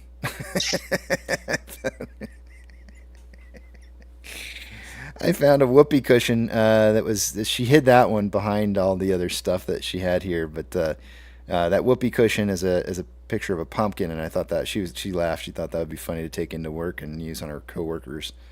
But this Rock On palette that I bought her from ColourPop has like kind of orange themed colors on it, or like fall colors. And so she's gonna be she was able to use that last night, and she wore like all orange, and so that your rock reminded me of what she looked like last night when we went out. Yeah, so Frank, so the theme was fall, and what happened was I went out before she came home from work. I bought a pumpkin latte, which is one of her favorites, but it's seasonal, so it only comes during certain times of the year. I bought a pumpkin latte for her, and then when she came walking through the door, I was laying on the ground, and I said, "I've fallen. Can you help me get up?" I said, "I've fallen. Can you help me get up?" And she like looked at me, and she she just kind of paused for a second. I said, "I've fallen in love." and then I held up I produced from behind my back the pumpkin latte, and then gave it to her. So I gotta give it to you. That's a bold move, Cotton. Going with a whoopee cushion. Nothing says romance and love like a whoopee cushion. So that's a bold move, man. I thought it was funny. It was just supposed to be like fall theme, so Well done. You set the bar pretty damn high, Casey. My wife saw that. She's expecting something along those lines, man. You did well, brother.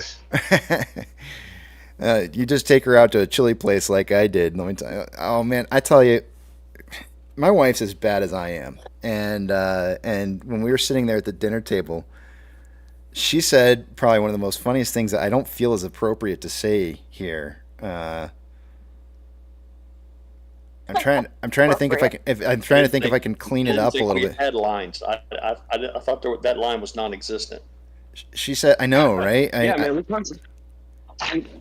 we're talking about butt drugs here, bro. What can't you say? Yeah, my mind's going a mile a minute right now, because I'm thinking if she crossed this proverbial line, I can't imagine. I just can't. I don't feel like I can say this though. If you have kids listening right now, or any of you are offended by anything that I have ever said in the past, you need to just mute me right now for like the next 10 seconds. Okay, here we go. There's your disclaimer and your warning. Yeah, You've been warned once, twice, thrice. Yeah, here it comes. Hear it. So I took her to the chili place, and she goes, "You can tell everybody you wrecked my asshole for for our anniversary." Oh man, that's the funniest thing I've heard this year. That is the funniest thing I've heard this year. Oh man, that's great. That's great. And I laughed. I said, "Yeah, that's really funny. Only I don't think I can say that." Man, oh man, yeah, she's a keeper, man. Yeah. She's a keeper. Oh man, I thought it was funny. I don't know. Some people have a sense of humor. Some people don't have a sense of humor. I don't know. Frank says, "I muted. What did I miss? Don't go back." That's funny. Jabib says, "So you gave her an orange frame picture of Halle Berry for your anniversary?" No.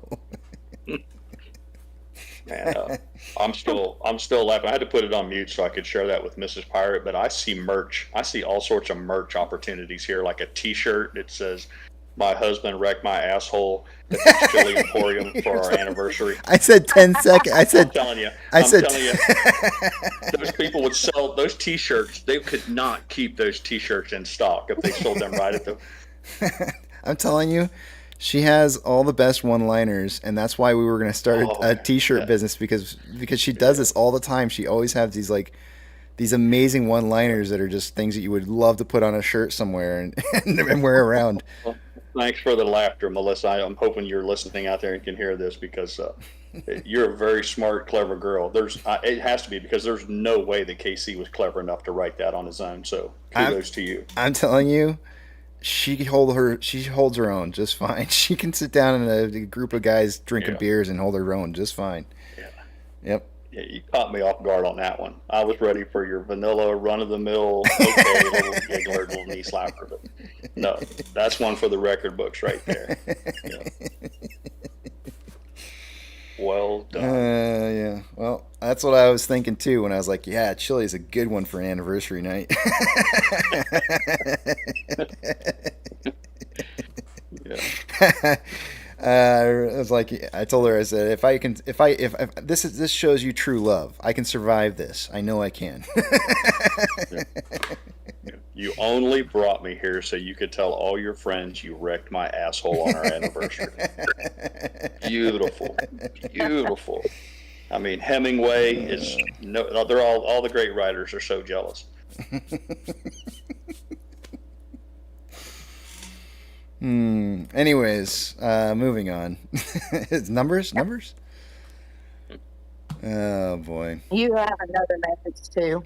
Uh-oh, I'm in trouble. Yeah, it's only quarter till 11, and we've already peaked for the day. It's all downhill after that one. Yeah, I know. Oh man. Yeah, crickets from here on out. Yep. Oh, those are pretty. Yeah, those are some slabs that I cut and tumbled and polished. I hate to say this to you because I know you probably cherish picking up these rocks, but she's showing me some more of the rock. You need to don't skip out on candy. I'm not trying to tell you not to hand candy to kids for Halloween, but I think you should slip in these rocks too, because I think they're pretty damn cool, and I think the kids would probably enjoy. You'd be surprised. You never know what kid's gonna pick up one of these rocks and go like, "Wow, that's really cool." Some kids will look at it and be like, "That's the dumbest thing I've ever gotten," and I get it. All I got for Halloween was this stupid rock. Yeah, I mean, some of them are gonna look at it and be like, "That's so dumb and lame," but they're you never know what kid you're gonna turn into a geologist just because of the fact that you put that in their bag, and it will change their life. Yeah. You never know. We don't have trick-or-treaters here at our house. Oh, man. That's lame. I got a rock. I got a window. Those right there turned out really pretty. Is that Preacher right here? Preacher? And I'm always amazed whenever I pick up one and clean it because you just never know. I picked up rocks everywhere between here and Texas when we went to my daughter's. Jared said, will the next AMC numbers include Taylor Swift showings series? And it's no, that'll be in Q4. This quarter is going to be Oppenheimer.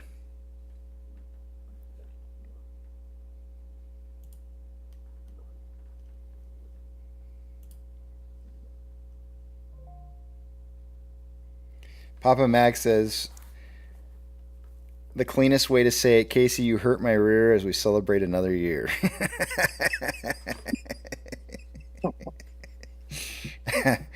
I ate the more spicy ones because we got a sampler of different some of their different chilies that they had, and so we all tasted a bite of each one of them, and then the ones that were really too spicy, I ended up finishing those, and she ate the one she liked the best. Hey Casey, have you ever tried the what is it, capsium, the molecule, the extracts they do, where it's like talking about? It's like red pepper. Oh yes, yeah. I know exactly what you're talking about. Yeah. Yeah, when I did my Euro trip, I went to I think it was Munich, and I had like a Sunday Park festival type thing with like a little flea market, and they had like some areas where they would like sell products, but they would make you try as well. So we had a little test of I think it was like 2 million Scoville or something. Oh my gosh, that's just ridiculous. 2 point something million Scoville. It legit gave me like a high. Oh yeah, I was like, I can imagine. Yeah, I was not there.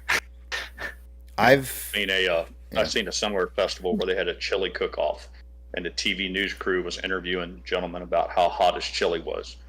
And he said, I'll never forget it. He said, let's just put it this way. If you eat my chili, you better call home and tell the wife to put the Charmin in the fridge. Put the Sherman in the fridge. That would be where a bidet comes in handy.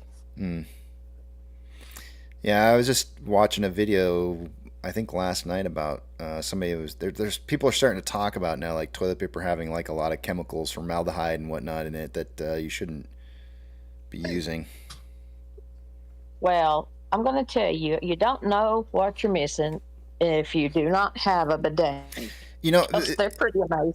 I got to thinking about this a little bit when I went down this line, the thought process of like the idea of having a bidet.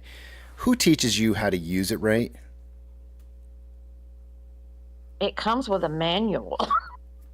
But I mean, literally, there's got to be a learning process in there at some point. I would imagine there's got to be some mistakes made.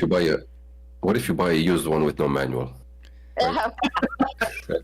I'm imagining like a trial and error, and I'm also imagining that there's like different brands, so like every brand's probably a little different, and so like what you expect versus what you get. She's being modest. She's not telling you that the bidet is just the last step. You start out with an electric toothbrush. We have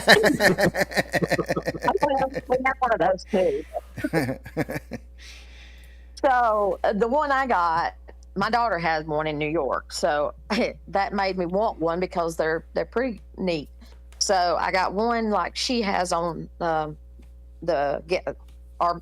and then for the guest bathroom, I had to go all fancy, and I bought the whole thing where it's the seat is heated, a soft close lid, the water's heated, you have different flow power levels, and like imagine somebody sitting in there warming the seat before you go in there on a cold morning.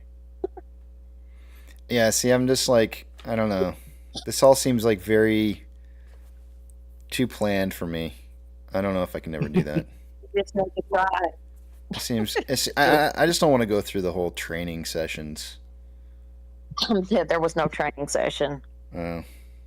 If you can run a YouTube channel, you can use a bidet. If you know me, you know that I like to find. I'm the kind of person that will find a way to make something not work. Because I'm an experimenter. I like to experiment, and so you can multi-purpose with a pressure washer if you keep it at idle speed. If you just don't throttle it up, a pressure washer. It's funny because they make those little redneck ones where people were using the handheld little faucet sprayer like comes on your kitchen sink. They were like hooking them up and rigging them when the toilet paper shortage was happening. And of course, you could go on YouTube, I'm sure, and see all kinds of how-to videos on stuff like that. That just seems so odd. The thing that gets me is I'm looking at Home Depot and I'm looking at all these different models, and I'm thinking to myself, what's the return policy? It just didn't work. With no paper. They're like, what was wrong with it, sir? You're like, it just didn't work. Don't open the box. Don't open the box. You don't want to know.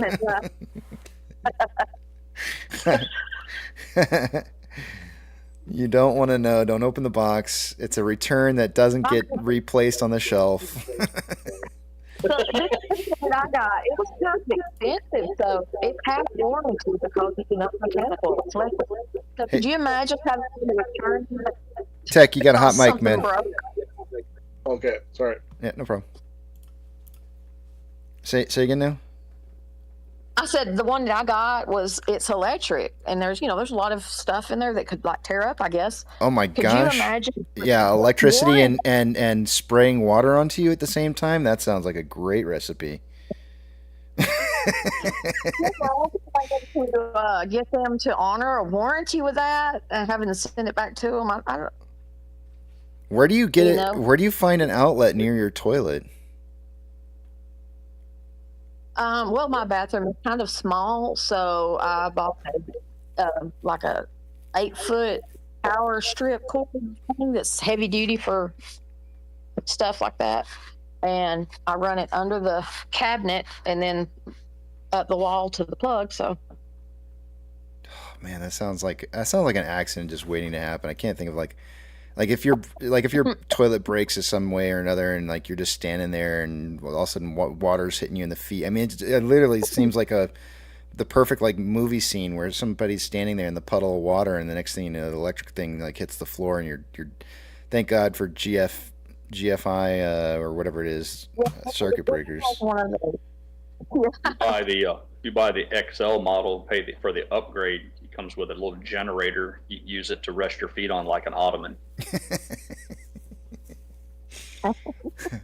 And just fire that bad boy up. They make those things that you can put around your toilet to put your feet on to raise your knees. I can't think what they're called. Oh yeah, I've seen those. Squatty potty, yeah. I think it's a squatty potty. Yeah. Yeah. I pass on those too. Billy says, Casey, have you seen the South Park episode where Stan's dad uses a bidet? It's great stuff. I have not seen it. That's an amazing episode. I'm gonna have to watch it now. Definitely up there. That with like the episode where they do like Guinness Book of Records biggest poop, and then like it escalates like crazy. Well, we all know South Park. How they do it. I was reading some of the comments on the YouTube, and yeah, there's some of them. Water pressure is really high, so you better watch out, or you do get it in the mouth. Yeah, watch out. There was also, how do you not make a mess everywhere? Well, your butt kind of creates a seal, so it's going to hit you, then go back into the toilet. But see, that's why I'm saying. That's why I'm saying, like, if nobody tells you and you have your legs wide open the first time you try it out, you know, like that's not going to be a good experience, especially if especially if you're looking down to try and see what's going on through your legs. Oh, that's a funny story because mine does have a cleaning thing so that you can turn it backwards and the water will more like just spray down into the toilet so it cleans the nozzles. I didn't realize I had it in the wrong spot, and my dog was asleep across the room in the bathroom, the bigger bathroom, and I turned that water on and the water shot out and hit the wall right above her head. Hey, see, you know, these things, they're not like the fountains at Las Vegas at the Bellagio. It's not that kind of pressure. I don't know. This is what I'm saying. I've never. I mean, I just don't. Yeah. You got it all built up in your mind like it's this eruption, like it's Old Faithful in Yosemite that goes off into your bottom side. Yeah. It's quite that dramatic. I mean, no, and if it's like a violated by Poseidon. Yeah. There's such a price range though, so you I don't know how to even know which one to get. You shall be clean. The best way to pick one is, you know, just go with a simple one, and it's just all cold water. So if you're in New York where it's freezing, well, that's not comfortable. But just go by reviews that people leave, and you know, if they've had bad experiences with it, they usually tell you, and you know, the star rating and all that stuff. So, but yeah, you control the water yourself, so just turn the little handle real slow till you get it where you want it. You'll know when to stop.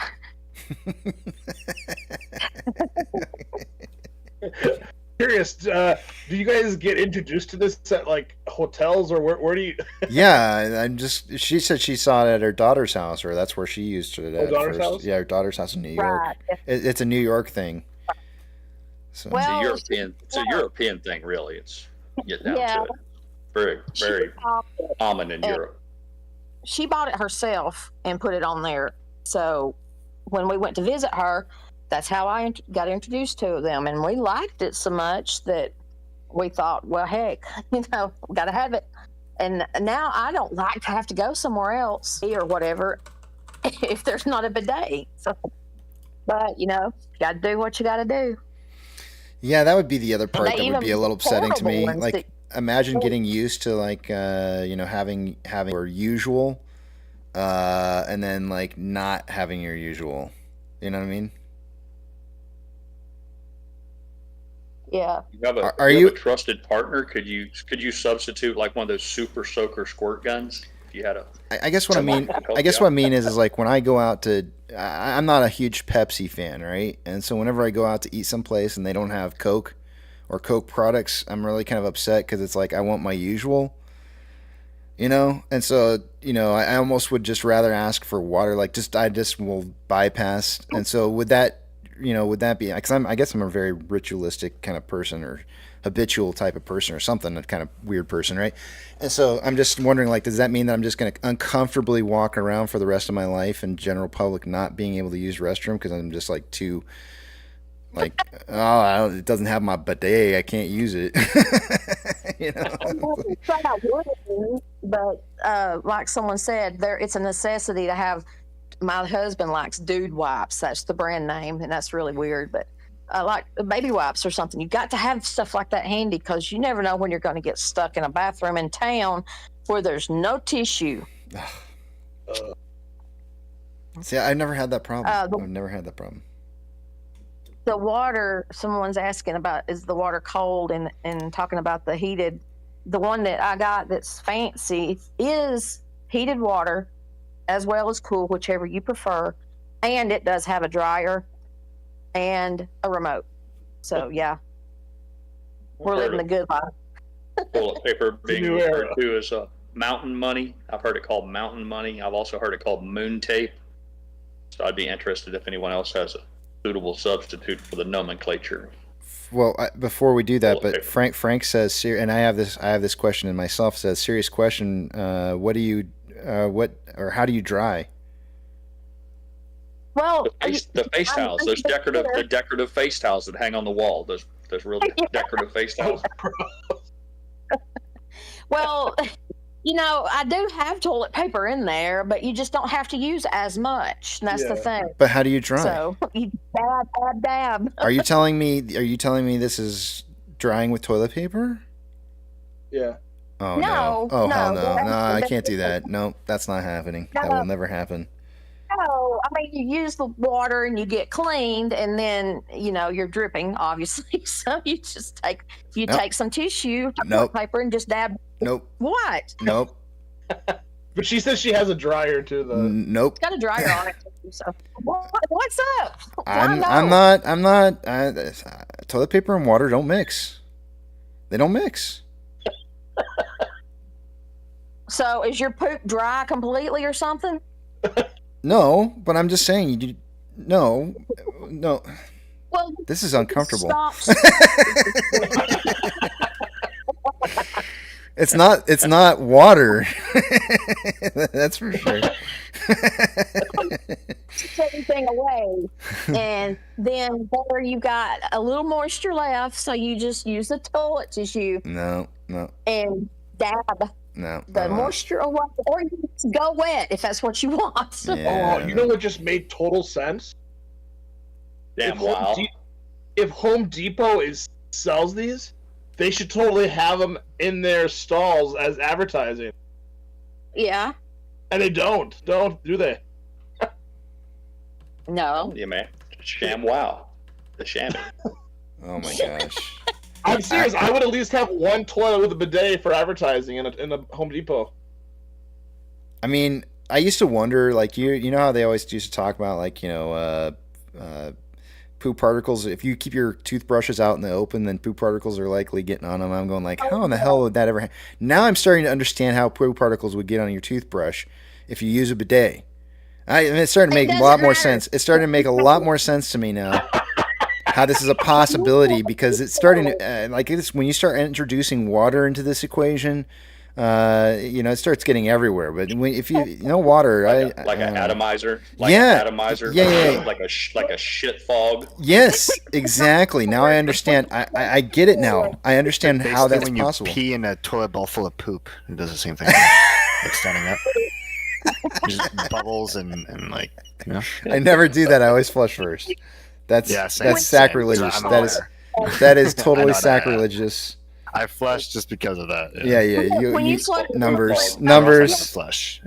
I'm with Jabibs on this one. Even with just flushing, particles are going to get in the air. And I've seen them do a story where they even put a toothbrush in their little medicine cabinet, and it still had some on it. Yeah, I mean, if you're smelling it, it's in the air. Now we know why the little burrito fan, what they call it, the burrito fan. Now we know why those get all clogged up with that brown and stuff, but it's from the poo fog, man. Fart fan. We call it the burrito fan. Yeah, you wonder because if it's just clean air, that thing should just. I mean, I can see it getting a little light dust, but when it gets coated with that real heavy, that looks like rust. That's not rust up there. That's condensed poo fog. You know, when you're somewhere and those little chunks of dust start falling off of one of those fans off the top of your head. You guys are as bad as my wife. I love you. I love you guys to death. But you guys are funny as hell. It's hard to believe that the average age of this chat is probably 40. Sounds like a bunch of 8, 9, and 10-year-old kids in a middle school class. I mean, I do start every day off saying we fling poo and eat crayons, but I mean, we've proved it. We've proven it.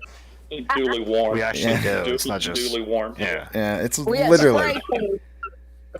It's poo spray. I just want to know who the real crayon eater is in here.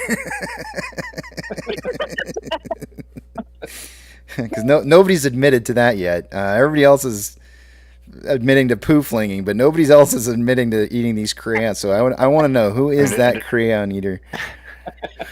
It's not me, but I wouldn't say no to eating chocolate crayons.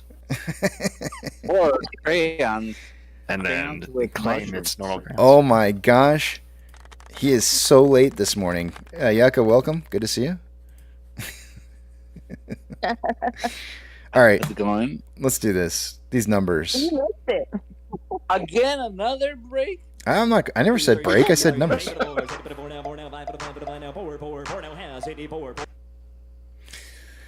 right, remember, guys, as I've taken you over to the other screen here, I'm not going to be able to see what it is you guys are saying, so hold those personal thoughts, comments, questions, or concerns until you see the big tramp back up on the screen again.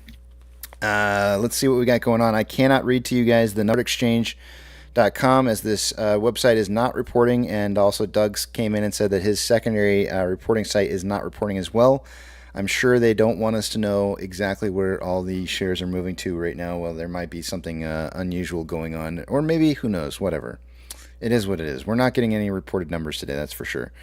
Taking a look at the borrowed change amount, so I'm going straight to Ortex data here. As of an hour ago, there was approximately 14,000 shares having been borrowed. It's now 12,000 shares returned. That's going to cause the estimated short-term interest, the free float, to do nothing at 6.5%. Cost borrow mins at 0.82, average is 1.3, and max is 1.47. Shares on loan for the day-to-day is at 15.4 million shares. That's 3.92 million shares less on loan today than there was yesterday. And Ortex is estimating that about 1.4 million of that is in closed short interest. Taking a look at options, highest amount of call volume for the day-to-day. My mom's so proud of me. So proud. Sorry. Let's see here. What does your son do? $10 strike price. An hour ago, there were 6.4 thousand contracts. There's now 6.9. On puts, highest amount of put volume is at a $9 strike. An hour ago, there was 2.1 thousand contracts. There's now 2.3. Taking a look at MMRI. An hour ago was at 324.74. It's now 324.60. So slightly down. But that 10-year yield is heading up closer and closer to that 2-year yield, normalizing after having been inverted for quite a while. Let's see. Next, we've got orders by Fidelity customers. I do not expect to see AMC or GME on here due to low quantities of volume for the day-to-day. And that is the case. Neither one are on this list. Trigger price for SSR for the day-to-day is $8.40. Shares available to borrow is sitting at about 3.1 million shares currently. No new borrowed shares in the last hour, just mainly returned shares. Fees are at 0.7%. So far for the day-to-day, we've seen about 4.45 million shares borrowed.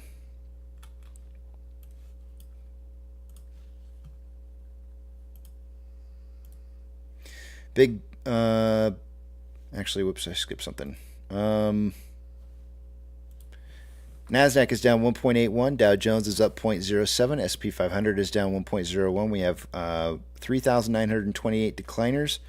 to 1,972 advancers. That is more advancing than declining in the last hour. But it's still on fire. Watch out for the floor because its hot lava is looking pretty nasty right now, like it's going to burn your feet off. Now taking a look at the big bank movers for the day today, plus or minus 2.5% or greater of a move will be called out. FRC is up, down 21.95. Silvergate is up 10%. PacWest Bank is down 5.04. Western Alliance down 3.96. Bank of California down 4.6 and is getting close to breaking sub 10. Douche is up 8.2. Coinbase is, not Coinbase. Let's see, is there any others to list off here? Those are the biggest movers for the day. Ethereum Classic is up 0.9 and trending up. The US dollar is up 0.05 and trending down. Is not wanting to break this level of resistance here. Oil is up 0.64 and consolidating. Mortgage-backed securities are down anywhere from 0.43 to 0.44 and consolidating. SPY is down 0.98 and trending down.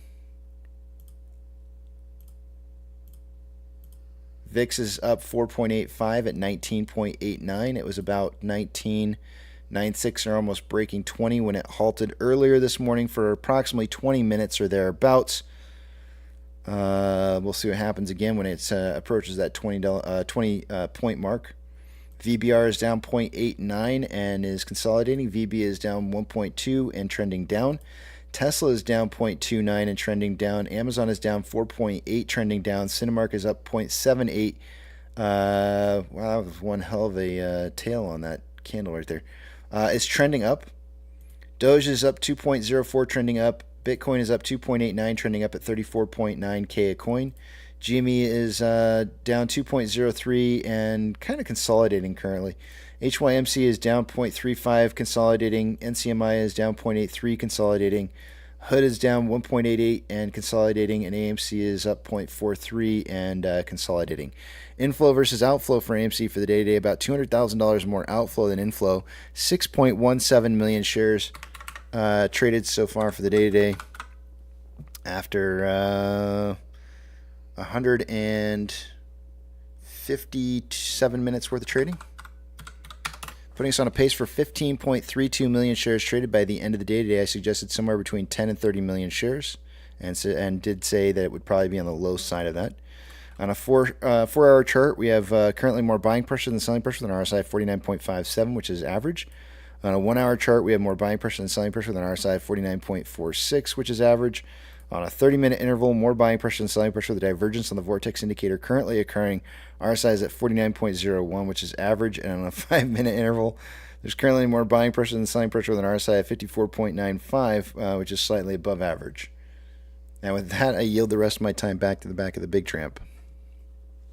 This way, everybody who is like absolutely like being tortured with our conversation can be like, great, I can tune back in an hour from now.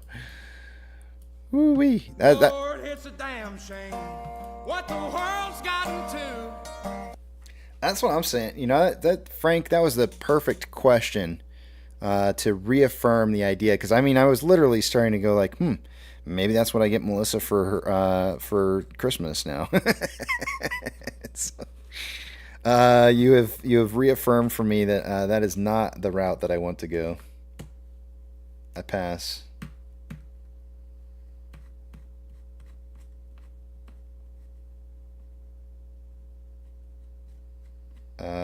Darren, how's it going? Good to see you.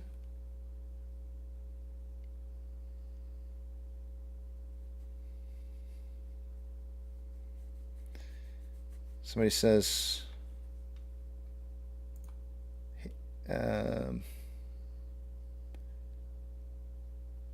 Papa Mac was referencing the hearts. Yep, hearts are gone. Tendy says your logic is completely flawed. Okay. I'm going to let it ride, though. Ooh, CPE says, Casey, will we squeeze before the 2024 WSOP registration? Let's hope so. MCon says, does RSI matter during MOAS? I would encourage you to go back and look at RSI. I think RSI is a very strong indicator during high times of volatility. And during MOAS, there is going to be absolutely massive swings in price movement. And so in regards to what you're suggesting, I would say no. I can't even imagine paying attention to RSI as an indicator that I would use to make a trade during a squeeze. But you should probably do that. Hits 88 miles per hour. You're gonna see some serious shit. And that's because we're using bidet. Sensor content, good to see you, man. Oh boy. Good morning. What did you get yesterday? Yeah, did you get any? What'd you get? What'd you get? What'd you get? What'd you get? I'm not telling. You got handcuffs, didn't you? It's for me to know and for you to not know. Did you get tied up? Did they thank you? No comments. No comments. Mrs. Pirate just made me aware of some breaking news for our local county. The Hershey's candy conglomerate is opening up a new manufacturing facility in one of our industrial parks for their ice cream line, Hershey's Creamery. So that'll be some increase in jobs and productivity for our local area. So anyone who's interested in manufacturing ice cream might consider transferring to Florida. Get in on that sweet ice cream gig. I didn't know that they... Did you... Go ahead, Yucca. Did you use whipped cream yesterday? No. Although I was told that we have some.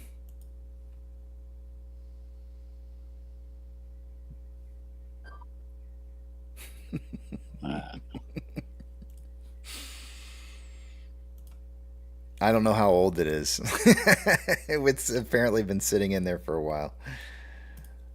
Time to get rid of it. I don't know. I mean, it's in the freezer. Does it go bad? In the freezer? Yeah. It's supposed to be in the freezer? No. It's the tub. It's the tub whipped cream. I don't know what to call it. Oh, it's not the one you spray. No. Yeah. Cool Whip. Yeah. No, you wouldn't want to put one of those in the freezer. Yeah. It's the Cool Whip tub, and it's got and it's just sitting in the freezer. But I don't know how long it's been in there. Cool Whip is strictly for pies, brownies. Yeah, it's not. Yeah. The Whippet cans are for ice cream. You have to keep those things completely separated. Yeah, I agree. Ready Whip is for ice cream. Right. Cool Whip.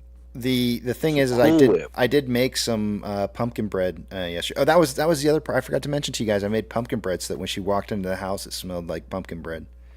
She really loves pumpkin bread, and I went to Costco. Oh my gosh, guys! If you are a Costco member, you went full on Martha Stewart, didn't you? I did, man. I did totally. If you go to Costco right now, they have this I almost want to call it a streusel, but it's not. It's literally just pumpkin bread. But when you eat it, it has it has like streusel kind of qualities, or at least it tastes a little. It is so good. If you guys have a chance to go to Costco to get yourself some, highly recommend it. I'm not a huge pumpkin fan. This stuff is like almost beats banana bread, almost. Everything beats banana bread. Dude, banana bread. No. Shut up. However. Like a mean banana bread. You gotta make your own banana bread. Man.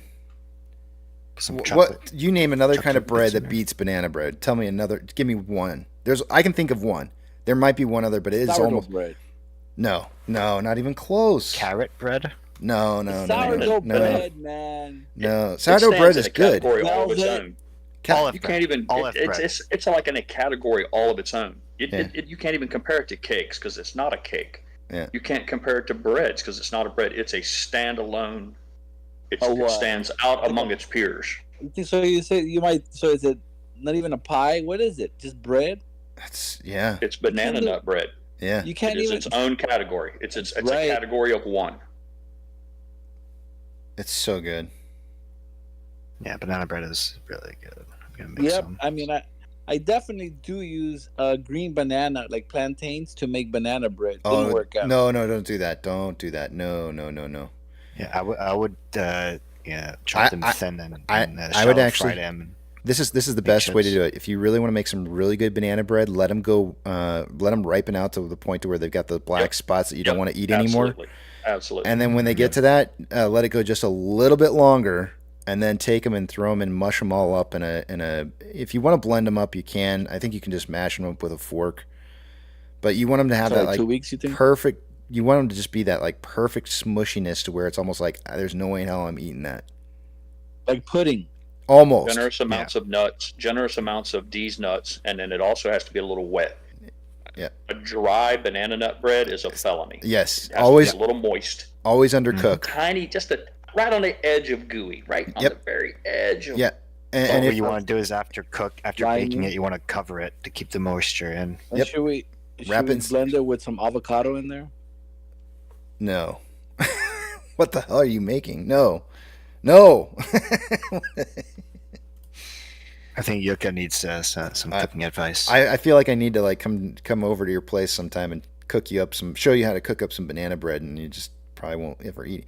There is one other bread that I can think of. To do. Have you guys ever had that red velvet? No. It's I want to call it Mormon bread, but I don't think it's called Mormon bread. It's called Mormon. No, there's Is another it like name. the bread you get at church for communion? Maybe zucchini No. bread. Zucchini bread, maybe. Oh, shoot, I wish I could remember. Somebody's gonna put it in the comment section. I'm sure of it, but somebody actually has to give you the no, it's not shepherd's bread. Somebody has to give you the ingredients for it. Recipe. You pass the what do you Yeast? use? The yeast. Yeah, Amish bread. That's it. Frank Lehman got it. It's Amish bread. So you have to get, in order to make this bread, you have to have somebody pass you on the strain of the yeast that's been made. And if you've gotten one of the past specific yeast, yeah, it's a very specific yeast. And if anybody ever gives you this yeast, you have to use it. It is freaking amazing. It is very similar to banana. Once you receive it, you can just clone it yourself, right? Yes. It tells you how to clone it, and then it tells you to pass it on to somebody else. Don't ever, if you ever have a Train alive. It's called Amish bread. That's racist. It is so freaking good, though. It is so yummy, dude. It's very, very close to banana bread. Hold on, let me see. Let me look it up. You probably don't have that in Canada, so if you want to mail it over here. Generous with the nuts and banana nut bread. If you don't get at least a few nuts in every single bite, then you weren't generous. You weren't I like generous to top enough. off the bread with oats too. This says it's When you called bake it, they get all Amish crisp on the top. Amish friendship bread. That's what it's called. He said, "Yeah, I think friendship bread. I think I might have had that. I had a friend that offered her bread to me, and she was a friend. Yeah, she was really friendly. You have to. So it has cinnamon swirls, but you don't make this if you get like coffee cake. Yeah, it's like it poor goes man's well with crumb coffee cake. and tea. You don't want to make this from That's better scratch. You don't want to make this from scratch. You need to make sure that you get better the. than banana bread. It's good. It's really good. But yeah. The much coveted yeast. Yeah, you have to get the yeast from somebody else. You can't make it on your own. It's not going to be the same. This is delicious. That looks really good. I mean, you might be able to do it on your own, but I think you need the yeast itself to see how they get to it. I'm guessing since it's probably like extremely. You can make you can make your own, but it's not going to be the same as getting the original batch passed down from multiple people. Those boom boom candles. This is what we had. We just need to start talking about bread. Apparently, extra nuts. Yeah. Generous. The generous dispersal, generous application, and uniform dispersal of nuts. Mm-hmm. It's all about Vix, the. just hit the 20. Yeah, it did. It did just hit the 20, and that's about when we started moving. It's above now. When? Last year? Right now. Right now? Mm-hmm. Was it the Amish bread? It broke above 20 right at 12 o'clock noon exactly. And AMC's big candle started at 12:17. You could go back to maybe about 12:05 and it suggests 12:05 maybe, but.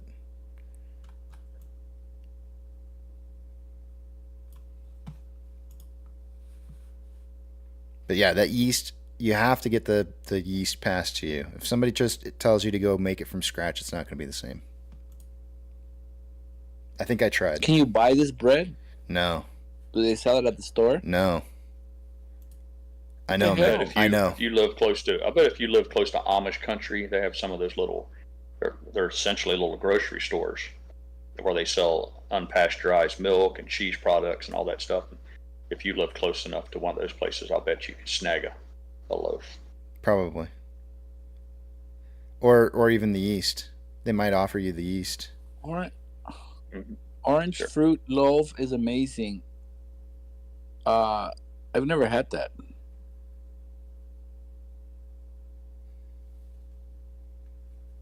Pass the yeast. Every time you say yeast, like I want to say yeast infection. I don't know why. Yeah, me either. Why do you want to say that? Well, there are several breweries, microbreweries, and that's part of their whole shtick. Their bragging rights that their yeast has been passed down for, however long, and it's each fresh batch of yeast is a product of starter from a previous batch, and they trace them back much the same way they trace the lineage of racehorses, thoroughbreds back. That's those guys are into that whole brewery thing, purist.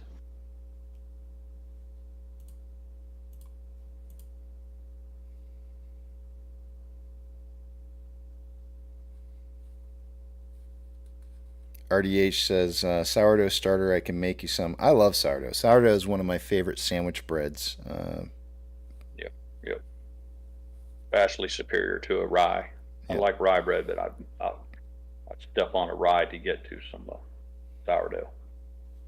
And I know I've talked about this before, but Yucca, have you ever heard of Julian? It's a town in Southern California. Julian? No, I have never heard of Julian. If you ever have a chance to head out that direction, I highly recommend you stop at a little bakery store there in Julian. I'm sure it's probably just called Julian Bakery or something like that. It's so Where small. is it? Is it what's the neighboring city? Nothing. Oh shit! You're gonna send me out to the desert and get? No. It's not that far. It's before you get to the desert Petticoat parts. Junction. The nearest town is Petticoat Junction. But if you ever go out there, they make some of the best sourdough bread you've ever had in your whole damn life. Promise. And I've even been to San Francisco, and it's even better than San Francisco. San Francisco, I love that clam chowder. Mm-hmm. Same here. And the yeah, bread but bowls. I don't know if it's the same. I don't know. Yeah. Yeah, me too. Love it. I just don't. Anybody in chat who's ever done time can back me up on this. That's how they make prison hooch. Alcohol is prohibited. It's not permitted in the prison systems, but those guys they make the prison hooch. They steal their fruit from the chow hall, their peaches or apples, and then they use bread. They use the bread to get the yeast out of the bread. That and a little toilet water, cook up some prison hooch. So every time you say hooch, it reminds me of Hoochie Mama.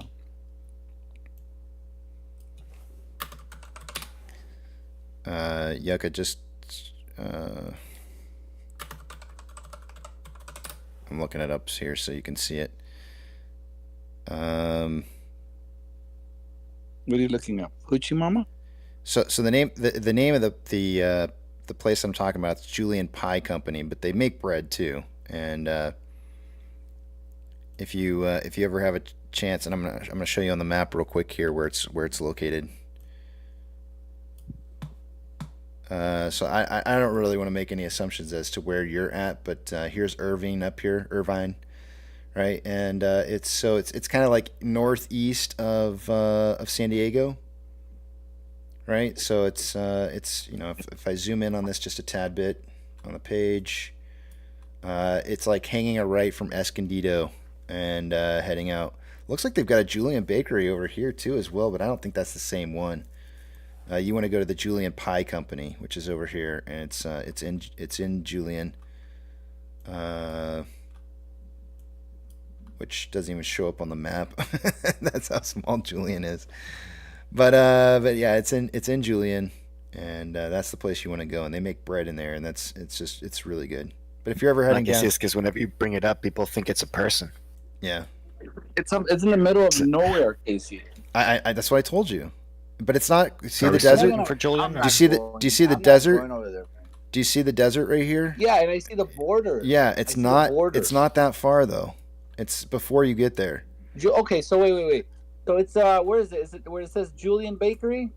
Right here, this Julian Pie Company. This is it. How about this one on the left side? Look to your left. Yeah, that's it. Oh no, that's Julian Pie Company. Yeah, it's the same thing, man. What about Julian Bakery? What is that? It's the Julian Bakery that's over here is not the same, I don't think. No, on the bottom you see it. It says Julian Bakery. That's closer to me. Yeah, that's why I just no, it's not. I don't think it is. It's different. I don't think it's the same. That one. Yeah. It's not the same. Not the same thing now. No, you need to go over here. Fuck. Yeah, I know. Might as well go visit Foo. I know. Like across the street from there. No, I know. But you'll thank me when California's fallen off the face of the earth because the earthquakes are cutting the state in half. Look, what is that? Is that a lake? Go zoom in. That's a lake. That looks like a big leg. You can go to the Salton Sea after you're done. On your way out to see Foo. No, it's not gonna happen. We're living on flat Earth. Yeah. What is that? I gotta go to break. Well, maybe I can order it. Maybe I can go online. You might be able to huge volume spike. Yeah. On Amy. The Baker Company. Let me Google this. I don't know if you can have their bread. You might be able to have their bread shipped. I would suggest doing it if they do. Just once. Maybe get an Uber to me. No, they don't. They all they sell is appliances. Yukon, what do you want me to pull? What's he saying? You know, it's a related subject, KC. But you know, the hardest part of making a really good pizza is the dough, because you have to have good water, and then you have to have the right yeast, and it has to rise overnight. And I think you can buy dough off the internet, like from places that are known for having the good dough. Then after that, it's just a matter of adding your toppings. But like you said, though, it's all about the water. And a lot of people suggest that the reason that the pizza crust is so good in New York and can't be duplicated other places is because of the water.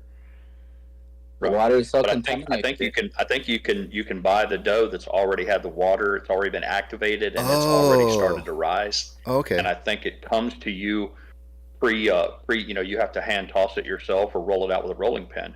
Huh. But I think that's and I might be wrong on that, but I thought I read that you could get that off the internet now. Just add your own sauce, pizza sauce and cheese and toppings. Yukon wants me to pull front to back or back to front. I don't even.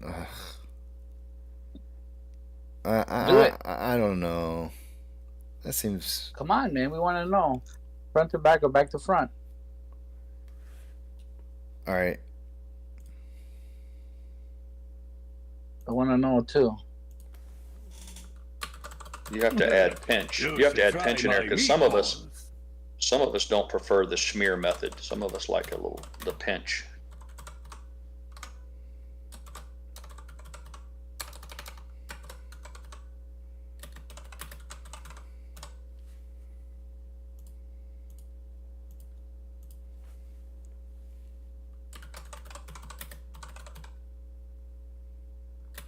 never understood why anyone would want to disperse the product, if we'll call it product, disperse the product over a wider playing field when it's already condensed. You can just do the pinch and pull method.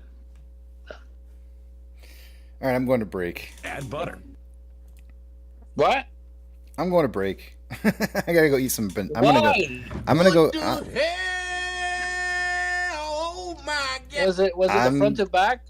I'm gonna go to. Are you taking the break to be sure of your answer? Or? No, I'm gonna go to break. So I can't vote. You know, when I make these polls, I don't get a choice. It kind of sucks. I would like to be able to vote in my own polls, but I can't. Because you would rig it. So I did put the around downtown. What does around downtown mean? Oh, it's like Paris said. You know, it's like, you know, smear and go. All right. All right. Think of it in terms of those video games where the claw comes down and grabs the stuffed animal. All right. In a junkyard, in a scrapyard, they call that's called an orange peel. That thing that picks up, that crane device lowers down, it opens up like a similar fashion of like the segments of an orange peel, and then it closes on the. If you could invert that coming up, do you remember? Method. Do you remember that? This is the only thing I can think of when you say this. Do you remember that game you used to play when you were kids, where you had like the four corners and you'd pick one, and you pick like a number or a letter, clear, and then you 1, 2, 3, 4, and then you'd flip open a thing and see what your surprise is. There you go. Exactly. That's gross. That's gross as hell. Yeah. All right. If you can. Yep. That's what thumbs are for. That's why God gave us thumbs. I mean, we have opposable thumbs for a reason. He didn't give us flippers. Add butter. Add butter.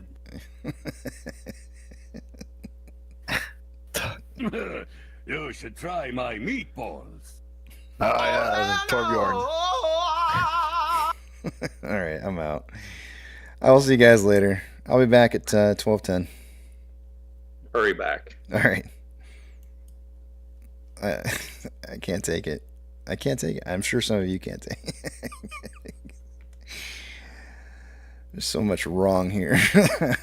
You guys are more. This is truly. I know. I've always wondered, like, you know, why do I struggle to get so many viewers? Like, why I don't try. I'm like, and I always convince myself, oh, it's just because I don't advertise.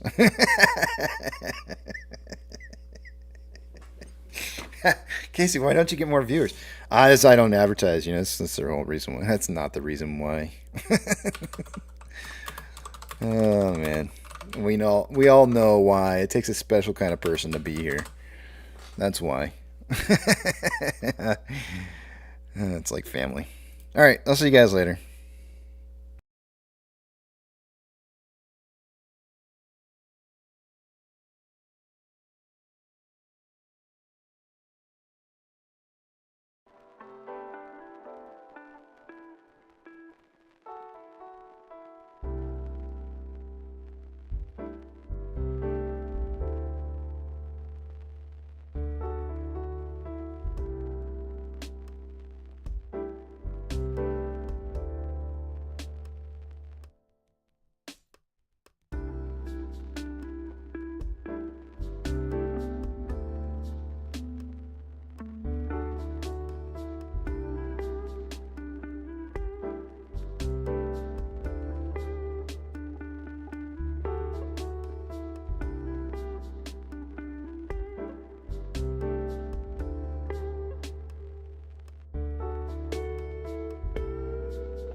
All right, guys, I'm back.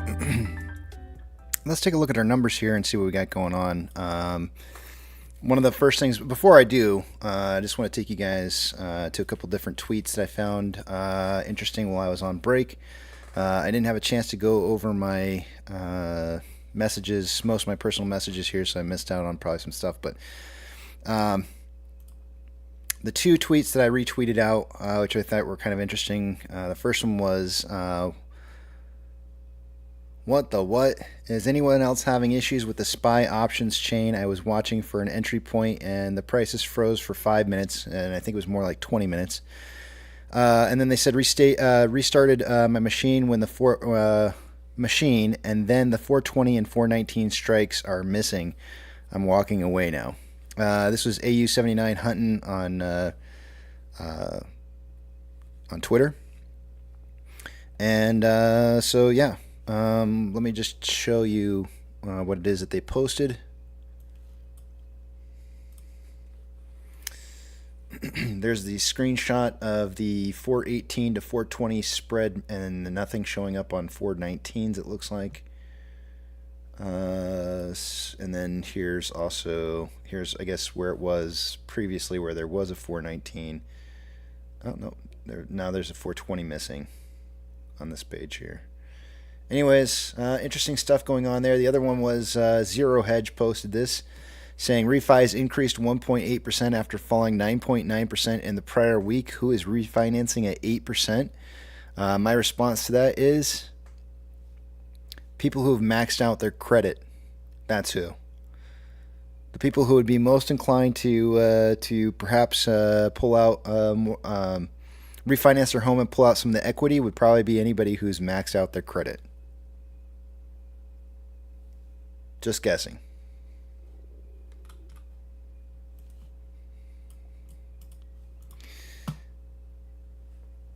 Let's take a look at what we got going on here.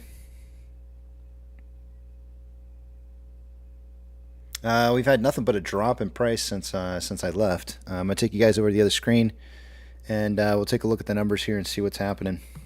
I still can't get Chart Exchange to pop up for whatever reason.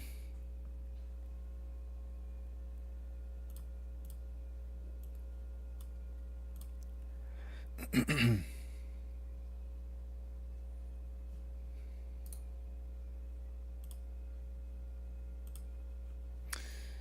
me 1 second, I'm having problems here.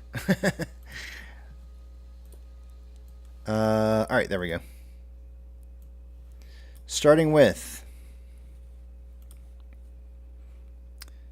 because I can't get off exchange to report right now, guys. I'm skipping over that data. Kind of interesting stuff going on with not being able to see those numbers today. Then we had DTCC that went down yesterday. Then we had the options thing that happened today, and then we had the London Stock Exchange last week. Weird stuff going on right now. Some crazy glitches. But we have an hour ago about 12,000 shares having been returned for the day. It's now a return of about 347,000 shares. That's going to cause the estimated short share interest of the free float to drop to 6.44%. The cost per round mins at 0.82, average 1.31, and max 1.9. Taking a look at options.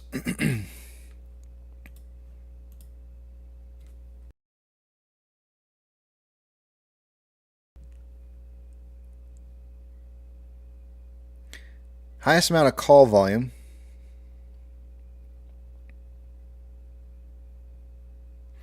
Currently at a $10 strike. An hour ago it was at 6.9 thousand contracts. It's now 8.4 thousand contracts.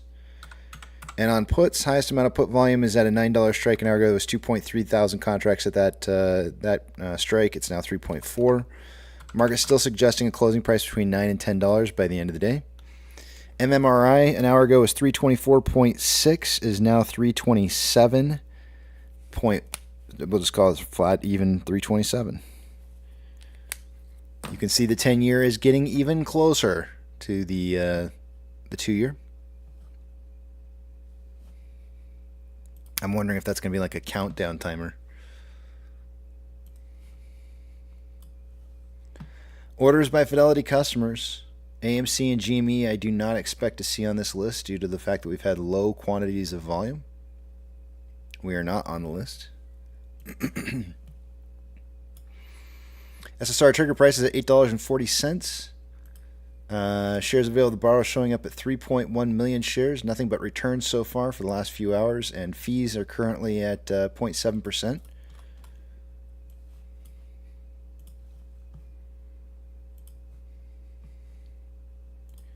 NASDAQ is down 1.99. Dow Jones is down 0.17. We have the S&P 500 down 1.18. We have 4,139 decliners to 1,792 advancers. The market is less advancing now than it was an hour ago. That's going to cause the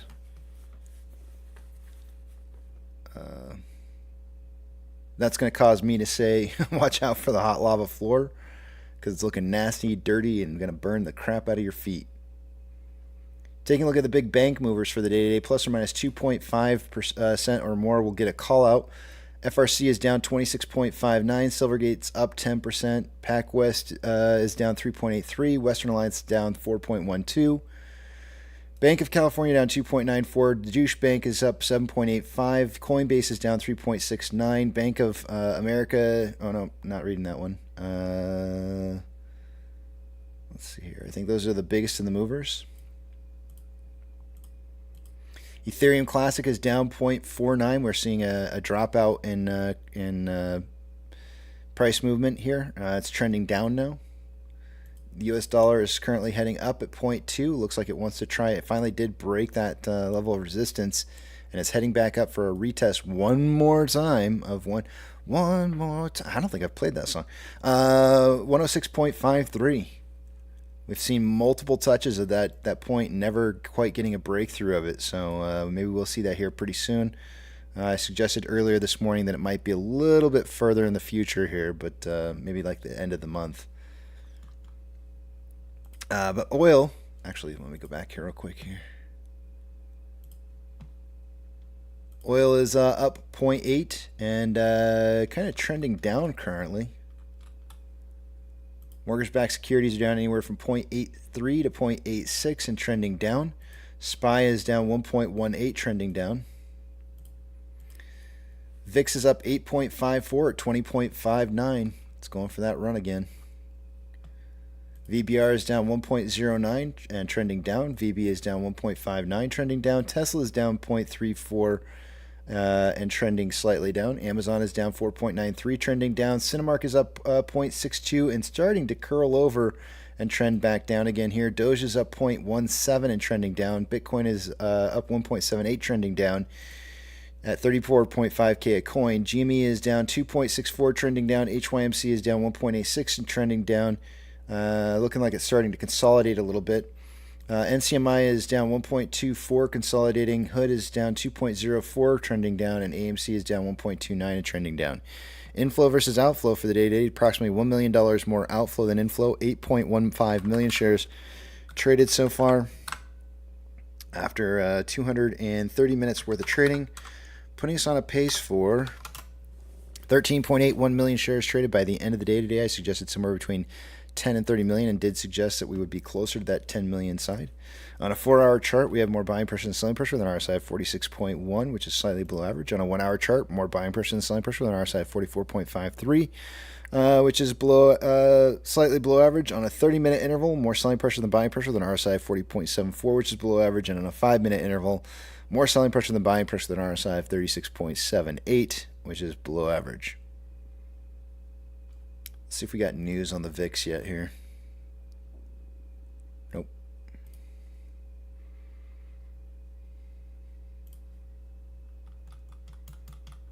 It's kind of concerning that nobody wants to report on these glitches. I guess if you report glitches, you get stitches. Maybe. I don't know. Something. It just doesn't make any sense. Like, why are we not seeing any official reports? Hold on a second. Let me pull up some news on it. Let's see here.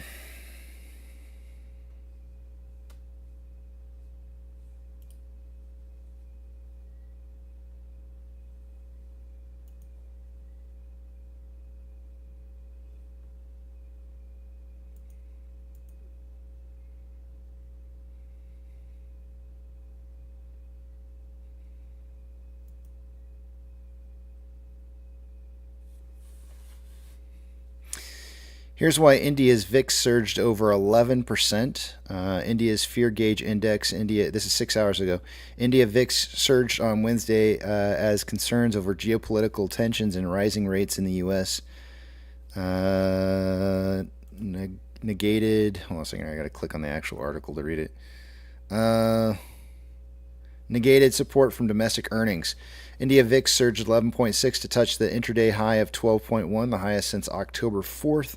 It closed 3.74% higher at 11.3. S&P BSE Sensex closed down 523 points or 0.81.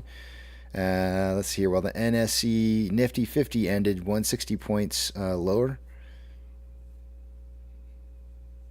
Let's see here.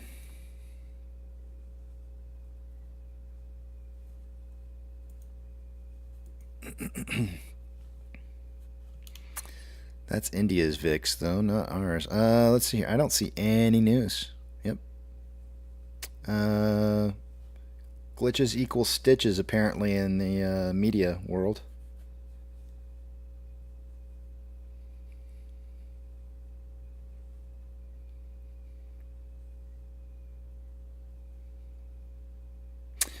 Let me head back on over to the back of the big tramp.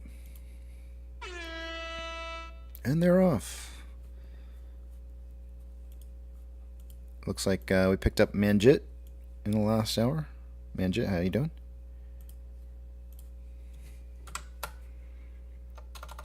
She's probably just sleeping to my voice. Glitches made by bitches. I'm glad she's here because I had a story, but I wanted her to be here when I told it. You know, I think you owe us some points, Casey. Those who play around the poker table, because they say discretion's the better part of valor. Oh, well, good. Captain Hayden's here. He can help me out with the story as well. And it's no secret that Manjeet hangs around the poker table, even though she doesn't play cards. And, you know, we exercise a lot of restraint in terms of her being of Indian descent and her heavy accent. We don't make fun of her for saying that she needs to check on her investments and things of that nature, because we don't want to be seen as punching down. But I would be remiss if I didn't share with you that the other night she told us a story about her days as an executive accountant, and one of their contracts they had was with a major airlines, and she told us on several times how she was allowed to go down to one of their training facilities, and they let her ride in one of their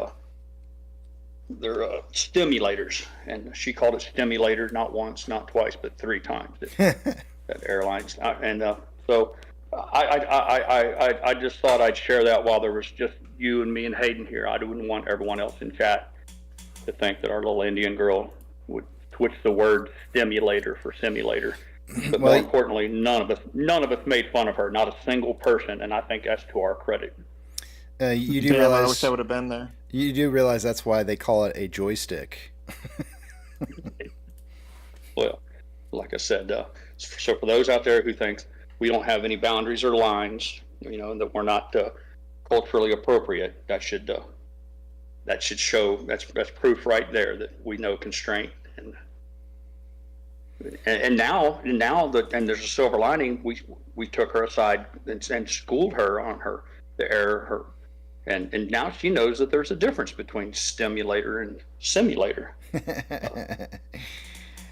Hey, Hayden, I think I may have told you this story before, so stop me if I did. But you might enjoy this. When I was probably around 10 years old, I was on a flight where the pilots allowed me to sit in the jump seat for takeoff. And that was a while ago. Yeah, it was quite a while. This was a long time ago. Let's see. Actually, it would have been 1986 to be precise. But anyways, they let me sit in the jump seat for the takeoff. I believe we were taking off out of Kenya. We were taking off out of Kenya and landing in London Heathrow, I think, if I'm not mistaken. So anyways, they made me duck when we landed in London, and they actually let me. I flew the entire. I I think I was supposed to go back to my seat, but they said I could stay there, and I stayed there the whole flight. And I got to enjoy both the takeoff and the landing. As we were taking off, though, I remember, I vividly remember the pilots laughing kind of at me because I was kind of like, whoa. You remember what size it? Remember if it was a DC-10 or L-1011? I have no idea. But they laughed because I think they understood what I was experiencing, and because I definitely knew it was something fun. And man, I'll tell you what, it's one hell of a ride up in the front of the plane versus being in the back. Let me tell you. Yeah, it's different when you see the sight picture of the runway coming up. Yep. In fact, I just got off the phone with the guy. I bought a truck. I don't know if I told you, I bought the Real Man a pickup. We flew out to St. Louis because the prices were so much cheaper, and we drove it back.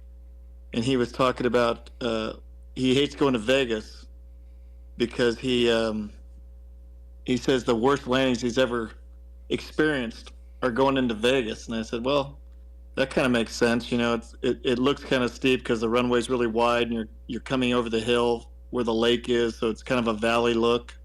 I said, I get that. And I said, wait a minute, were you flying Allegiant?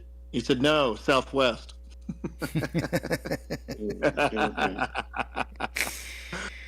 Oh, man. I threw that out there. Nice. He said, oh, that's right, you don't fly for them. I said, no, I don't. Oh, what do you? Oh man, do you? What? Do you ever run into any of the pilots for those other airlines? Oh yeah, I got guys I used to fly with in the nav and over there. And you guys banter back and not forth. Not with Allegiant. This is like this. No, I mean not with Allegiant. I know plenty of guys that fly for Southwest. Yeah. No, but for Allegiant though. No, I don't. Yeah, you don't hang out with those kind.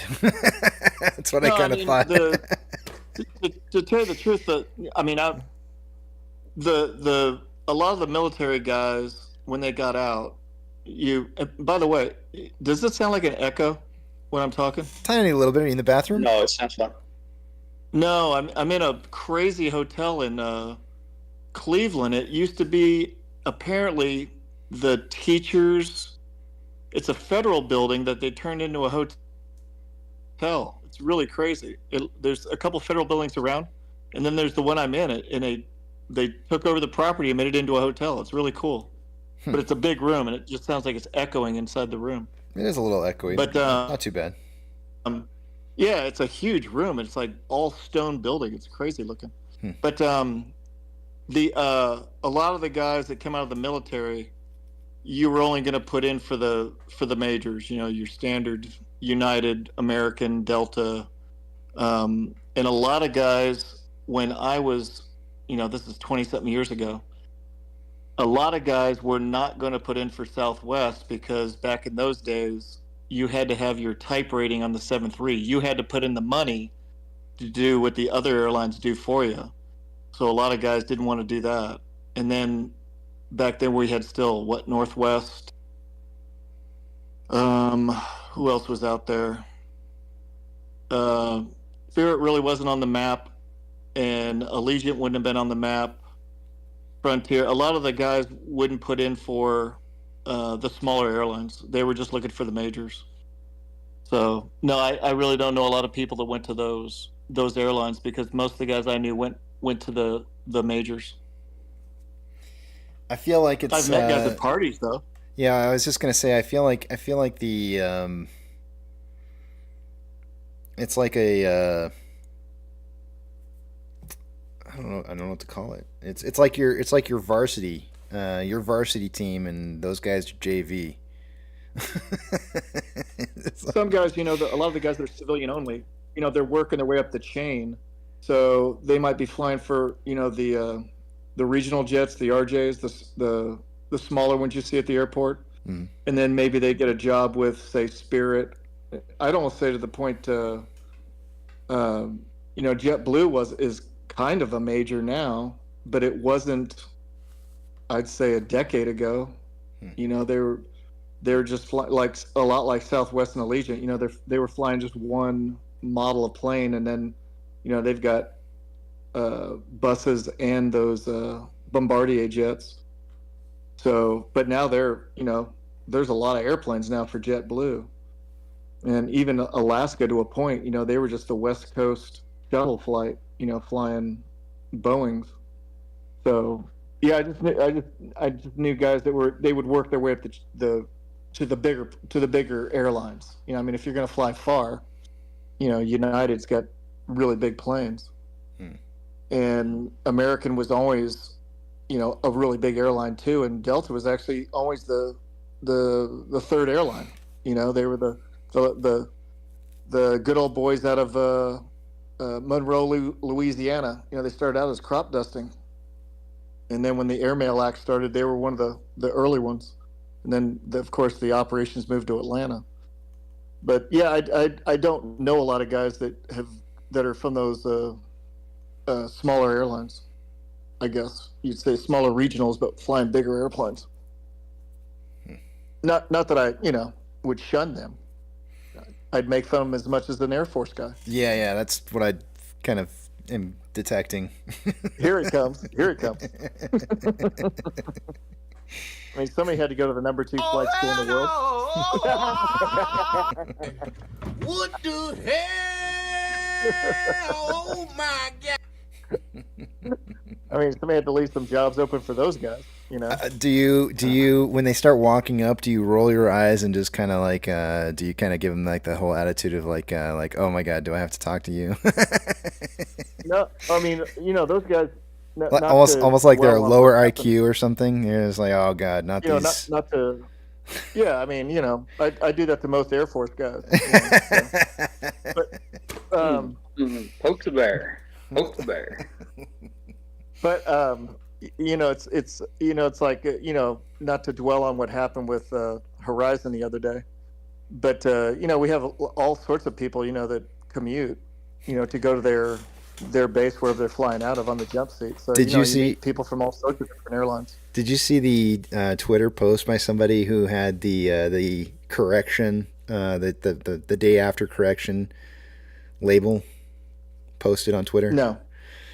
It was like a post-it note attached to some switches on a plane that said like "don't touch" or "no" or something. I forget what it was like. It just said "no." The guarded handle. I was like, I thought that was kind of funny. DC, do you know how to tell if a guy was a Navy fighter pilot? How? If you hang around him long enough, his boyfriend will tell you. Oh man. Wow. Oh, wow. man. Well, you know, the weird thing about, now granted, in fact, I was just thinking about this. A guy told me about this, not my boyfriend, told me about this the other day. I didn't even know that had happened. This other guy. Until this other guy who I was flying with, yeah. Not my boyfriend, told me that it happened, and I went, ew. And we were trying to figure out what would make a guy do that, right? And we came up with all sorts of funny scenarios, of course.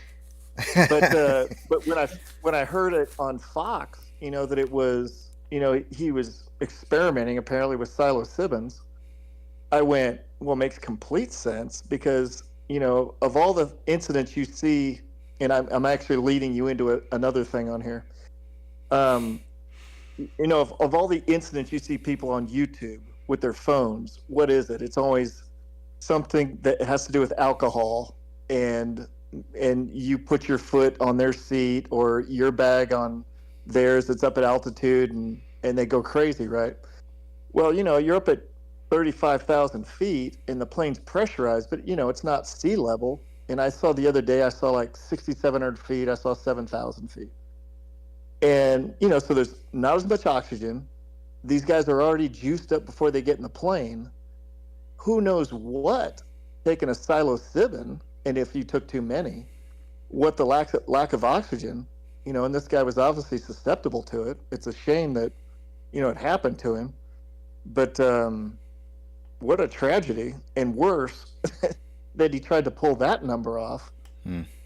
So yeah, but what I was leading into was, isn't it odd that there's no, as far as I know so far, nobody took out their phone and filmed this? He was in the cockpit. Yeah, but they dragged him out. Oh, I see what you're saying. Nobody filmed him getting drug out.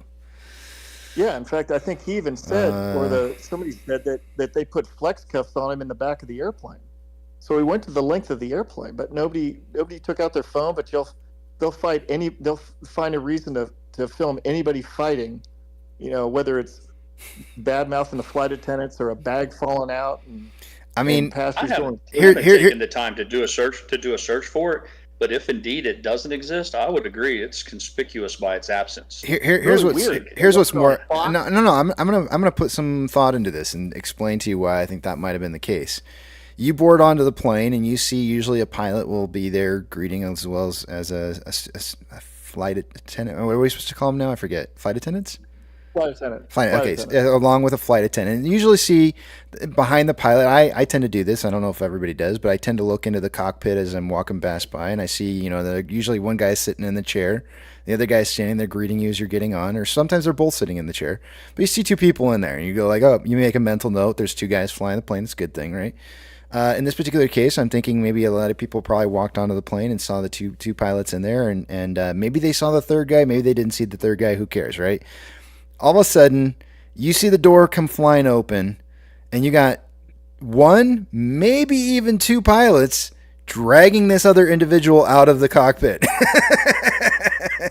At this point, the first thing that goes through your mind is not, should I grab my phone? Doesn't instill you with confidence, does it? No. At this point, I wouldn't be thinking, do I need to grab my phone and take a picture of this? I'm thinking at that moment of time is, who's in the fucking cockpit right now? If there's two guys dragging this guy out of the cockpit, that's my first thought. Is who needs? Only KC would be doing the math. Only you would turn this into a math story. And I mean, because I doubt it was just one of them. So it probably was both of them that were probably dragging him out. I doubt it was just one to contain. So I'm doing the math, sitting there going like, "There's somebody not flying the plane. We got two captains, two pilots, and they're dragging this guy down the." I don't know if who's flying. I see a SAT question. If a 747 leaves Atlanta heading west at 300 miles an hour, and two pilots leave the cockpit dragging the third pilot, how long will it take before? Yeah, that's not on the SAT for next year. Yeah, well, it sounded like he was pretty docile, but what they said on Fox on Fox News that I saw last night was he got. I think the FO pushed him out, which makes sense. And then he went to the back of the airplane, and he told the flight attendants, "You better flex cuff me because this is going to get ugly." And I guess he was acting kind of odd back there. So it makes me kind of wonder how nobody filmed this, because people will film anything. Yeah, the aftermath part I get. There's certain things you expect to see in certain circumstances. You wouldn't raise an eyebrow to see a guy getting drug out of a titty bar. Nobody would give second thought to that. But it's the fact that you're in an airplane and he's being drug out of the cockpit. I mean, it's like situations don't line up. It's surreal. You're like, wait a minute, I'm not at a titty bar. I'm in a jet airplane at 30,000 feet. Yeah, and I don't think those guys left the cockpit. In fact, I'm sure they locked it down. They locked the door, and because they were on the radio and stuff. But it just and who knows? Like I said, I feel so bad for the guy. Well, no, I don't. He fucked up and did shrooms. So this also leads me to that whole part where Yuck is like, no man, it's totally cool. It's all good. Everything's fine. And I go like, this is another reason why I don't want to not be in control of my actions. Right. Exactly. Yeah. But you're in a job, and the guy's like 40-something years old. It's not like he's new to the game. Yeah. Yeah. The same guy's expected not to pound a half a bottle of tequila. Right. You just don't do things. You're supposed to have a certain demeanor. I got lots of fuel switches over here in my house I could pull that would end my life too. I don't need an airplane to pull switches. So, it's kind of one of those things where it's like, if that's the kind of thing that's going to happen to somebody, it's like, I just don't know if I want to be a part of that. Seems kind of risky. Yeah, I guess he was docile, and he just kind of, and I don't know that cockpit what it looks like, but I know one thing: if somebody was leaning forward in mine towards something, first thing I'd do is backhand him, and go, "What are you doing?" You know, and it'd be just that easy too. But I guess he was pretty docile. But I thought it was odd that there was nobody, because people will take out their phones for anything. They'd let a person drown and film them rather than jump in and do it. You know. So are you suggesting that Alaska can afford to pay off the passengers? No, I just found it odd. You know, that this was actually a big event. You know, a big deal. Maybe. Do you think they seen him turn the switches, or do you think the engine started to stutter, or they lost fuel pressure? How do you? No. I mean, have they said? I mean, I know they said that he'd already, or he was trying to do the switches, or he'd done them. But I'm just wondering if somebody saw him, or if they started seeing anomalies, you know, as far as fuel pressure or anything like that, to where they had to take corrective action. So you think that they saw him literally reach up and grab the switches? Yeah, I think he was trying, from a guy I talked to last night, and I don't know who he talked to. I think he was trying to pull the fire handle, which would cut that switch off. Cuts the fuel. Yeah. Makes So sense. that's like I said, I have no clue. I just found it odd. I guess I should have thought about my question before I asked it, because there was nothing in the news about them losing an engine or any sudden loss of altitude or anything like that. So I guess I should have thought about that before I asked you. It's interesting though. Yeah, it was just like I said, bizarro, and it makes you, you know, I can't imagine somebody doing. You don't want me on this jury, because I'll make a big example out of him. Yeah, I'm telling you when the problem comes from the passengers, I think that's when you rip out your phone. But when the problem comes from the cockpit, that's when you start panicking. Well, it's a PR. Make no mistake about it. It's a PR problem for him. Absolutely. Well, no. I'm thinking why maybe people didn't take video footage of it is because it's coming from the cockpit, and it's like you're probably starting to worry. Like what am I going to need to do something here? Is what's going on? I'm sure the crew. I'm sure the passengers were probably sitting there thinking to themselves, like tons of scenarios as to what could be happening. Probably not thinking about like, should I worry about taking? Oh, okay. You're talking about their frame of mind. I misunderstood. Yeah. I misunderstood. I thought you meant a disturbance between two passengers being one thing. But a disturbance between the flight crew is a whole nother level of crazy. Right. Yeah. And at which point you're probably not thinking like, oh, I need to pull out my phone on this. You're thinking, oh, like, oh shit, do I need to act? Could this be the last 3 minutes of my life? Yeah. So he must have been very docile and just walked to the back of the airplane or something. Is all I could think of. Like it was such a low key. Like nobody even knew. The guys in the cockpit were like, "Get the hell out of here." You know what I mean? And I'm sure they talked. Hell of a way to set up a workman's comp claim. I mean, he had to be aware if he's going for the old, I need to be medically retired because this is job related. He's got a real hurdle. He's got one big landmine, and it's that if he doesn't end up doing hard time, he won't have to worry about being on disability. He'll be worried about being in a federal institution. Yeah, it just seemed, it was such a bizarre.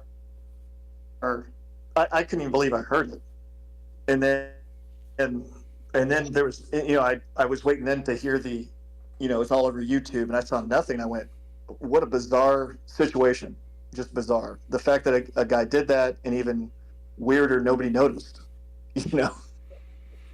What's the nicest thing a passenger can say or do to the captain? Well, I know where you're going to go with this one instantly. What's the nicest thing a passenger can say to the pilot when they're exiting the aircraft? Because they usually they greet you as you're walking off or whatever. And well, whoever does the landing with us, that's the person that stands there. Mm-hmm. You take the credit and you take the abuse. Yeah. And like today, I'm not going to lie, it was a grease job. It was about as perfect as you get. And I knew it. So I stood there and somebody came by and said, man, that was a nice landing. I said, I thought so too. And I bet you did. No, I'm kidding. I don't know. I just think it's just we always say, hey, thanks for coming. Appreciate your business. Yeah. There's like 4 things I say, so it's something different for each person, and people just say thanks, and they just keep going. I mean, it doesn't have to be. We're not friends. We had this relationship for an hour, and hey, I'm glad you came, because without passengers, there is no airline, right? Mm-hmm. Yeah, but I feel like there's something you could say though, that like let them know that you had, that you thanks for getting me from one location to the next safely, uneventfully. No, it's only just nice to just see people just walking off and they're happy to be where they're at. I really don't, I don't put that much into it. I make sure that we always say thank you for coming, and thank you for your business, because it's like if we're in between flights and the jetway's full of people and we're trying to get into the cockpit, and somebody says, "Oh, make way for them," and I always go, "No, don't worry about it, because without you, we can't go anyway." And they go, "No, we can't go without you." I said, "No, there's no airline without passengers." I mean, when you think about it, if the public wasn't traveling, there's no real use for the airlines.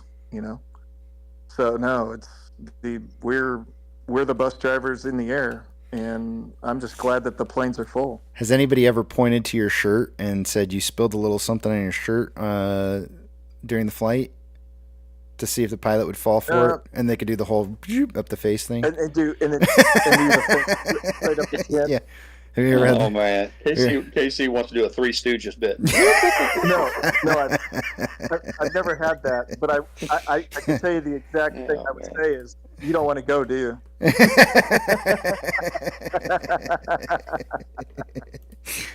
I would definitely do it at the end of the flight. I wouldn't do it at getting on. Yeah. That trip to Vegas you've been planning for a whole year. Oh, you didn't want to go, did you? That was a crappy landing. It looks like you spilled something on your shirt. Whoop!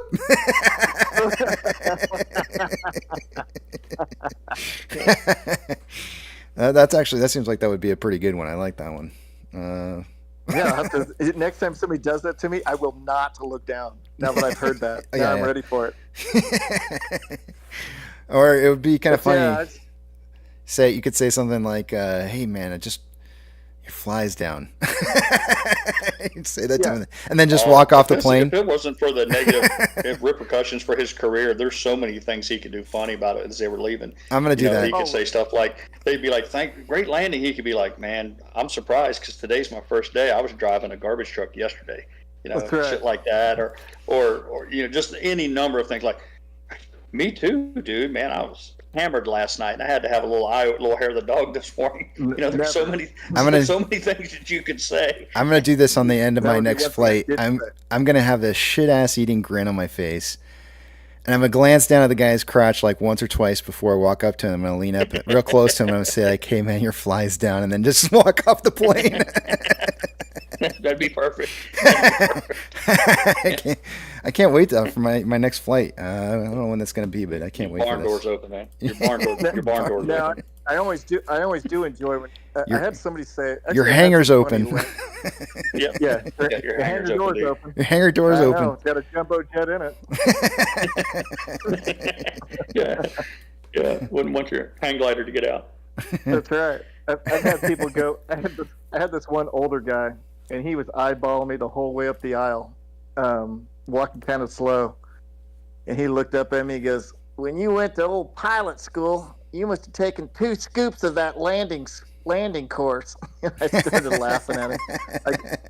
I looked at him. I said, "Not bad for a carrier pilot, huh?" He goes, "Yep, not too bad." Papa Mac in chat's got the best one. He said, "When they tell you great landing, you should say, yeah, you should see me do it when I'm sober." No, never. I don't joke about any of that stuff. No. You think that's good? You ought to see me do it when I'm not half in the bag, man. No, I don't joke about that stuff, because that's cancer. Nope. AP says, "Don't stare too long. You'll be considered for meat gazing." Meat gazing. That's right. I've never heard that before. And I'm glad.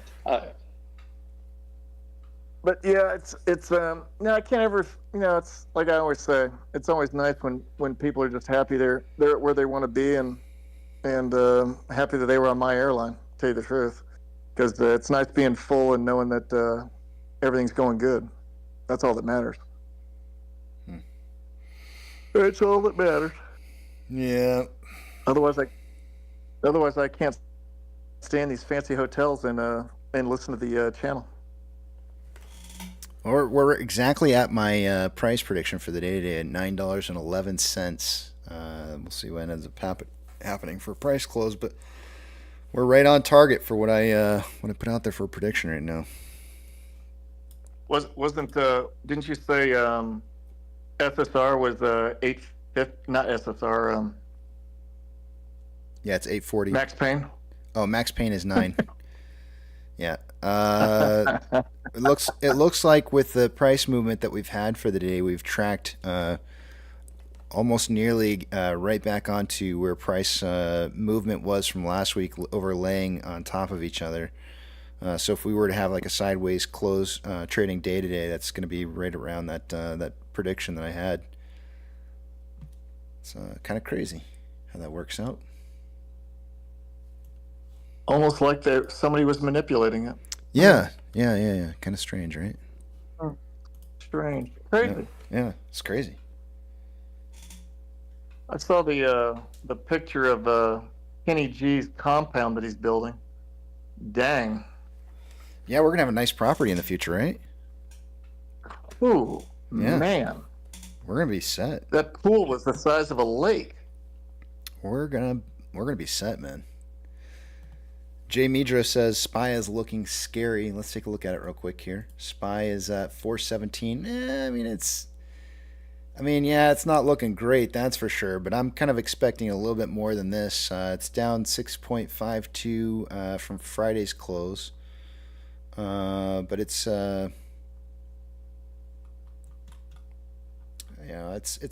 we need about 6%, 5 to 6% to get to where I think it should be by Friday. So it's still got a ways to go. We're about 7 points off. The spread that I gave you guys that I said we would hit by Friday is 40. I think it was 402. You won the vote, honey. We got a new speaker. 402 to 410 was the spread that I gave you guys by Friday.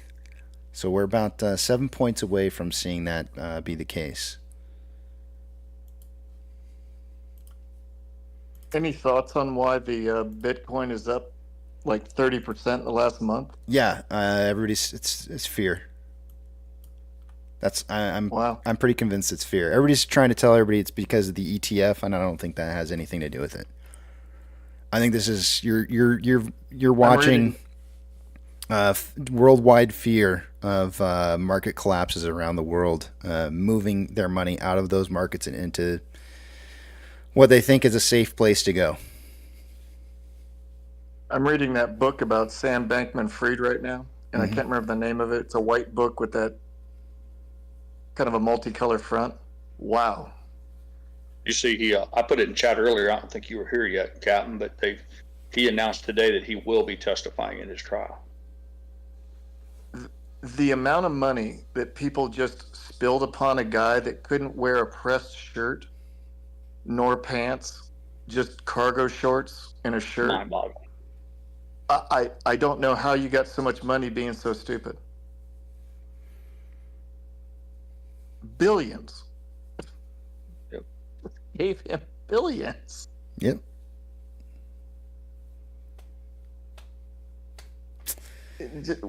I mean, I know the guy was smart. He was, I guess, a math major, but wow. It's there's two. I think it's not far-fetched to believe that there's not so much money owned by the 1% out there that they quite honestly are willing to throw their money into just about anything. And it doesn't matter. I mean at least Bernie Madoff wore a suit. Yeah. He had an image that, hey, I'm putting my money into something that's, But he played above me. He played it smart, though. I mean, he was reinvesting some of the money that was coming in into buying people off. So, I mean, he was playing the smart game. He just, was playing a game he couldn't keep up with. I didn't know what an effective the whole altruist.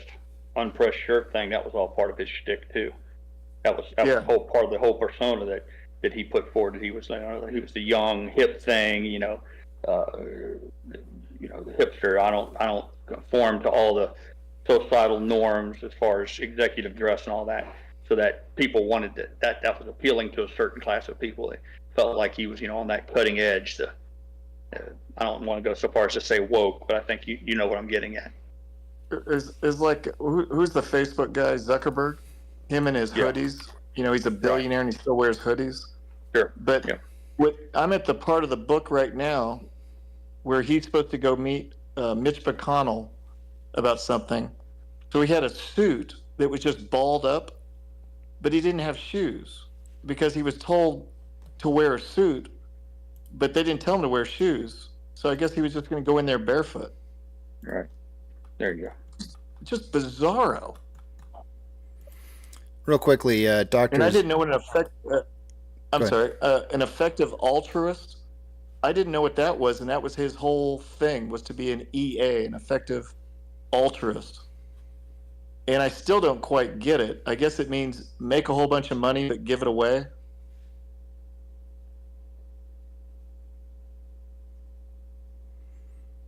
It's like he meant well, but man, I just can't even imagine that much money being hinged on a guy that really just didn't care. Well, he cared enough to pay off the right people, I guess, for a while. Yeah. Dr. Zayas. But he has to testify because his girlfriend is she already dropped the hammer on him. Dr. Zayas is asking about what am I using to kind of try and come up with the numbers that I do on a daily basis. For the SPY, in regards to what I called off a little bit ago, I've been saying for a while now that this is a head and shoulder pattern. And then at the end portion of the head, there was actually a really beautiful, and I'd have to move this down to a smaller time scale, a really beautiful, well played out ascending broadening wedge that occurred, and when it broke out, it was right where it was supposed to break at. It did break down out of that, and then once it hits the secondary touching point, which is where I've got this line drawn right around 433, that's where it's supposed to have like a 62% chance at seeing some more momentum down. Now this part right here is not the other side of the head. This is the transitional portion from the period of time that's between the head and the shoulder. And the end of this shoulder ends, meaning we should be consolidating next at this price point or around this price point, because whenever you have a head and shoulder, you should have a trailing shoulder that's lower than the preceding shoulder. And so in this case, I'm kind of estimating in between 402 to 410 price range from this Fibonacci retracement that I've done from the past. So that's what I'm kind of using as my technical analysis here as to where we're kind of heading towards. There was, of course, this on a lower time scale, there's this level of support and resistance that was kind of seen from back here on breaking past 419 that I kind of drew. And when we did come back down and retest this, it broke through it, found resistance down at 419, found resistance going back up again here, and is now finally breaking past that 419 point. And this is going to be where we're going to see, likely price moving down further here, getting to that 402 to 410 range, and completing this pattern by the end of this week. So in regards to SPY, that's where I came up with that. But most of all the stuff that in regards to where price movement's going on almost everything, it's technical analysis. That's it. The market trades very heavily on technical analysis. Anybody out there who tells you that that the TA is no good, I completely disagree, and I think TA is absolutely crucial in understanding why price is moving the way that it is. It doesn't necessarily have to, Dr. Zayas.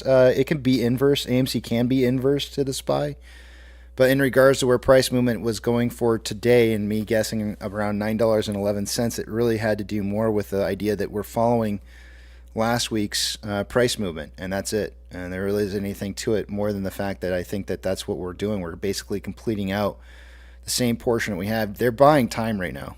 I feel like the entire market's biding time for something that's going to occur. And I don't know when that's going to be, but we are definitely playing out that almost same exact pattern as last week. So that's why I called 9/11 for a close for the day-to-day, because that's where the day would close out. That's it. Nothing more, nothing less. But this is also more technical analysis. I'm taking a look at the past and I'm saying what makes the most sense here. And then after seeing the very first day of trading and saying, like, wait a minute, this looks almost like the same thing that happened last week, and then drawing it out, it's sure looking like it. It may deviate at some point, right? Like, I don't know that this is going to continue to hold, which is why when I tweeted this out on Monday, I said, at what day do you think is going to be the least similar? In fact, I really do believe that this will deviate. I think price will deviate away from this, but I don't know what day this week. Or maybe we finish out the week exactly the way we finished last week. But I have a feeling there's going to be a point in time where price will probably deviate away from this. Just probably not today. KC, they got some breaking news. Mike Johnson was voted by unanimous vote to be the Speaker of the House. So the United States government has a Speaker of House once again. Well, that's good. I guess. I don't know. Well, at least they can go back to doing the government's business, whatever that is. Can we call him Big Johnson? I guess you can. Liquor in the front, poker in the back, poker in the rear. Have you ever seen those Big Johnson T-shirts? Oh yeah, they're real popular. Okay. In Florida, all the T-shirt shops around here. I just want to make sure you know what I was talking about, because you got all quiet, and I was like, oh, he doesn't know. He might not remember those. No, I was a big fan of the Big Johnson fishing poles, and Big Johnson cranes. We get it up harder and all that kind of stuff. Oh yeah. Papa Max says, bummer, now we'll start wasting our money again. Yeah, spend. It's 104. Numbers. Shall we? I'll take you guys over to the other page here.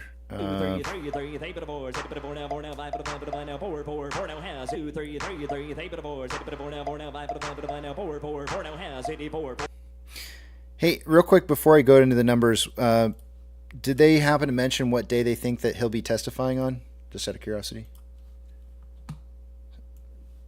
SBF? No. No, I just my focus is on the stream and the clubhouse here. I just keep a TV on and I read the crawler as it goes across. Okay. Periodically, and I just saw just a little blurb at the bottom that said breaking news that Sam Bankman-Fried has announced today that he will testify on his own behalf. Okay. And I think it's newsworthy, because that's a loose cannon right there. Anything can happen. Oh yeah, that'd be good. I'm sure his lawyers are recommending he do so. Yeah, maybe we'll get lucky and it'll be during our normal stream, and we can get a little bit of that simulcast here. That's not publicly broadcasted, unfortunately. Oh, really? Okay. Yeah. Not even. There's nobody that can get it. More's the pity. Yep. More's the pity. We can listen to Fong though. Oh yeah. The Fong. Fong.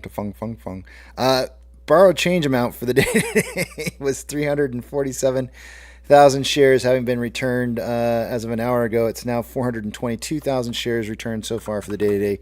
That's going to cause the estimated short share interest of the free float to drop to 6.42%. Cost to borrow mins at 0.82. Average is 1.31 and max 1.9.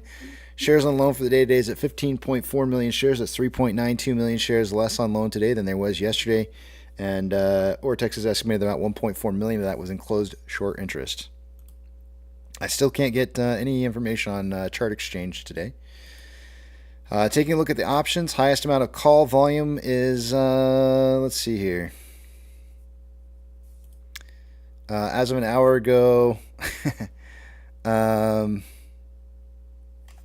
highest amount of call volume Did this thing refresh? Was 8.4 thousand contracts at a $10 strike. It's now 10.6 thousand contracts. On puts, an hour ago, highest amount of volume was at a $9 strike, and there was 3.4 thousand contracts. There's now 4,000 contracts. Market is still indicating a close between $9 and $10 by the end of the day today. An hour ago, MMRI was at 327. It's now 327.28. And that 10-year yield seems to be getting ever closer and closer to the 2-year yield. Trying to normalize. Orders by Fidelity customers, AMC and GME are the only two I'm looking for, and I do not expect to see those on the list due to lower quantities of volume.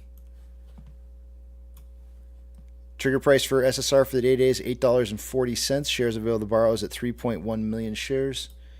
Only been returned shares for the last couple hours. Fees are currently at 0.6%, and we've seen in total for the day-to-day borrowed 4.45 million shares.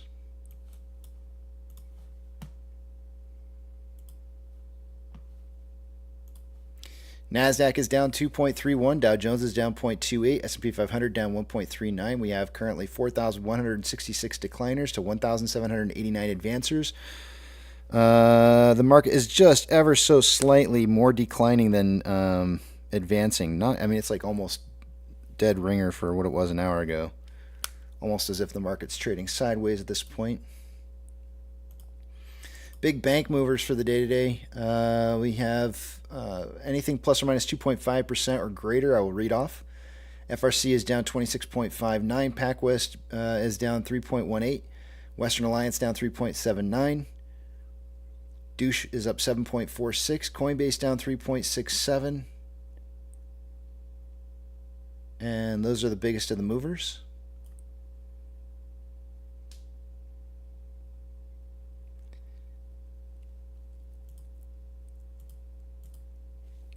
Ethereum Classic is currently consolidating. DXY, or the US dollar, is up 0.2 and did retest 106.53 and did not manage to break through it. Oil is up 1.37 and trending up. DXY, by the way, is kind of consolidating, I would say, right now. The overall trend is upwards, but it looks like it kind of consolidated for a little bit. Mortgage-backed securities are down anywhere from 0.92 to 0.96 and trending down. Getting maybe a little bit of consolidation on Vanguard's mortgage-backed security. SPY is 7 and trending up. GME is down 2.46, trending it's on a slight uptrend. HYMC is up 0.29, but looks like it's consolidating. NCMI is down 1.52, trending down. Hood is down 2.47, trending down. And AMC is down 1.82 and looking like it is moving into a period of consolidation after a downtrend. Inflow versus outflow for the day today. There's approximately $400,000 more outflow than inflow. 9.45 million shares traded so far for the day today after 211 minutes. That can't be right. Hold on a second here. 290, 80. 271 minutes worth of trading. Putting us on a pace for 13.59 million shares traded by the end of the day today. I suggested in the pre-market somewhere between 10 and 30 million shares. And looks like we're on pace for that. On a 4-hour chart, there's currently more selling pressure than buying pressure than RSI of 45.12, which is slightly below average. On a 1-hour chart, more selling pressure than buying pressure than RSI of 42.26, which is below average. On a 30-minute interval, more selling pressure than buying pressure than RSI of 38.54, which is below average. And on a 5-minute interval, more buying pressure than selling pressure than RSI of 36.68, which is below average. Also, T-Mac, I forgot to read off T-Mac's message that she had sent out, and she wanted me to read, and I forgot to read it while I was on my last break to make sure I could go over it and make sure it wasn't going to be something I was going to have a hard time reading. But I will do that on this next break since it's fresh on my memory right now, and since I've got a break here in just a few minutes, and then maybe I'll read that out to you guys here at the end of the day. Looks like we've got our front to back is winning right now, 51%.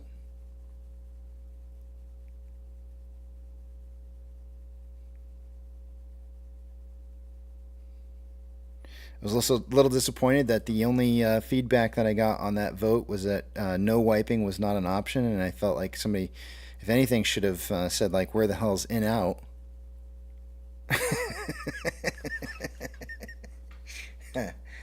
Because that's... that would seem more viable of an option than not wiping at all, I would think. I don't know. Maybe not. What the hell? Oh my God. Tammy's done found the soundboard. Yeah, what did I walk into here?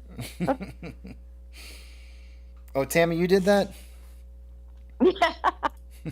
That's funny. She's off the chain, man. Yeah. She's out of control. Look at that. Right on time. The timing was perfect. Yeah. You're hired. We're going to put you to work. I was looking for the one about the hooker comment, but I don't know what it's under. But not for this time, in future. That one is titled Love Town. No, Casey. No, Casey. I'm going to go through all of them. You better tell me. I was going to say the sentence again. I was looking for the one with the hooker. And then look at the pictures on the board and tell me what you see. I'll give you a hint. It's a big gold hook. Oh. Okay, loved him. It's okay. Yep, that's the one. That's what it's called, loved him. Yep. The hooker. I never would have guessed. That's why I spoon fed it to you.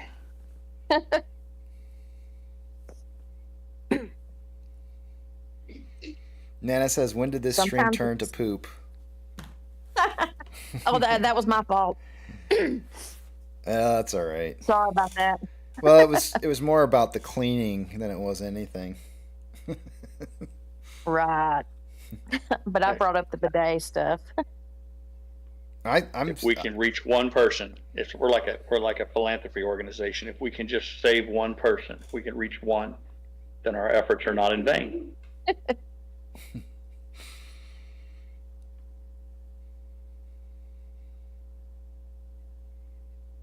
Twisty says the one finger 1TP WW2 trick. World War II.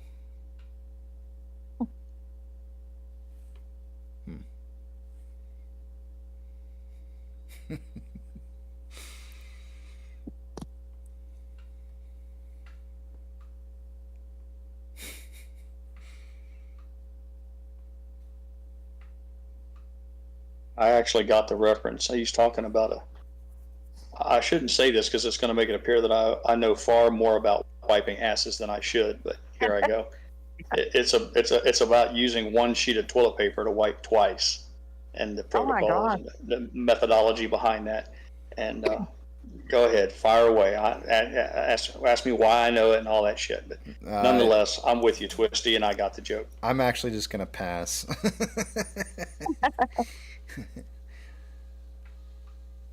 I'm gonna chalk it up to. I had a choice to make. I could either give the guy his doing proper laughs, but then I would have to explain why I knew it was funny at the expense of myself. So that's me today, man. I'm falling on my sword today. I'm a giver today. Oh yeah. No, I know that. I've heard of that method, Twisty. I said I know. I've heard of that method, Twisty. I know what he's talking about. Yeah, now you need a poll. You need to put up a poll. How many squares does it take to do the job? I used to my kids' diapers. I always used to try and minimize how many wipes I would use, and I usually got it down to about 3 wipes. I could get the job done in 3, but it took me a long time to get there. Well, you just gotta know how to fold them just right. Do you get to carry the credits forward? If you get one on the one wipe, do you get credited the next time around for the additional 2? Well, do you get like carrying minutes forward on a phone plan, or how's that work? Here's the interesting thing, right? Like I actually was using 3 wipes, but one of the wipes was never used for wiping. Was it to catch your vomit? No, it was. Was that for your hand? Your hand at the end? I had 2 boys. And I found out very, very quickly that when cold wipes tend to touch them, they start peeing everywhere. So expend all remaining rounds. Yeah, yep. So I would always take the very first wipe goes over the front side as you go to the back side, so that you can block or defend yourself from, collateral damage as you're taking care of damage. So it was a shield. Yeah, it was a defensive wipe. It was a defensive wipe, and if it didn't get used, it didn't get used. No big deal, and you just it's extra, But let me tell you, it works really good. It's a great trick. I don't know what you would do for girls. I never had one of those. Not that I didn't have to. They're not one that I had to change diapers on. Well, that's not a conversation that we're going to get into, I don't believe. Yeah, no. Because there's a lot of stuff you have to. Well, I oddly enough did change my sister's diaper growing up, but that's neither here nor there. I was 7 years older than my sister, so it was just kind of one of those things where like the parents signed me up for diaper duty. Mrs. Pirates, that's one of her things that she's fond of saying. When Diesel gets into some human food and he ends up in a bad way, and she has to wipe him, that's the first thing that she grumbles about. That after raising 2 boys to adult manhood, she thought her days of wiping asses was over with. I said, apparently the winds of fate had other ideas. So when you have a dog who has long hair, so they have a fuzzy butt too. So you kind of got to keep that clean. Yep. I understand her. As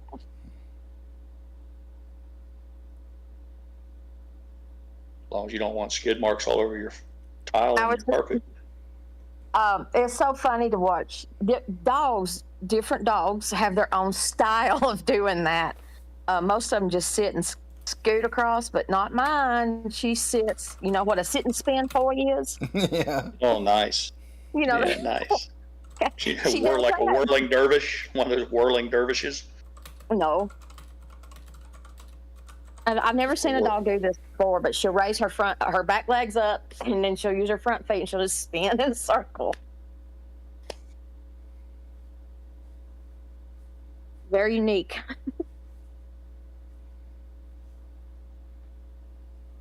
I have bad memories of sit and spins.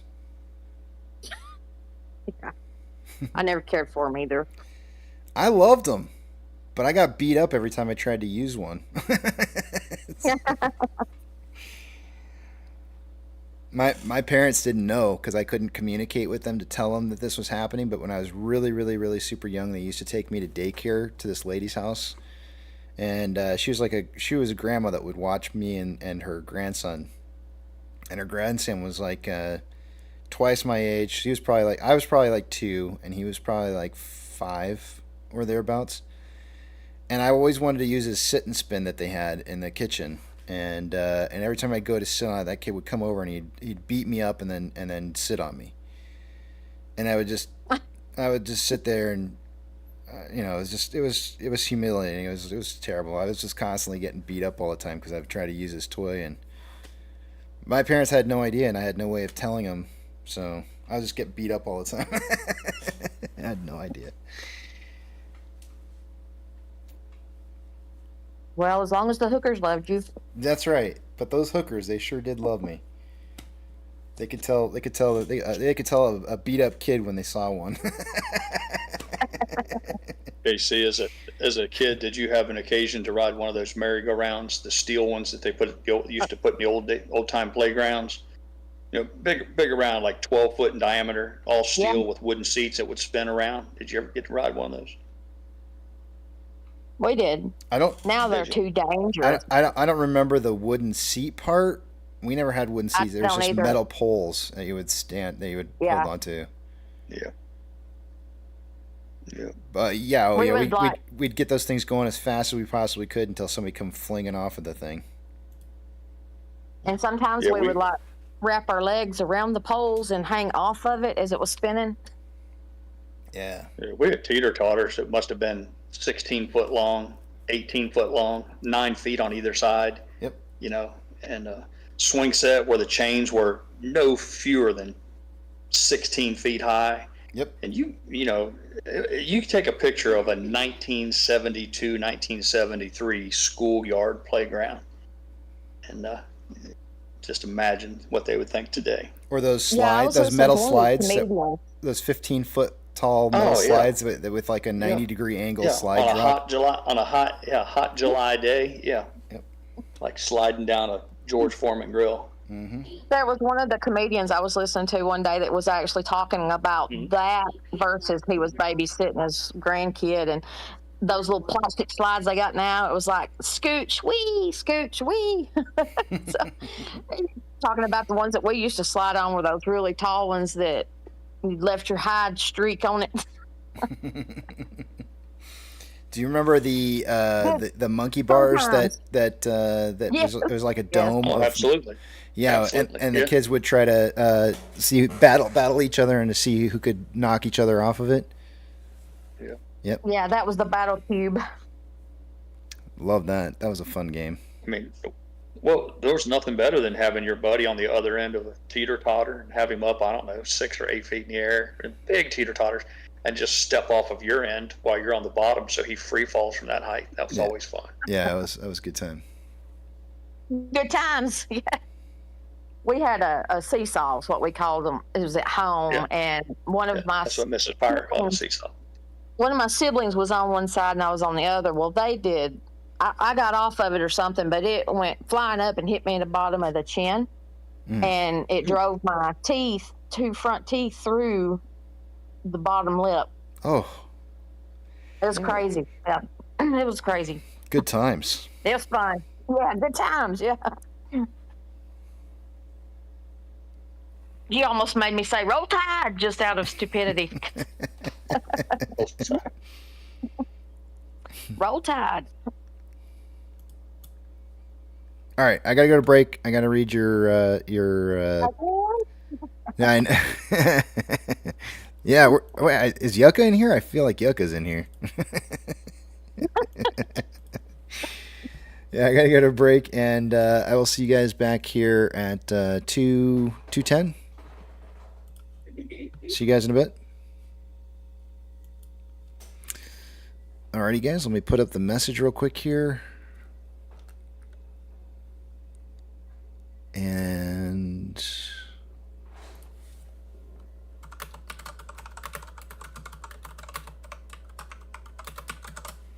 I'll see you guys in a bit.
Discovery's 4 computers now have primary control of critical vehicle functions.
clear the tower.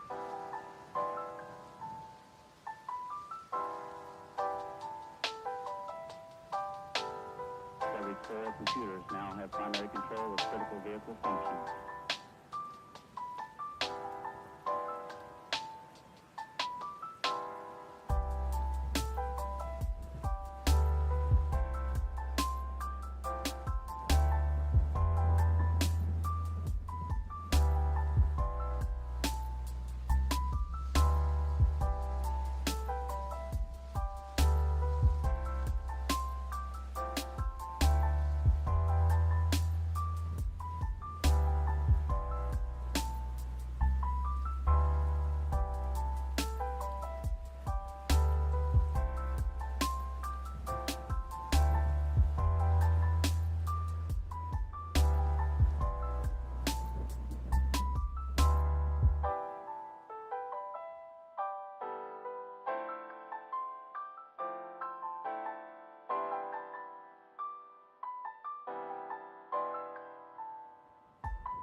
All right, guys, I'm back. Let me pull up the numbers. It's time to pull up the numbers and see what's going on here. Let me take you guys over to the other page here. I'm not going to be able to see what it is you guys are writing, so hold those personal thoughts, comments, questions, concerns until you see the big tramp back up on the page again. Hold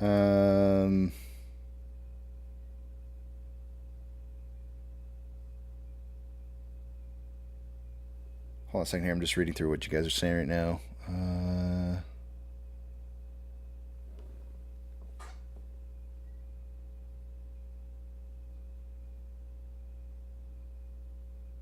All right, taking a look at these numbers and seeing what's going on here. Let me log back into my account.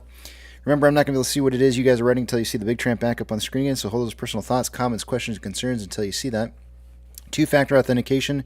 If you don't have that, you may want to set that up for your account. You never know when something's going to happen, and you want to have that added protection to be able to keep people out of your accounts that shouldn't be there.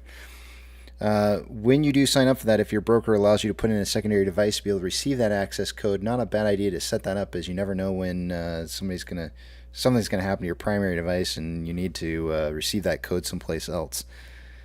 So always try to have backups if you possibly can.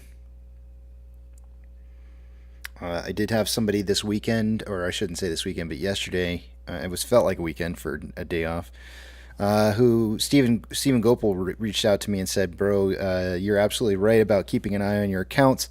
I had an account added externally to a two-step verified Schwab account, and somehow they added one externally to my brokerage account. I still don't know what happened. Changed my password as well. I haven't heard back from them in regards to that or any kind of updates, but just be sure you're keeping a close eye on what's going on with your accounts. Don't just trust that everything's going to be just fine. Do some extra due diligence in protecting yourself. The treasuries today apparently are still maintaining value, and while we're seeing some well, actually, maybe I should just read what he said. Hold on a second, let me pull this up real quick here.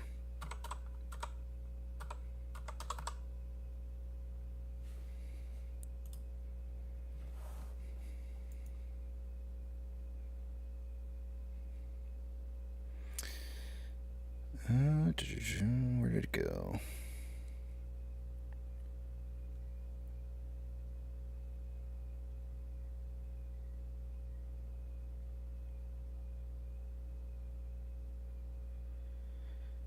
No, I'm not seeing it.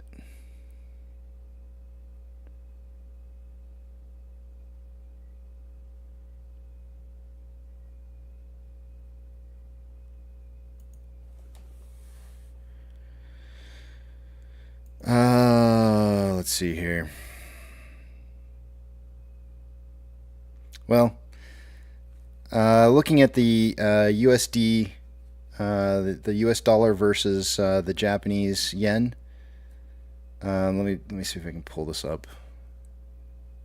Actually, let's clone this window here.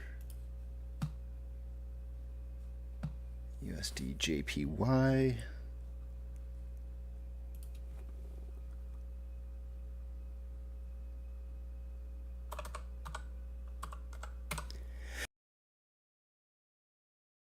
Excuse me.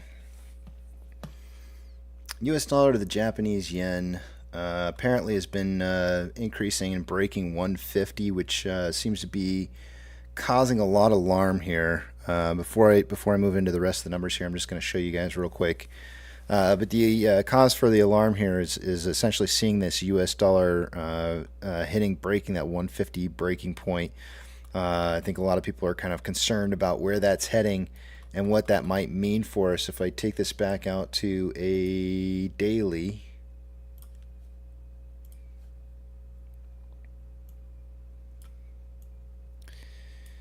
to kind of give you an example of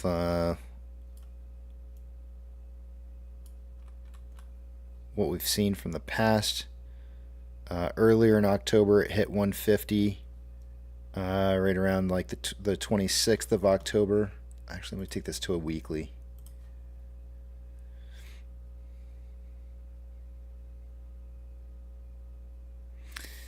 So here's a specific point in time right here where the U.S.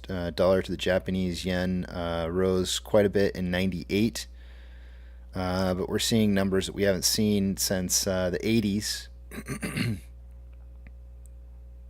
Specifically, the last time we were this high was right around like 1990.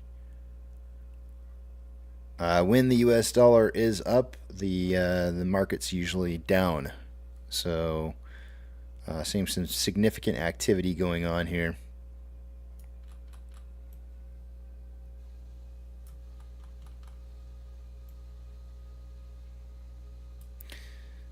This spike right here was 2015. This point right here was 2007. And this point right here was February of 2002. Just to kind of give you guys some reference points on where this was moving towards.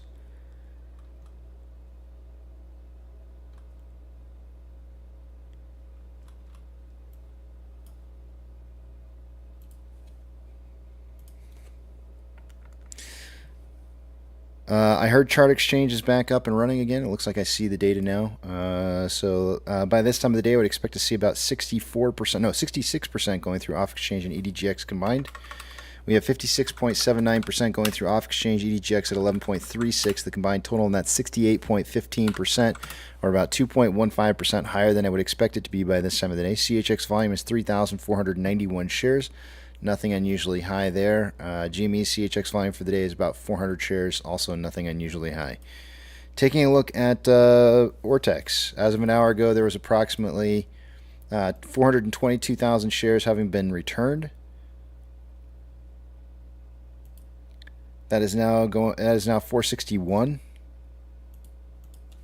Not too much of a change. As a result, our short share interest of the free float estimate is at 6.42%. Cost per min's at 0.82. Average is 1.31 and max 1.9. Utilization 35.8%.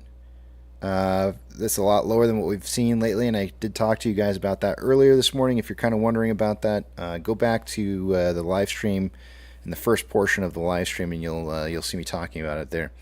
Shares on loan for the day today. This is the other one that dropped too. Is 15.4 million. It's about 3.92 million shares less on loan today than there was yesterday, and Ortex is estimating about 1.4 million of that was in closed short interest. Taking a look at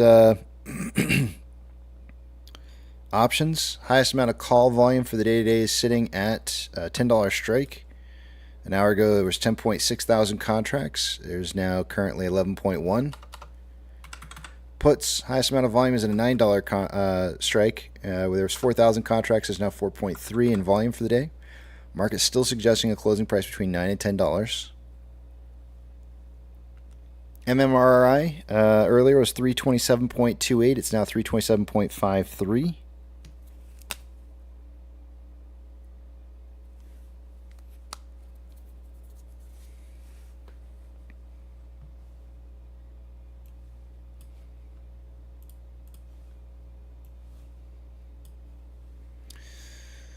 Orders by Fidelity customers. AMC and GME are the only two I'm looking I'm looking for.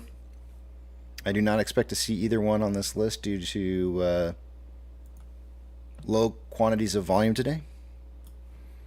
Trigger price is $8.40, and for SSR, we did not trip that today. No new shares borrowed in the last hour. Fees are 0.6% from 0.7 earlier. And let's see here. We've got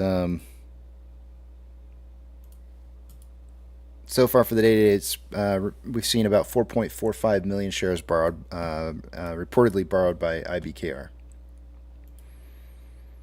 Taking a look at the different indexes here, we've got NASDAQ down 2.42, Dow Jones down 0.25, S&P 500 down 1.39, 4,062 decliners to 1,926 advancers.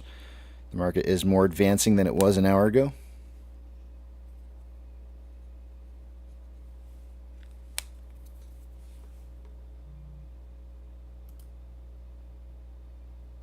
Big bank movers for the day today, plus or minus 2.5% or greater, will get a note, get a readout. FRC is down 26.59. PacWest is down 2.96. Douche is up 7.7. Coinbase is down 4.9. Starting to see some more green banks than red. Sorry, not, well, I'm not seeing more green than red. I'm just saying I'm seeing more green than we had earlier. That's what I'm trying to say. And that's the rest of the banks. Nothing else to note.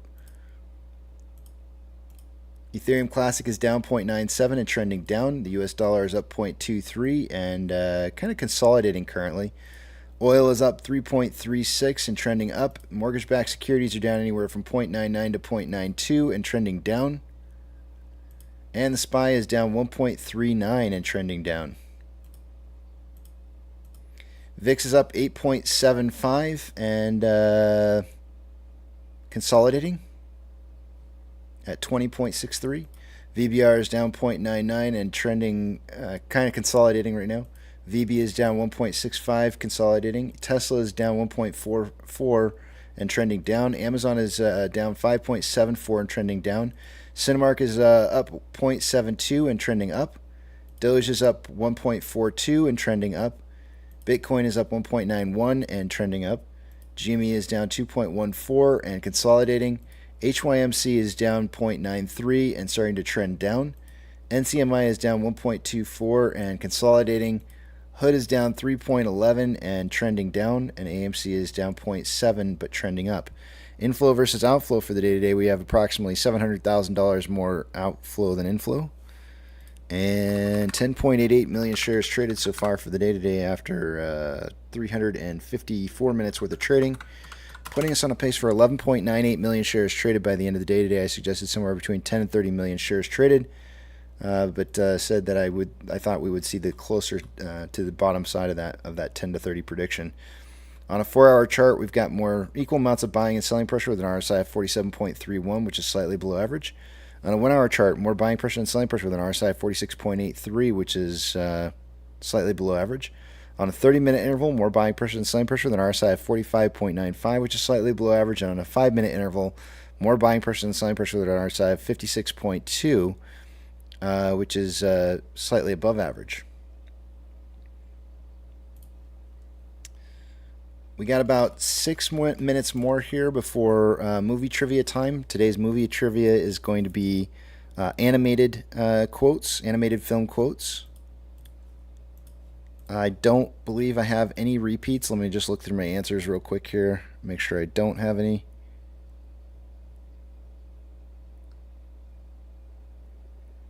Yep, no repeats.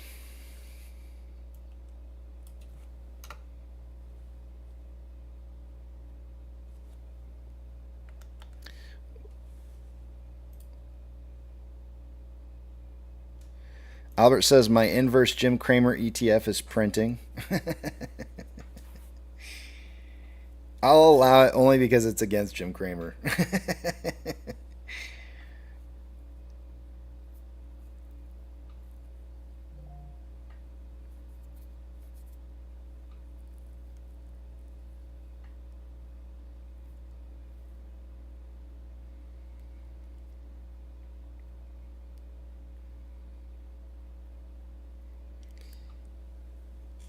All right, I'll do that, Tammy.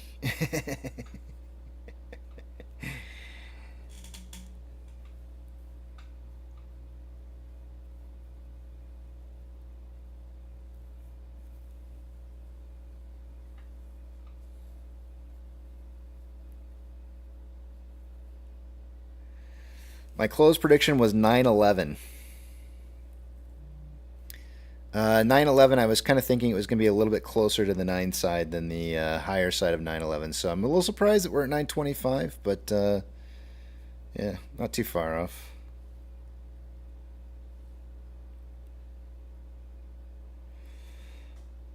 Oh, Pirate, you be nice. Be nice.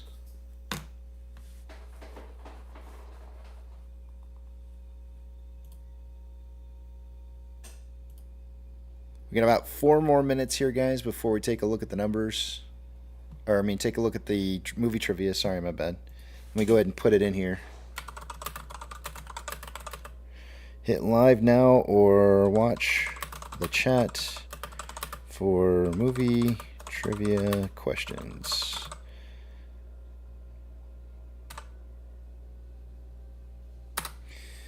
We'll start those up in 3 minutes.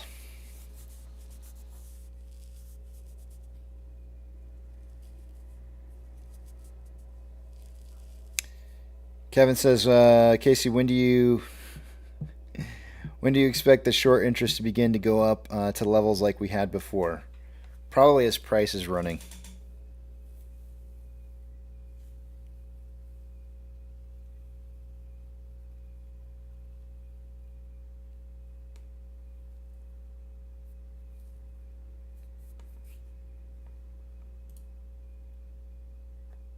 And if I ever do a movie, guys, that has like a Toy Story 1, 2, 3, that kind of a thing, all you got to just put in is Toy Story is fine. I'm not saying that I have one of those. I'm just saying that if there's ever a situation like that, just mention mention just the name of the original, and that's good enough. You don't have to be that specific.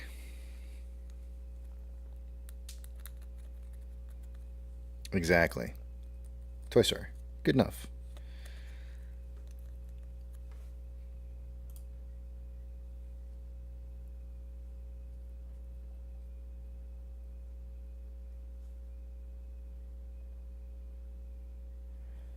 $9.45. Wow. $9.34 is heavy resistance.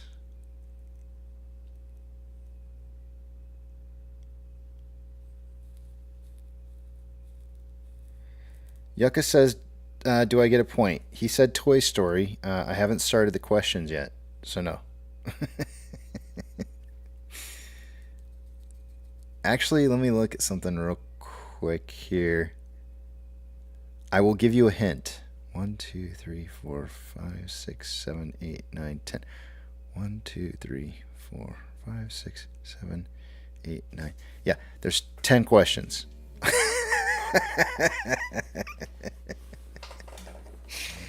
There is indeed 10 questions. That's a little bit of a hint to you. I'll give you one more little hint. Not a single one of them is a Toy Story answer.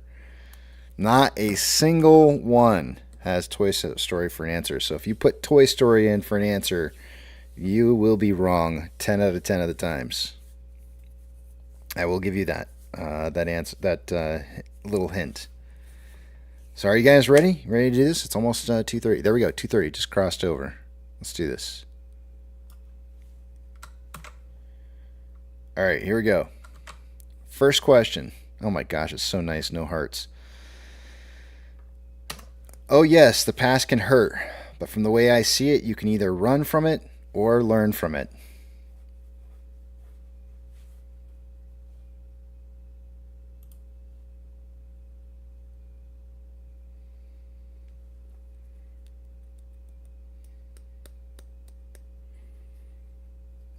I have a strange feeling because as I was reading through some of these quotes, I was going like, I don't even know if I could get these. Some of them I just don't think you guys are going to get them at all. It's kind of like one of these things where like you've heard the quote before, but you're never really quite sure which one it was.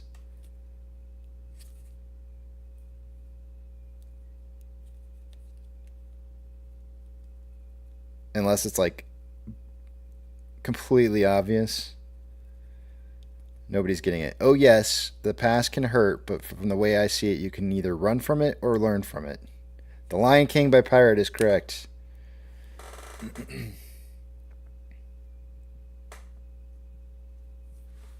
1 point. Next one.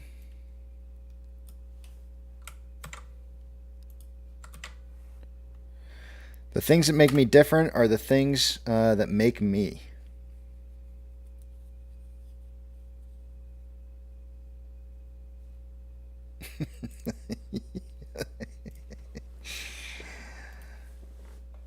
Somebody didn't give Joe Pounce the note that there is no Toy Story for an answer. None of y'all are going to get this one. I have a feeling this one's going to go unanswered.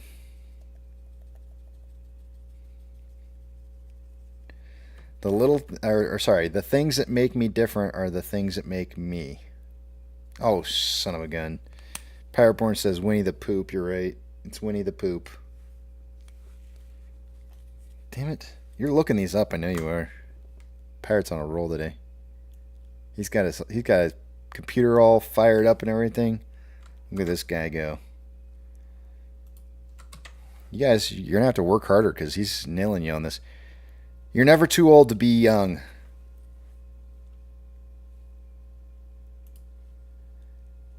You're never too old to be young.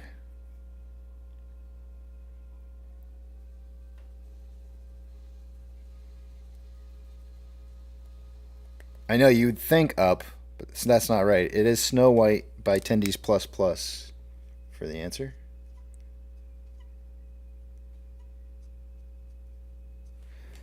I literally write out your whole name. Let's see here. Now, see, this is the kind of one here that you're gonna get. Like, this is the obvious one where, like, if you can't get this one, you know, there's something wrong with you. You just didn't see it probably. When life gets you down, you know what you got to do? Just keep swimming. There's something wrong with you if you can't get that. Oh yeah, there's definitely something wrong with you, Hilla Joel. Oh my god. Tendies Plus Plus says the Bluefish movie, and he got it fraction of a second. I'm giving it to English Jim. English Jim for the point. He said Nemo. Oh no, Hello Joel put it in there first. I see Hello Joel put it in first. He's got the point.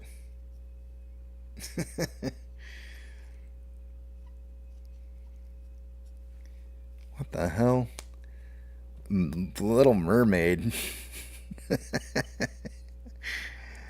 All right. If you can't get this one, you're probably not from America. That's what I'm gonna guess. If you can't say something nice, don't say it at all, and say nothing at all. I said it wrong. If you can't say something nice, don't say nothing at all.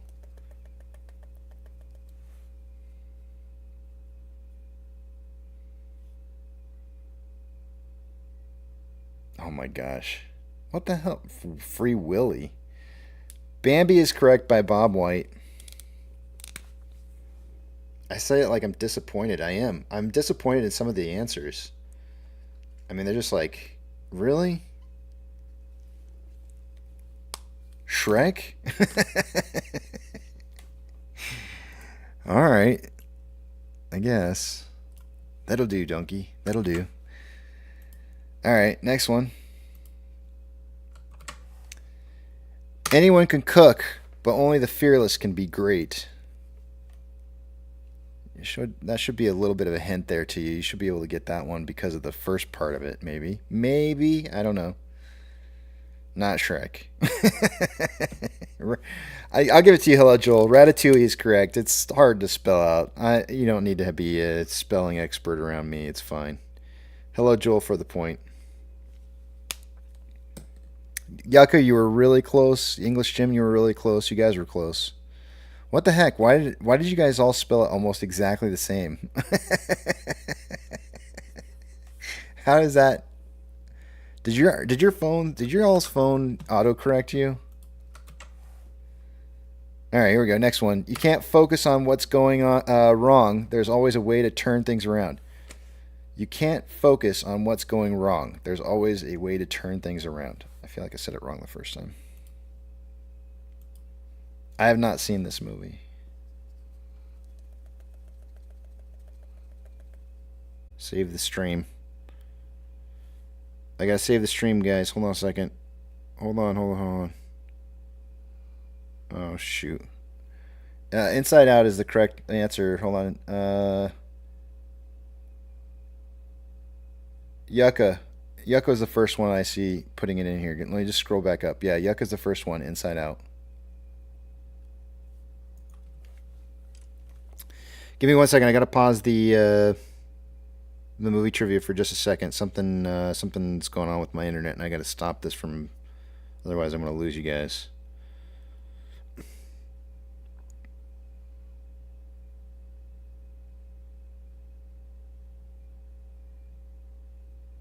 It's turned off.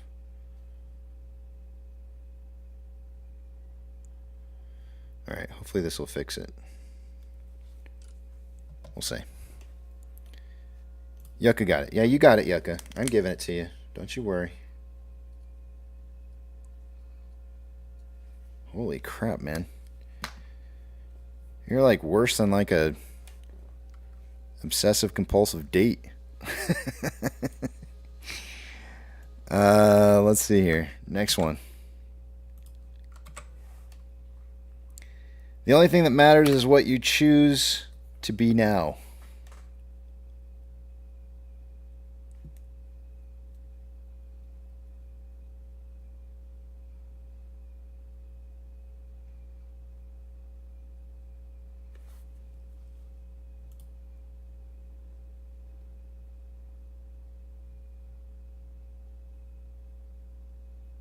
I don't know.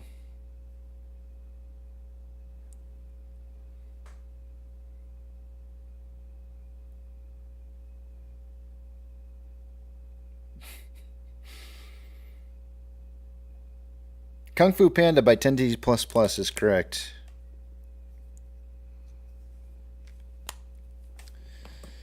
All right, this one, some of you guys might get this. I would love to read this in the perfect voice, but I unfortunately can't. Yo, Rugman, haven't seen you in a few millennia. Give me some tassel.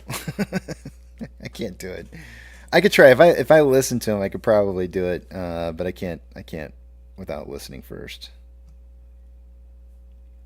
Aladdin is correct by Don Hannaford. Good old John. I'm putting you down for John H. We know it's you, John. All right, here we go. The last question of the day here. If you can guess what it is right off the bat, I will give you 2 points. I see a lot of jungle being written in here. That's not it. It's not Spaceballs. It needs to be an animated movie. If you can guess what it is, I will give you 2 points without knowing what the quote is. If you can read my mind. I'll tell you what. When I was trying to figure out what I was going to do for the last question, I searched animated monkey movies. and the first movie that really kind of popped up for me is the one I went to, and I said, okay, give me a quote from the famous quotes from this movie. If you can guess what it is, I will give you 2 points. Jungle Book is not correct. Tarzan for Hello Joel for 2 points is correct. Look at Hello Joel. The quote for the day was, "Why are you threatened by anyone different than you?" That is the quote for the day on the final question. Why are you threatened by anyone different than you? It's a good quote. I like it. It's not bad. Kind of sums up kind of like our whole existence of being here and doing what it is that we're doing here in a roundabout way. Kenny G for a point for this morning. Congratulations. Papa Mac, congratulations on adding to your points for the week. Pirate, congratulations on adding to your points for the week.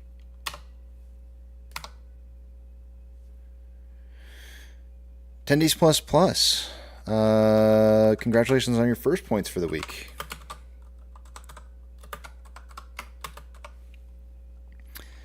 Hello, Joel. Congratulations on your points for the week. Bob White, congratulations on your point. First point of the week. Yucca, congratulations on your first point of the week. And John Hannaford, congratulations on your first point of the week. Alrighty, let's look at the score here. We only have 3 days for movie trivia this week. We're gonna have Monday, Wednesday, and Thursday, so we're gonna be a little bit shy on points. We do have a tie for third place. The tie is between 4 Millie G's, IJWT, and Tendies plus with 2 points apiece. We have a tie for second place. And second place is tied for second is Joe Pounce, Papa Mac. You guys are tied with a two-way tie for 3 points apiece. And we have a first place tie between Pirate and Hello Joel for 4 points apiece. So congratulations to you guys. You have one more day of movie trivia ahead to be able to try and rectify these ties. Heading back over the back of the Big Tramp. And they're off.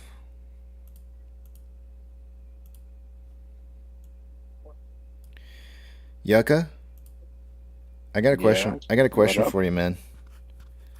Can What's up, man? you explain to me why the anger?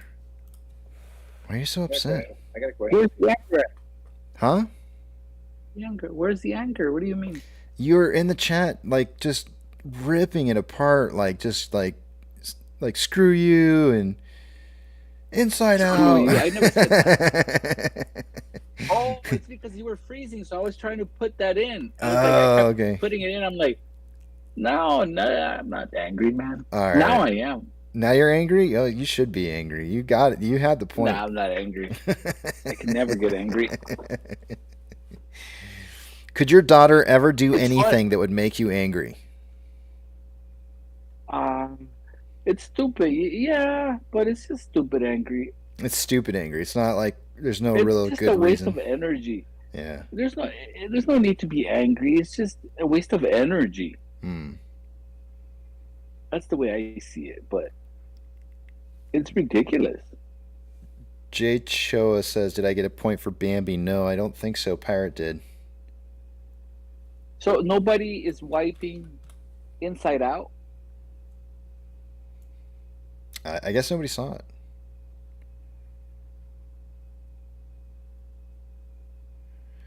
So nobody's going in and then wiping out. I'm going back through the movie trivia questions here, and I see that Aaron Drade actually has Bambi put in here. It seems to be the first person to have put in Bambi. Let me scroll down and see if Pirate put it in, and then I got it wrong. Hold on a second here. Where's Pirate's Bambi coming from? Oh, Aaron Drade put in the question. He put in that Bambi answer like way after the fact. I can't see Bambi J Choa. Where's the other Bambi at? Pirate Born Team America. Hold on a second here. You might be right, J Choa. Hold on a second here. You might be stealing a point from J Choa. Then I see Yucca saying the Rabbit movie. Then I see why did I give? I feel like I gave a point to because she was Bambi was.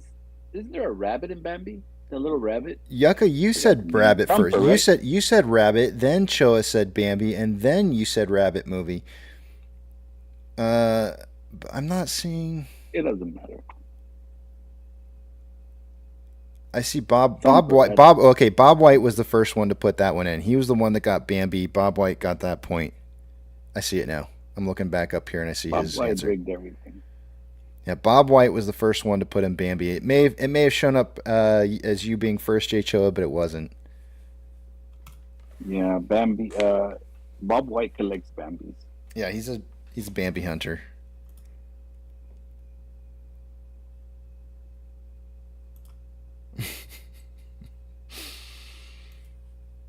There it is. Bob's like, I got the Bambi answer. He's all proud of it. How dare you? It was me.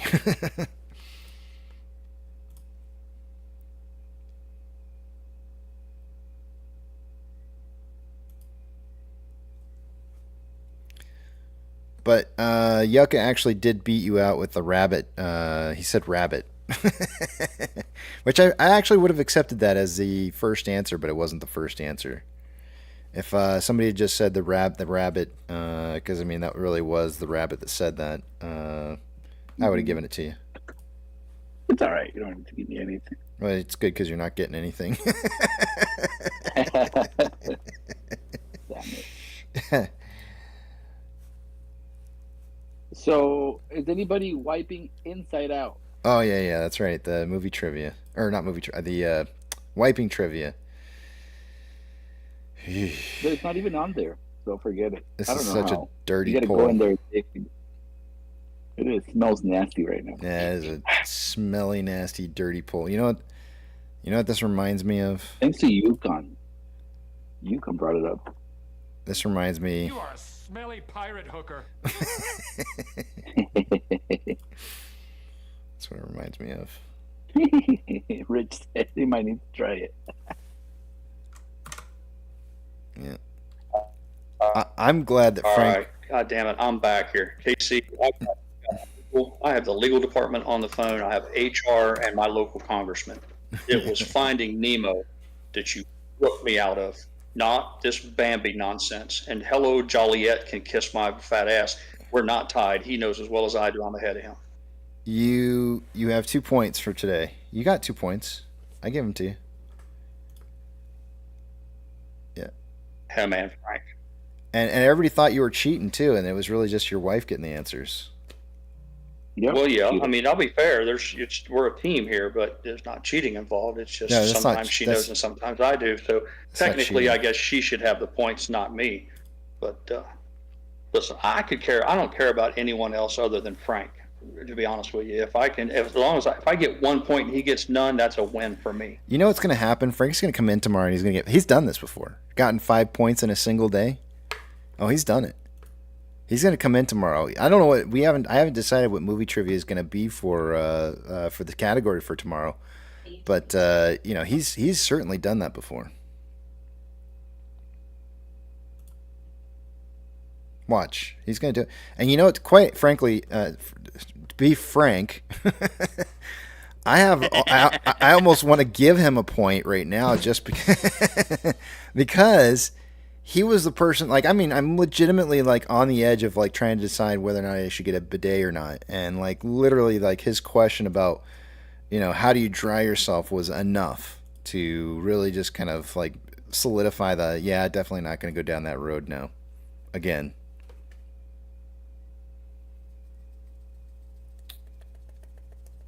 So Yeah, I didn't hit an egg timer to see as expressed by a ratio how much of today's time was devoted towards those hygiene tips, but I'm quite certain it was more than it should have been. Shave your bottom beard.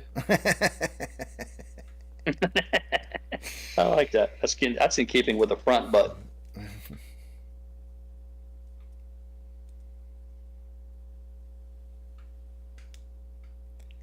You gotta wipe before and after bidet, but you should save on TP. That doesn't make any sense to me whatsoever. That literally makes 0 sense.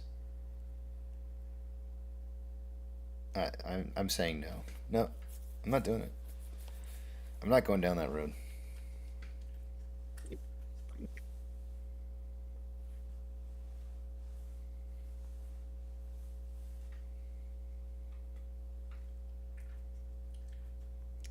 Papa Mac says, "Dang, I'm in second place. No, third. I think it's Papa Mac. I think you're right. You are in second place. Second place. You didn't even participate. You did. You did participate today. You got rid of the heart."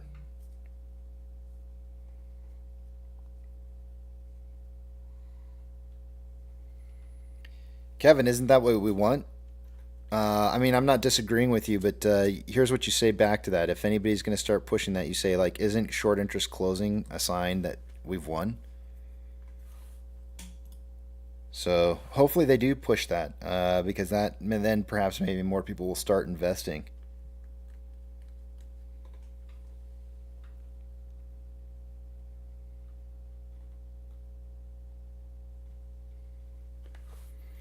I encourage them to make that statement. I don't think you're going to see it, Kevin, because then you've basically at that point when you say oh they've closed out they're closing out their positions, then you just simply say, like, wait a minute, so you're telling me that this is now a big buy signal because this company has now beat the short thesis. and just watch them just absolutely just die on the inside when you suggest to them that they're telling you that that's the case. There's no way they're going to say that the shorting thesis is gone. They won't agree to that. I promise you. They'll be like, no, it's still bad. It's still a bad short. There's no buy situation here at all. It's just that the company. No, that's not how it. Anybody who had a short position that's open and is closing out their positions is not actually shorting the company, because that's how they make their money. They keep the shorts open until the company gets bankrupted, and then they don't ever have to close the shorts. That's how they make their money. So if they're closing their positions out, then we've won.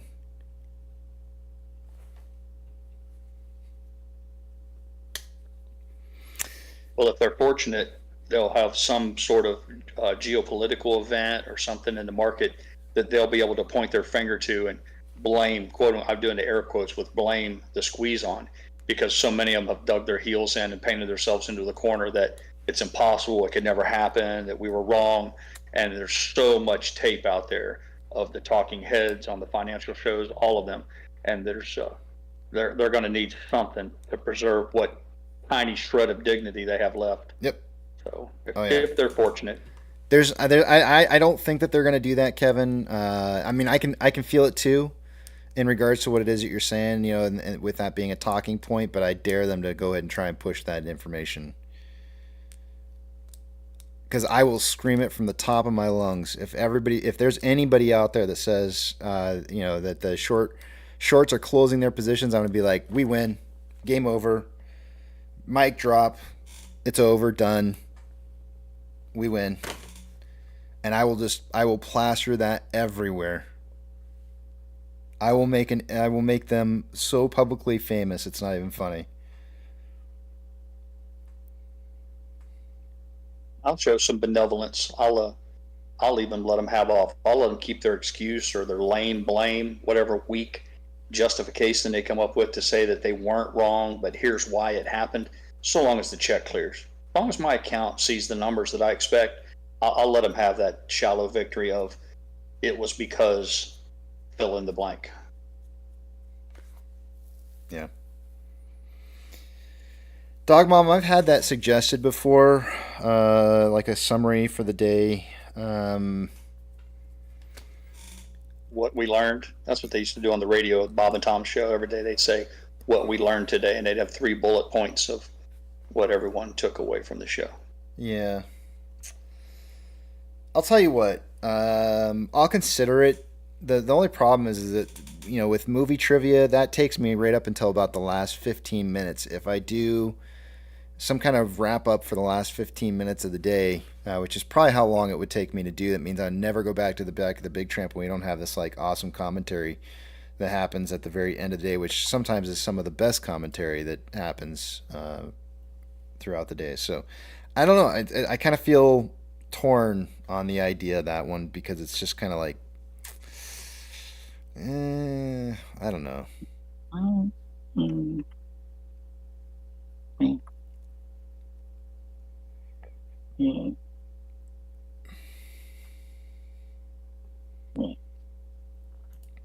Rich says we learned so much about wiping in toilets today.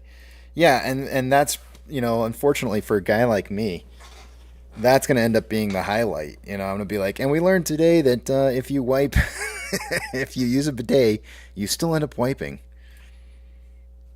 Which is going to be, you know, who cares? we learned that multilingual people like Manjeet can increase their linguistic skills, you know, around the poker table, learning the subtle difference between a stimulator ride and a simulator ride. Yeah. We got that. We got that going for us. Pirate! Hush, hush. Oh, hey, Manjeet. They were just talking about you. Listen, I was just telling them how what goes around the poker table stays around the poker table. No, my friend. We talked about it earlier in the morning. You have no business talking about it publicly over there. Tell me something. I know. I told them about that. That's what I was just saying. How many languages you speak, Pirate? Oh man, I and done went and done it now. Conversation with me in a different language, and then we will talk about it. Okay? Okay. We'll let those little lover quarrel go on over there. It's that time of the day, unfortunately, guys. Oh yes, I did. I just left them. I didn't even warn them. I'm just like, I'm out. Oh man. Eat, sleep, drink, get plenty of rest. Tomorrow's another trading day. Spend time with your family, spend time with your friends, take your pets for a walk because they like getting outdoors too. And for crying out loud, go see an AMC movie because after all, that's what we're here to do is support AMC. But above all else, don't have a good night. Have a great night.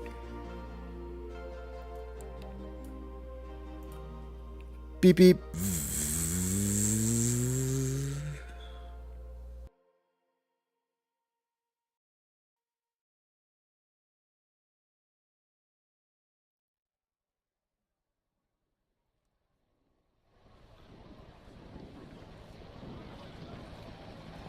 T-minus 90 seconds and counting. All systems are go. We're about 90 seconds from the launch of Space Shuttle Discovery.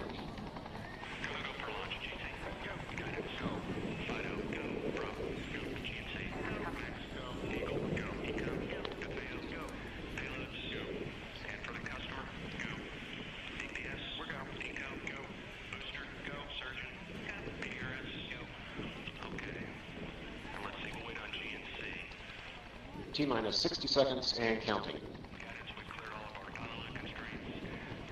We are transferring to orbiter internal power at this time. Discovery is now running off its 3 onboard fuel cells.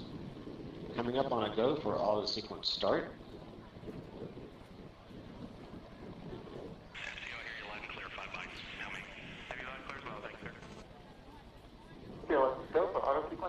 And we have a go for auto sequence start.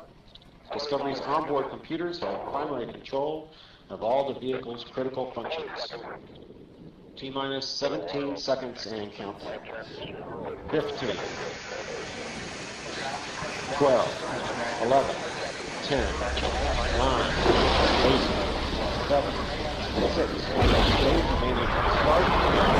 start, 2, 1, booster ignition, and liftoff of the Space Shuttle Discovery, returning to the space station, paving the way for future missions beyond.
Discovery's onboard computers commanding the main engine nozzles to swivel, aiming the shuttle for its precise target in space for main engine cutoff. Okay, you sound good.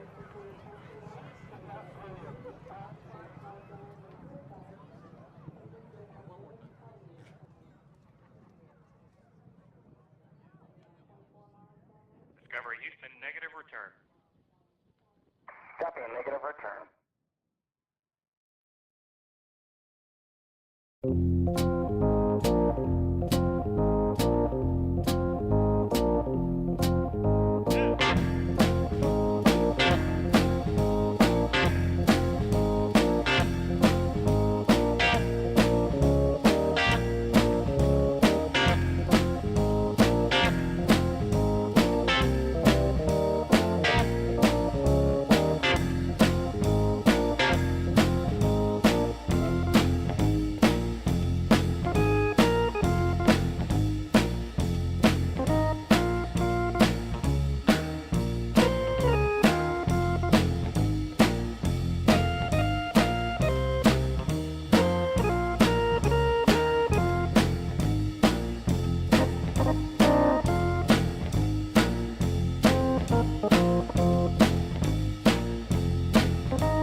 a shoulder, puff out your chest, and be a little bolder.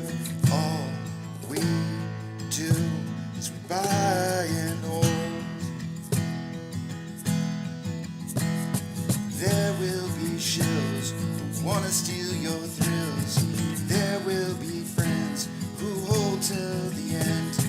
There will be doubt, fear and cloud, but it's all in your head. Those hedgies are dead.